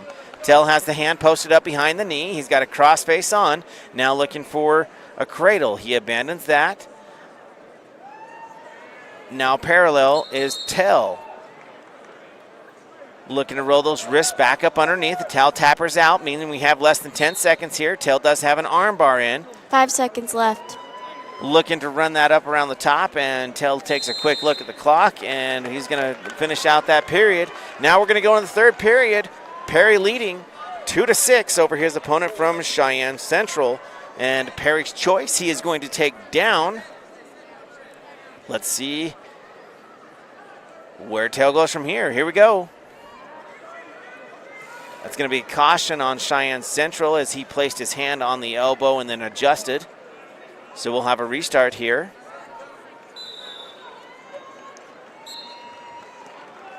Tell quick to his feet, but his opponent quick to return him. Tell still on his knees. Opponent looking for an arm chop. Able to do so. He has a tilt hold on Tell, but Tell rolls up on top of his opponent's body, so he doesn't get any tilt points out of it. Tell quick to his feet, now doing hand control, and his opponent puts a leg in. Tell now, they're on the mat. Cheyenne Central is on his butt, and Tell is able to grab that leg, torque it, and get out and be back behind. That's going to be a 2-point reversal for Tell Perry, now making the score 8-2 in favor of Star Valley. Tell now digging on an arm bar. And stalling once again for Cheyenne Central. That is going to make it 9-2 in favor of Perry of Star Valley. There's 1 minute left in the third period. Tell's got a real chance to turn him here.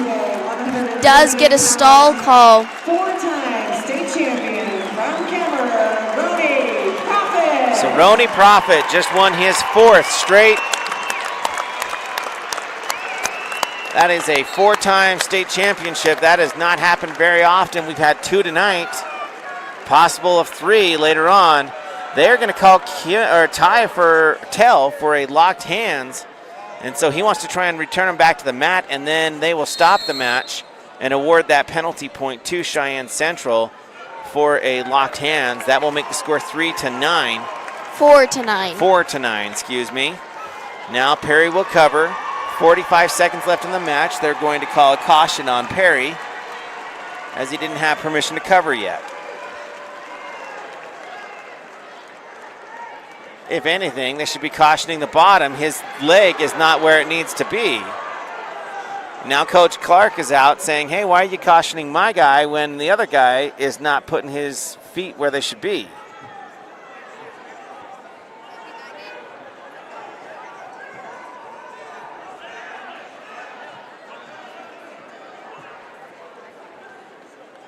Coach Clark not very happy with the ref in regards to the caution calls when...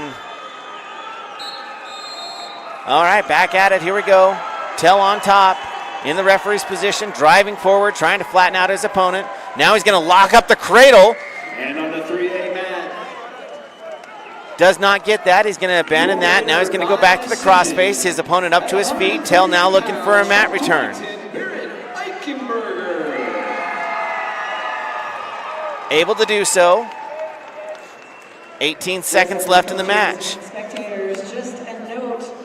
After Tell Perry is so close to his 3-time state championship, he can smell it. We got 8 seconds left.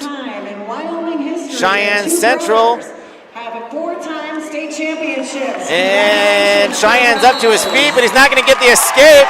And that's going to give Tell Perry his third state championship. He will have the chance next year to go for a four-peat, the first in Star Valley history. Third championship here in this arena.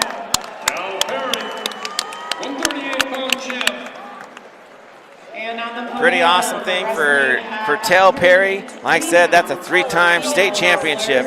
In sixth place, it's Luann Bryan of And that is the last of the boys that we will see Fifth place, tonight. Viviana Soto of Cheyenne East. Tel going over and Fourth grabbing his place, dad, Heston Johnson of acting like he's going to throw him to the mat, but probably not. So we've got a beautiful picture here of Tel and Kimball in with his dad. What a great special moment for them. 5 state championships between the two of them. All right, so now we're going to be able to transition over to the Lady Braves wrestling, as we have got 3 Star Valley Lady Braves wrestlers coming up here real soon, and they should be fairly close to back to back to back, as we are now going for state championships on the girls Lady Braves side. In fourth place from Cokeville, Daxton. Thank you for joining us tonight for the state championships. This is being broadcast live from the Casper, Wyoming Event Center. And your champion from Thermopolis, Cannon Boren. In 3A at 132 pounds, in 6th place from Wheeling, Cooper Meyer. In 5th place from Powell, Tyler Wetzel. In 4th place from Lovell, Dino De La Cruz. 3rd place from Burns Pine Bluffs, Keeson Ross. Your 2nd place finisher from Cody Tree Smith. And your 2-time state champion from Pinedale, Wiley Wilson. And here are those medalists in Class 4A, 132. Finishing in 6th place from Jackson Hole, Ison Kendall. In 5th place from Cheyenne Central, Caden Kimsey. Finishing 4th from Thunder Basin, Riley Rollins. In 3rd place from Evanston, Caden Marler. And the runner-up from Rock Springs is Lincoln Young. The champ at 132 4A from Cheyenne East, Cozad Porter.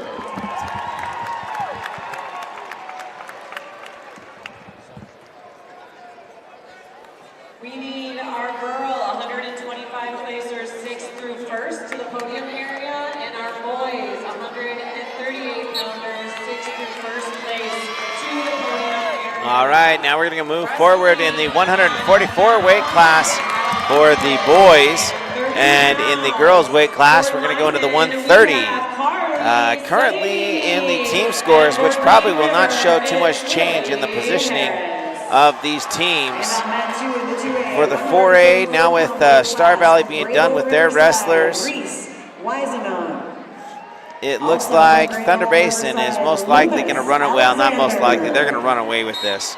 Kelly Walsh and Cheyenne East may trade places back and forth, but Kelly Walsh has a bunch of wrestlers in the tournament, into the championships, and so they will most likely stick in that 2nd place position.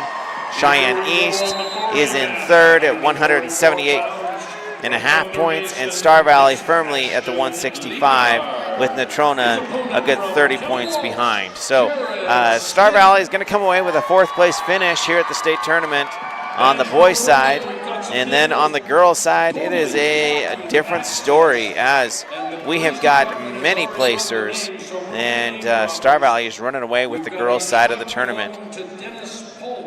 We do not have anybody in this weight class for the Star Valley Braves, Lady Braves, and so we're going to take a quick break as we prepare to see our next wrestler, which is going to be Remington Allman at Remington 135. Allman. Yep, so we're going to take a quick break. Thanks for joining us. We'll be right back.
All right, welcome back, and we are just announcing right now the state championship winners for the 138 weight class. Finishing sixth from Cheyenne Central. As they're getting ready to announce Mr. Tel Perry with his third straight state championship. Finishing fourth from Evanston, Colby Hamilton. Third place from Thunder Basin is Omar Batista. Runner-up from Central, Andrew Gonzalez. And the winner at 138 for the third time, Tel Perry of Star Valley, champ at 138. There we go, Tel Perry, 3-time state champion. All right, now we're going to move on to the girls' mat of the 135 and the boys' 150. And in the 135 weight class, we have Remington Allman that is going to be wrestling for the state championship. We had a chance to visit with her at the Ronthon with her and her parents. She has worked really, really hard to get where she's at, and this is a great culmination of that. So we've got Remy Allman coming up right now. 150-pound weight class from Moorcroft, Trenton Gray. And from Thermopolis, Will Ward. On the 3A mat at 150 pounds from Torrington, Colby Sandusky. And from Buffalo, Joseph Connors. Here we go on that 4A mat. 150-pounders from Natrona County High School, Brody Wilcox. From County Walsh High School, William Alt. All right, here we go.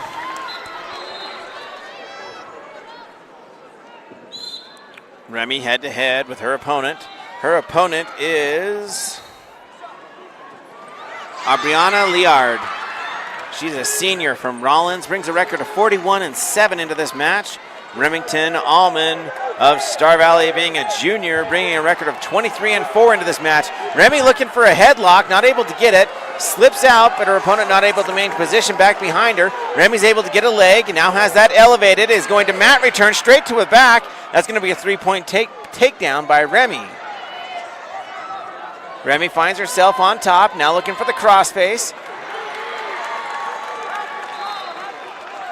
Her opponent able to get back up to her feet. Remy still has a head on, and now is going to release that, making the score 3-1 in favor of Remy. Still with a minute left in the first period. Rollins in on a double leg, not able to secure anything with that. Remy into a cow catcher. Now looking to pry that up over the top. Now transitions off to a front headlock.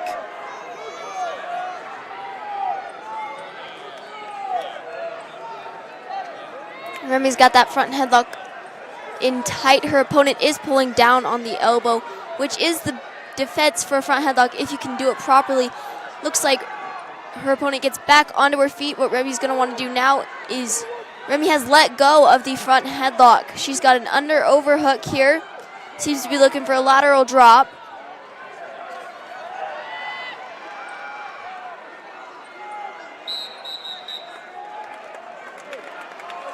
Her opponent in on a single leg is able to dump that down and get the takedown. Nice. Now fireman's. up 4-3 with 5 seconds left in the first period here. Liard hit that fireman's really hard, was able to get that arm up over the head and tucked right into that leg and dumped Remy right over the top. So now, as Jocelyn said, we're heading into the second period. Remy was up, and now she's trailing by 1 point. Little bit surprising here that Remy's going to take top instead of bottom, trailing by 1 point. Typically, you would start on bottom and get the stand-up point, but Remy must have the confidence that she's going to be able to turn her. So Rollins starting on bottom. Goes Remy for a on top. switch. Sit out, which Remy's able to stop. Her opponent gets down into a tripod. Remy breaks her down from there, looking for an armbar. Gets rid of that. See what we doing here. Remy's picking up the leg out of a tripod. Her opponent grabs her arm as Remy was going to crossface.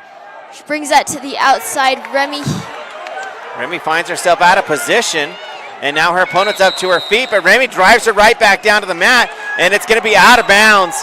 No, that's got to be out of bounds. They're going to award an escape point here. I disagree with that. I don't think there was enough separation to award an escape. And they're not. They're not going to award the escape. So now the score is still 5-3. It's nope, 4 they're to going to 3. make They it got back to take to 4 that. to 3. They got to take that point off.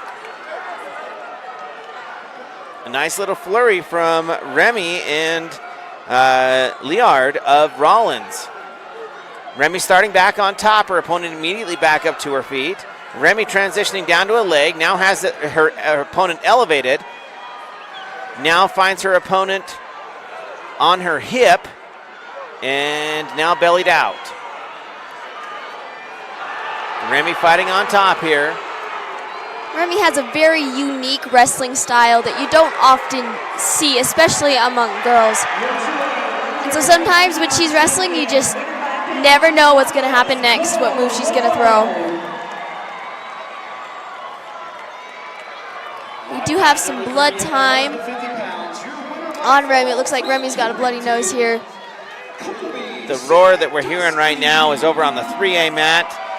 Torrington just beat a Cody wrestler, and I believe that Cody wrestler was a returning state champ. So an upset there by Torrington as they walk away with the 150 state championship. Good one shaping up here down on the 4A mat. We've got Kelly Walsh. They are currently leading the match 6-4 over their opponent from Natrona. And hopefully we'll get right back to this match here as Remy's coming back from cleaning up from the blood time. She's going to start on top. Liard on bottom.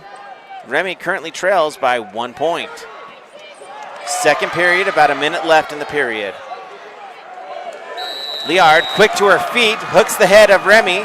Remy still looking for a leg. He's going to drive her out of bounds, does dump her off the mat, but it is too little too late. It's going to be no score there. Back to the middle, 4-3. Remy still on top. Her opponent looking to tripod. Remy able to return her back to the mat. Looking for a sit return as her opponent. Remy able to get a chicken wing in now.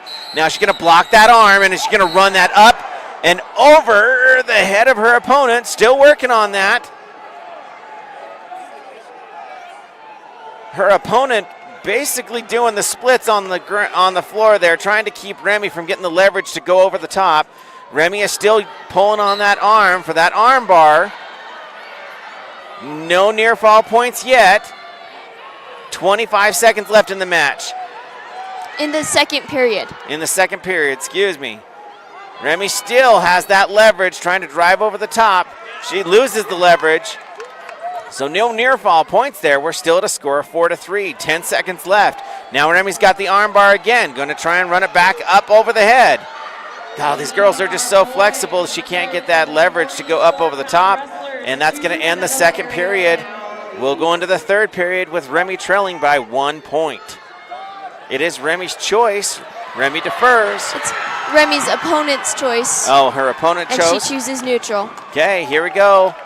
Remy, I think, has got the better takedown.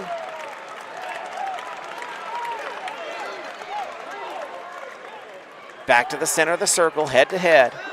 Remy looking for hand control.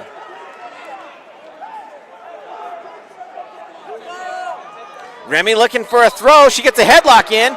She gets it, but she's not rolling it through yet. She's leveraging back. Now she's getting some near fall points out of it. Remy's got the lateral drop headlock in place and just needs to tighten that up with a minute and 30 seconds left in the third period. Remy's going to get a pin here, hopefully. Her opponent's doing the trying to roll through the legs, and now rolls through, and now Remy finds herself on her back. So now there's going to be a 4-point swing both ways. Remy, I don't believe, gave up the 4 points, though, but she does give away the reversal. That's going to make the score now 10-6, or 10-9, excuse me, and that is going to be in favor of Rollins. Rollins. Remy needs to get up and get a takedown here.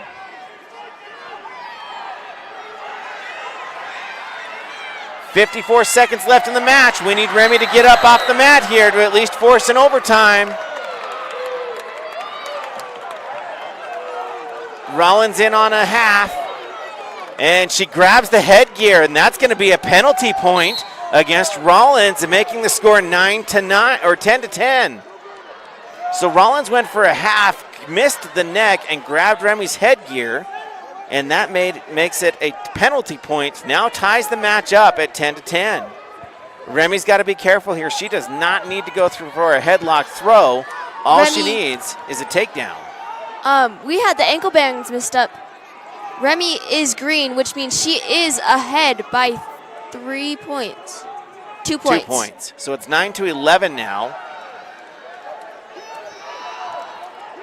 I think they're trying to correct the score here.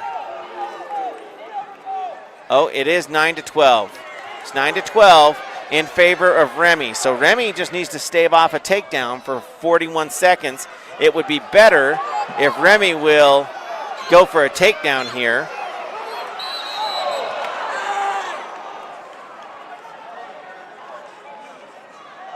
Rollins in on a fireman's and able to dump Remy over the top. That's going to be a takedown for Rollins. That is going to tie the score up. Now it's 12-12. Remy needs to hop up off the mat here, especially not get turned. If Remy can get up, stand up and get an escape point, she will win this match. We've got 18 seconds left.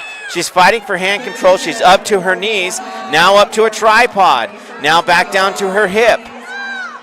Looking for a sit out. Not there yet. 4 seconds. Remy up to her knees, up to her feet, not able to get an escape. We're going to go into sudden death overtime. Championship match, 12-12.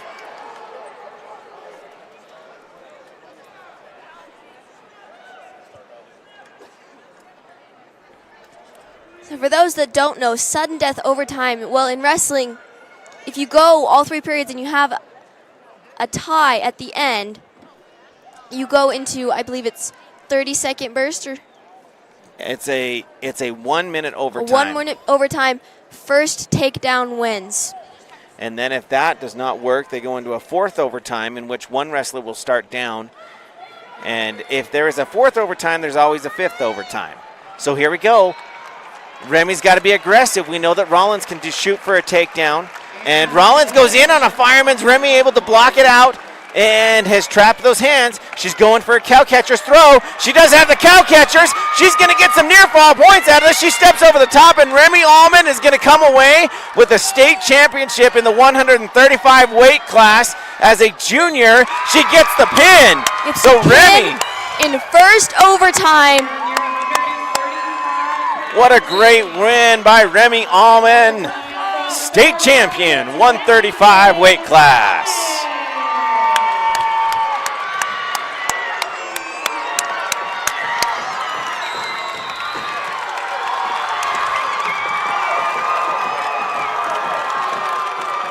That's it on the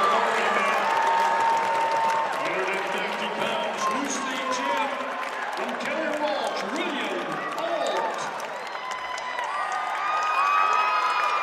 Over in the podium area at 130 pounds in 6th place, it's Paige Tongay of Rock Springs. 5th place, Liliana Remy's in tears. She's so excited for her state championship. How awesome is that? North of Star Valley. 3rd place, Carly Roth of Custer Mason. In 2nd place, it's Carly Sabian. All right, coming up here shortly hereafter, we've got Kara Andrews of Star Valley, and she comes in as a junior with a record of 24-4 versus Kaylee Julander of Kemmer with a 31-3. This is going to be a good match as well. Kara Andrews is a returning state champion. And so is Kaylee Julander. And so is Kaylee Julander. Neither one in this weight class. They're both in different weight classes this year. I believe Kara was 140 last year. Okay, so I was wrong. But we're waiting for the presentation of the medals. Right now, we're going to keep it here as we're waiting for Kara Andrews' match. In 3A at 144 pounds, in 6th place from Glenrock, Kelton Stewart. In 5th place from Lyman, Timber Van Giesen. In 4th place from Cody, Gabe Grant. In 3rd place from Wayland Milnes. In 2nd place from Lander, Landon Jones. And your state champ at 144 pounds from Rollins.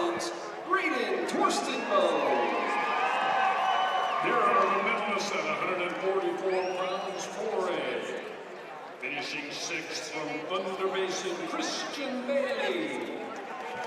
In fifth place from Star Valley, Ty Thompson coming away with a fifth place finish in the 144 weight class. Ryan Gonzalez. In third place from Natrona County, Jameson Seaman. Runner-up from Thunder Basin is Ashton Ligard. And the champ at 144 pounds from Tommy Walsh, Jared Smith. At this time, we have our 135-pound female wrestlers and 150-pound male wrestlers to the podium. Wrestling on mat 1 at 140 pounds, both returning champs. It's Kara Andrews of Star Valley and Kaylee Julander of Kemmer. Wrestling on mat 2 in the 2A 157-pound weight class from Moorcroft, Riley DeHaven, and from Shoshone, Wiley Filio. On mat number 3 at 3A, 157 pounds from Cody, it's Cannon Grant. And from Pinedale, Garrett Little. And on that 4A mat, at 157 pounds, from Cheyenne East, trying for a 4-peat, it's Liam Fox. His opponent from All right, and also on the 4A mat, we have got Liam Fox of Cheyenne East, and he will be going against the Sheridan wrestler that upset Cooper Burke in overtime. I've seen Liam Fox wrestle. He's going to tie this kid up. It's not going to be a very long match, I don't think. Kara Andrews, though, we're going to follow that match over the Liam Fox match because she is going for her second state championship.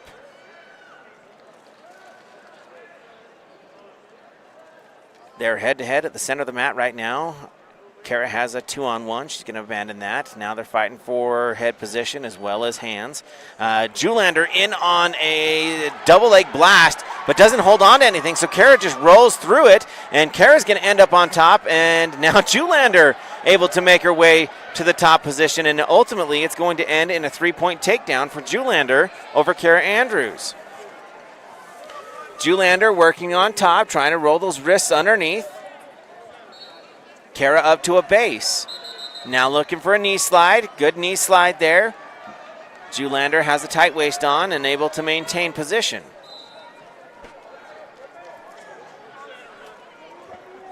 Kara's fighting back up to her base here.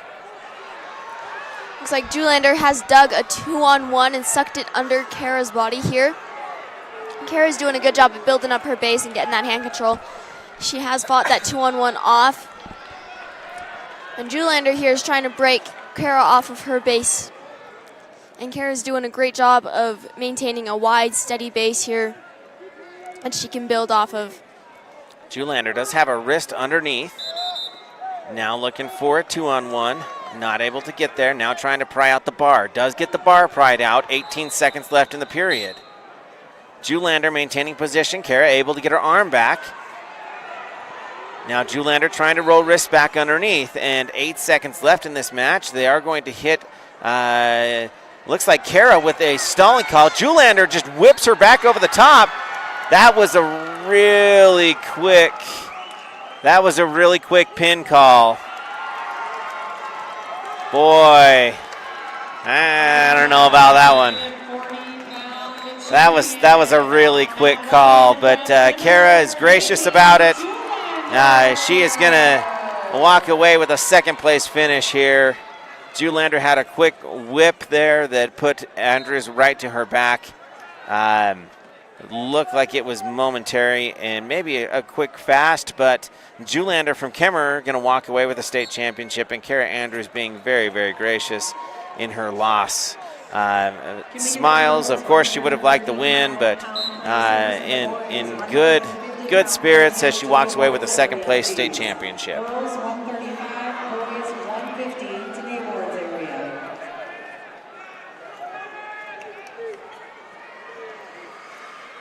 All right, we have Belle Foreman coming up next, and that is going to be the last of the girls and last of the boys too. So after Belle Foreman's match, we'll give a total tally on the team scores, as at this point nothing's going to change. Star Valley in the girls division are going to run away with a state championship, making it 3 in a row. And the Star Valley boys side are going to finish in the 4th place, just as they did last year with some great competitions. They did have 2 state champions. Both Tell and Kimball Perry are going to come away with state championships. And in the girls side, we do have Remington Allman that is going to walk away with a state championship. In 2nd place, we have Kara Andrews that loses by a quick pin at the end of her, in the middle of her match. And now we're going to go on to Vale Foreman, who is looking for her 2nd state championship. Now Vale, she won 2 years ago and then did not compete last year. And so now she is looking for her 2nd as a senior.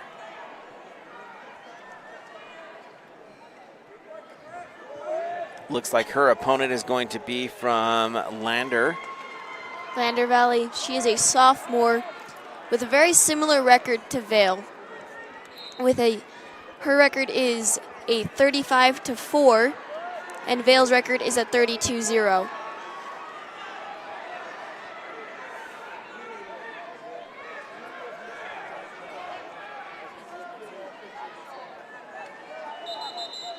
So as we're nearing the end of our broadcast here, we just want to give a shout out to, first off, all of the Star Valley Wrestling fans. Thank you for joining us and for tuning in and supporting us throughout the season. Thank you for putting up with my probably less than stellar announcing and camera work, but it has been a fun road to go down with you guys. So thank you so very much. Thank you, a special thank you to Jocelyn for joining me today for the state championships, for the announcements here. That's been fun to sit next to my daughter and go side by side as she is announcing the girls' matches and I'm announcing the boys' matches. And a special thank you to the Wyoming Army National Guard for their support and their financial contribution to sponsoring this so that we can travel out here and contribute to the wrestling community by broadcasting this. So thank you to them for their support here. And lastly, SVI Sports Network for bringing us this opportunity to be able to broadcast both video in other meets and in the audio in this meet. It's an awesome thing that helps bring our community closer together. So we do send out our thanks to the SVI Sports Network for making that happen. Well, folks, we've had a weekend of some great wrestling. We have a lot of placers on the boys' side and on the girls' side. Let me see if we can pull up the final placings for the boys, and then we'll go through the ones for the girls as well. Let's go into the results here. And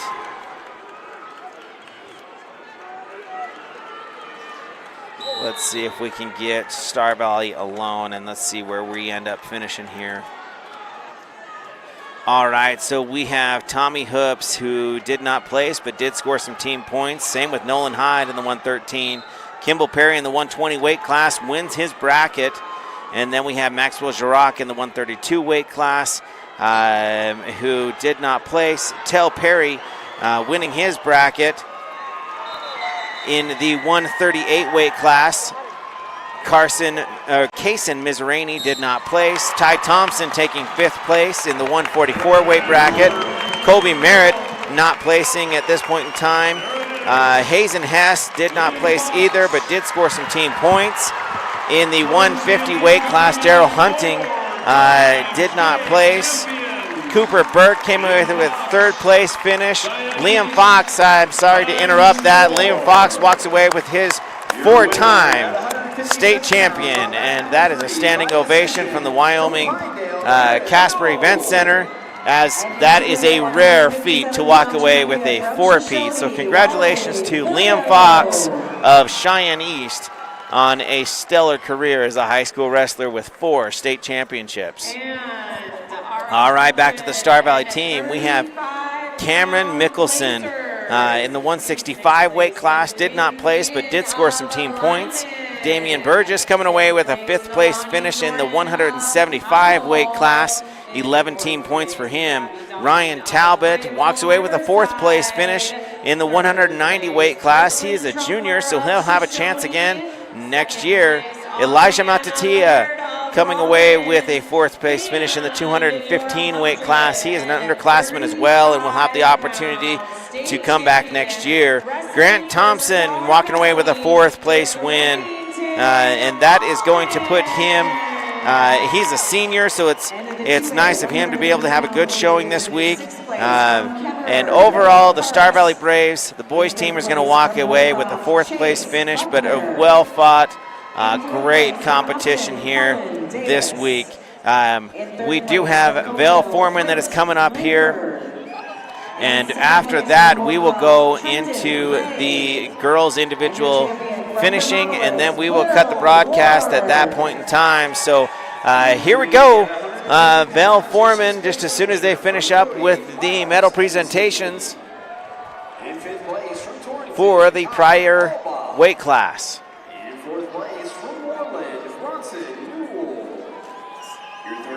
Belle's in good form. She is undefeated this year. I believe she was undefeated up until she was unable to compete at the end of last year.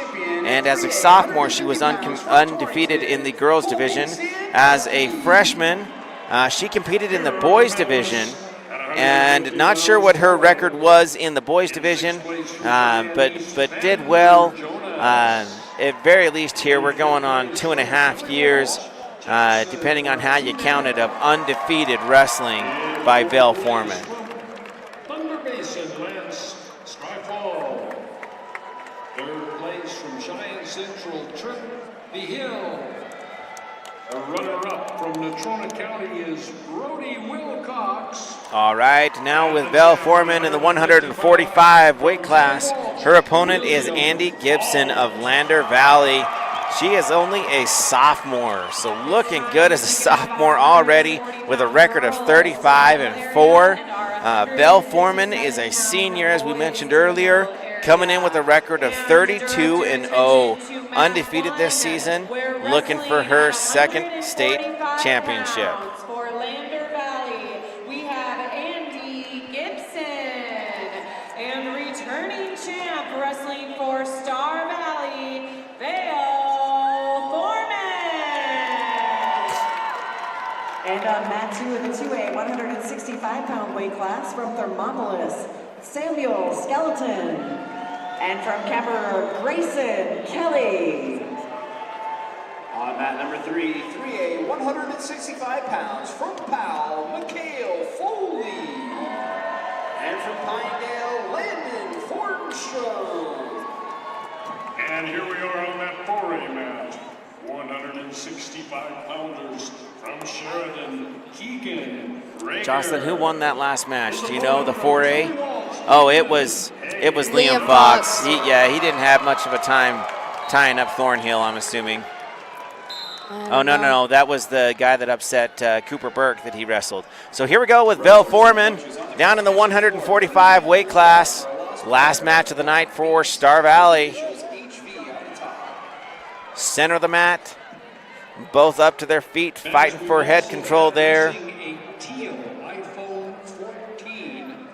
If you found an iPhone, a teal in color iPhone, would you turn it in, please? Val working for position. Thank you. Lander's leaving that leg out there. Wouldn't be surprised if Val goes in on a single leg here real soon on that. Centering up back in the middle of the mat. Apple earbuds from the first day of competition. Val in on a blast double. Transitions to a single, elevates slightly, and takes her opponent down to the mat, and that is going to be a 3-point takedown for Val Foreman. Now working on wrist. She's got an arm bar in on the far side. Is going to trap that arm. Looking to make quick work of this. She is trying to get her opponent back into the mat area. Now running up and around the head. Trying to leverage that. She is going to get her opponent back on her back. This could do it as she is getting near fall points and now looking for the pin on her opponent from Lander. Covers it over and is going to tighten that up. No fall yet. Does have the 4 near fall points secured. Now going to sit on, is looking to sit it out, and they're going to call it potentially dangerous. Oh, no, they just moved on out of bounds. So that will bring the total score of 7-0 in favor of Val Foreman. She will start on top. 30 seconds left in this, the first period.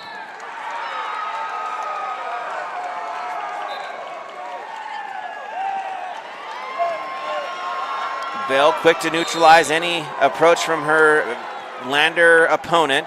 Does get the arm stretched out, crossbody underneath. Now Val has got the crossface and the crossbody underneath. Now she's going down to the cradle, going to lock it up, puts her straight to her back, and now getting near fall points, and that's going to be a pin. That is a 2-time state championship for Val Foreman in the 145 weight class. State champion from Star Valley, Val Foreman.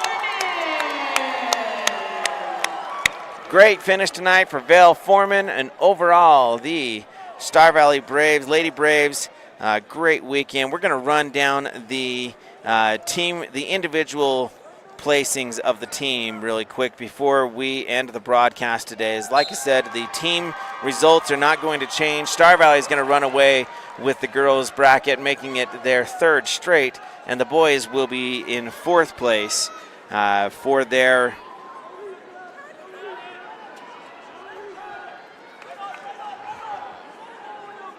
for their 4A division.